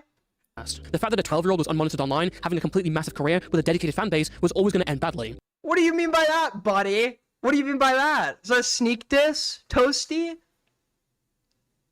Shaking my hand, acting like it's all good, and then stabbing me in the back? But origin stories and illnesses and disorders only go so far. Everyone has their own issues, but we all have to take responsibility for what we've done, and we do. Birdie has a trail of gross irresponsibility. Aiden, you literally peaked at 12 years old. I bet you were really like chuckling when you were typing that one.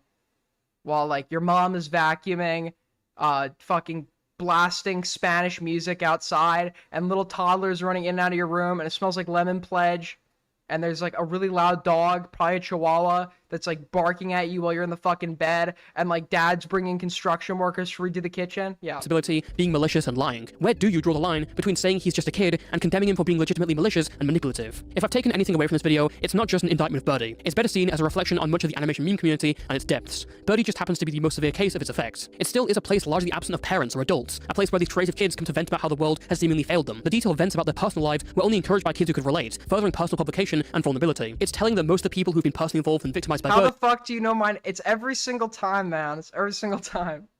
I love Mexicans. Nobody loves Mexicans more than me, but every Mexican will tell you this is literally exactly what their fucking house is like. You could just like ask any one of them. Have also turned out to be severely messed up in their own right, and documenting every single one of their actions on top of covering Birdie would double the length of this video. Aiden just described having a nice family. That's not what I... Yes, it sounds like a nice family. That's not what I meant.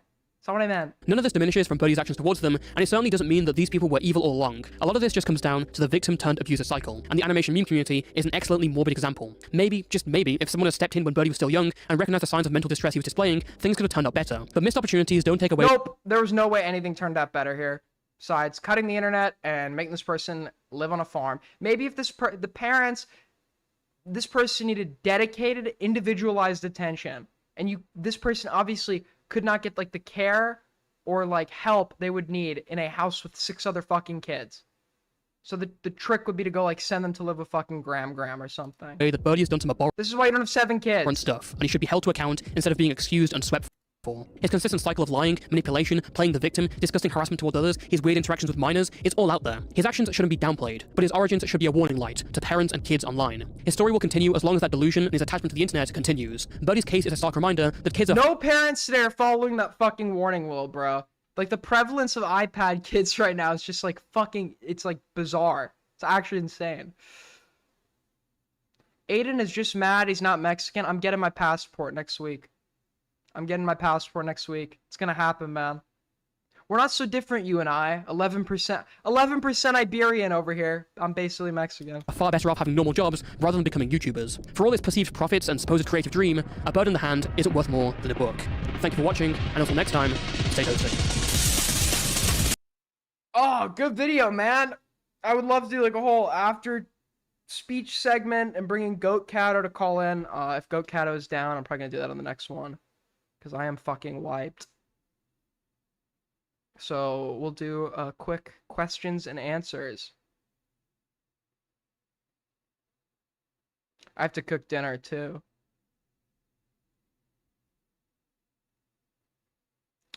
What is up, people? What is up? Questions, answers, comments, concerns. I hope everyone's getting the gist, clipping, astroturfing, supporting this community in others' chats. I know there are disloyal fucking, speaking of a cult leader, there are disloyal people in this audience that are so nice over here, and then when they're in other people's chats, they talk all the shit in the world.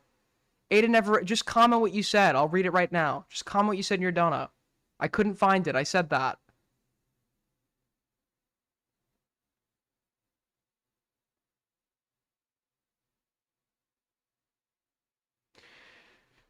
Check what you're tagged in tweets.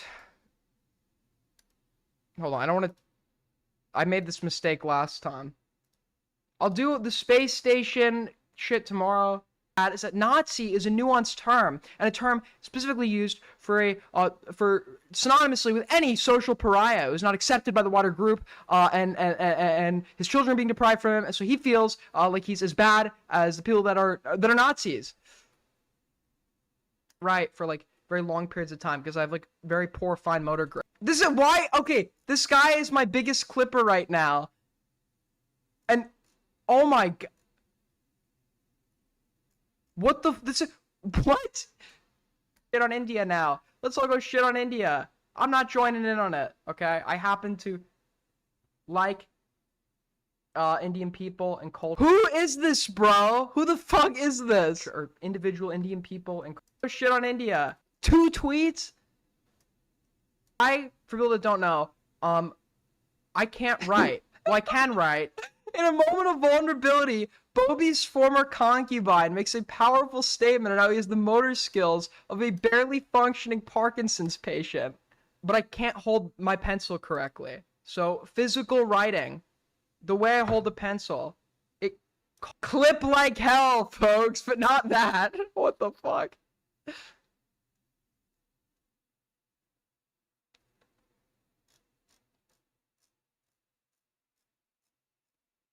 Okay, none of you are like capable of critical thinking. Got it.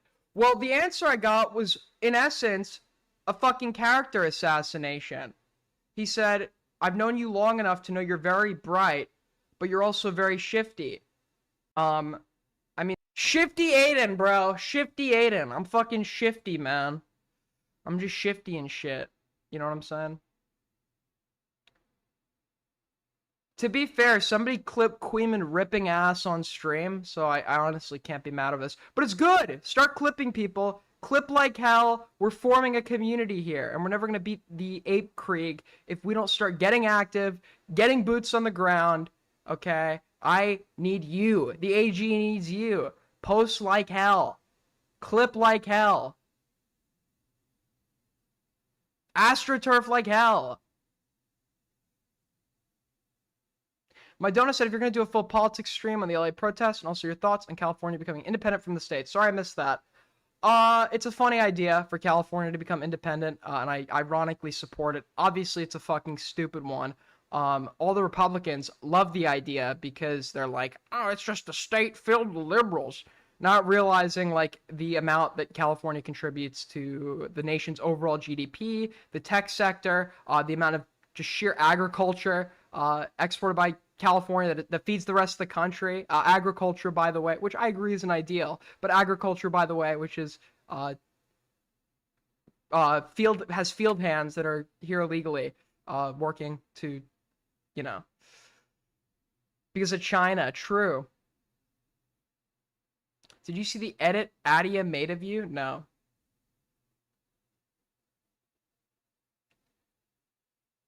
Aiden supports farmers.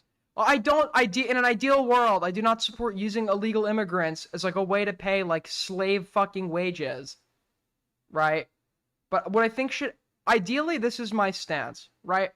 If you are here and you are a criminal and they want to deport you to your home nation, if you've committed a crime here or they find out you have a certain type of criminal record, from your home nation or another nation, I don't care. Be my guest. Deport this person.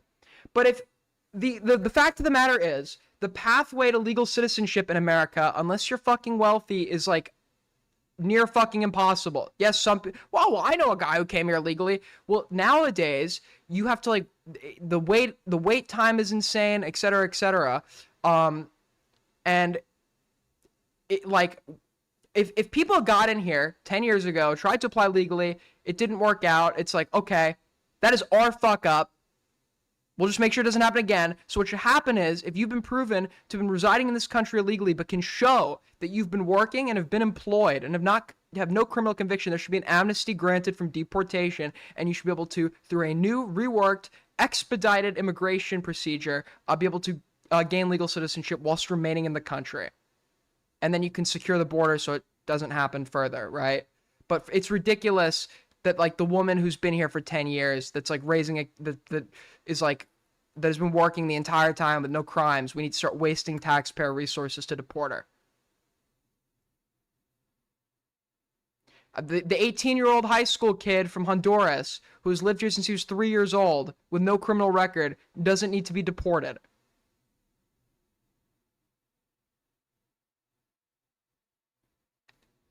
There's like a middle ground. There's a middle ground here. There's a middle ground. Yeah, obviously the guy who's like raped 13 people in Venezuela or whatever, send him back to Venezuela. Well, actually, that's a bit hard. Try him here. Lock him up here. But they could be criminal. They could be. So we should secure, if you want, like, secure the border and have an expedited immigration process so that people can come here legally. Because right now you say do it the right way. The right way for some people is near fucking impossible. Okay, it is A lot of people are getting arrested showing up for their court dates, which are like 2 years out.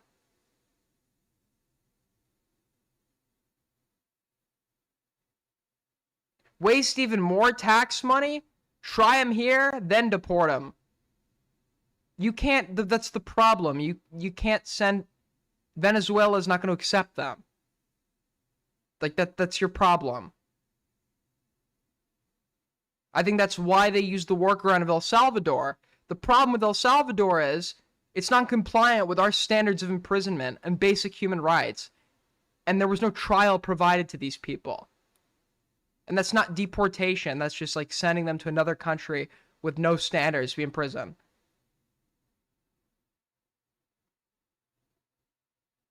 This is such cope. What is unreasonable what I'm saying? Secure the border. Prevent future illegal immigration, and the ones who have been here, who have worked with no criminal record, should get an amnesty and a ability to remain in the country while pursuing an expedited pathway to legal citizenship.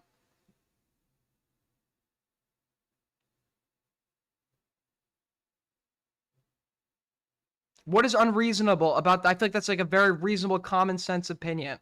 Do I believe in a completely fucking open border? No, obviously not, right?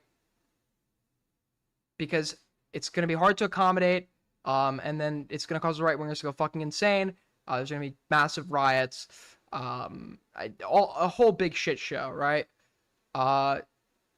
Besides right-wingers rioting, right, there's also like a lot of people you need to meet the needs of, et cetera, et cetera.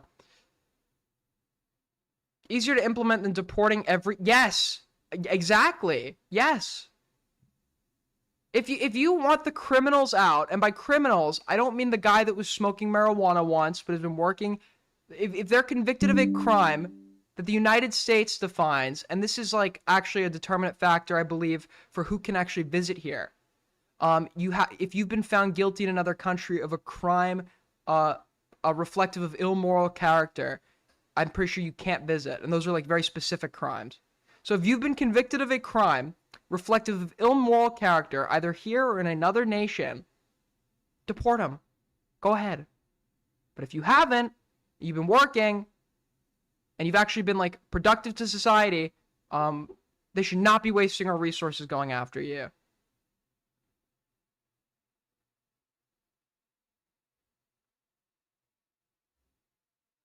Aiden thinks rapists should be allowed to live. You want to debate me on that? Do you want to debate me on that? Nope. Of course you don't, because you're running. You don't believe in anything.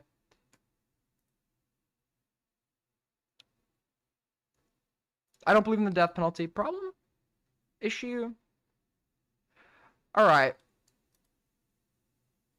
What, your grandpa was one of the leaders of the What if your grandpa was one of the leaders of the Sinaloa cartel? Shows leadership. Qualities we admire. Welcome. Welcome. Welcome to the United States. Aiden thinks the death penalty is a waste. Well, it is a waste of tax dollars. It also makes no sense. There's like really no benefit to it. Other than, I feel good now this guy's dead. Which some studies show that's just not the case. For the families of victims. It's caveman, low IQ mentality.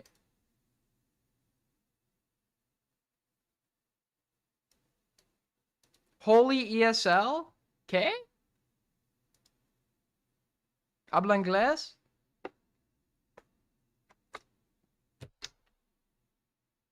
Alright. Who is Aiden's Joker? I don't know anymore, man. Can we talk about India? What do you want to talk about India? They're being run by like a crypto-fascist fucking regime that's obviously persecuting their Muslim minority. It's a very long story, okay? Aiden be like, how we save money is by giving people a trial, and if found guilty, we just send them back and hope they don't come back. What are you talking? When did I ever say any of that?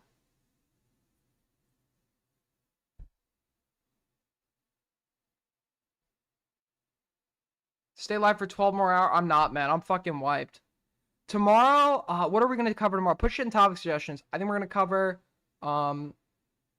I'm going to do a deep dive into these congressional assassinations and the manhunt for the killer that is still on the loose.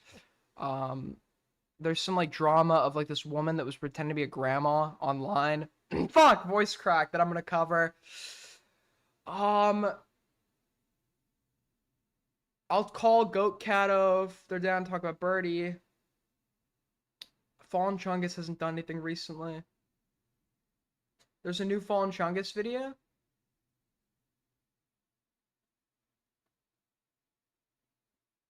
Okay. Cool. Got it. All right. Well, as always, thank you guys for watching. Copying Queeman. Yeah, bro. Yeah. I don't even know why I keep streaming, man. Thank you for watching. I appreciate all the enthusiastic support, okay? Especially from Ali Khan, who's going to say very nice things about me, and Icy Chat, and Kevin Malk, who's definitely not trying to... Actually, you know what? No, that's wrong. I respect Kevin. I respect Kevin a lot, because Kevin did something really good the other day. I don't remember what the fuck Kevin did, but I said I respected him for it at the time. Okay? He may talk shit about me in my chat, but he did something good that I don't remember what it was. All right. Well, thank you guys for watching.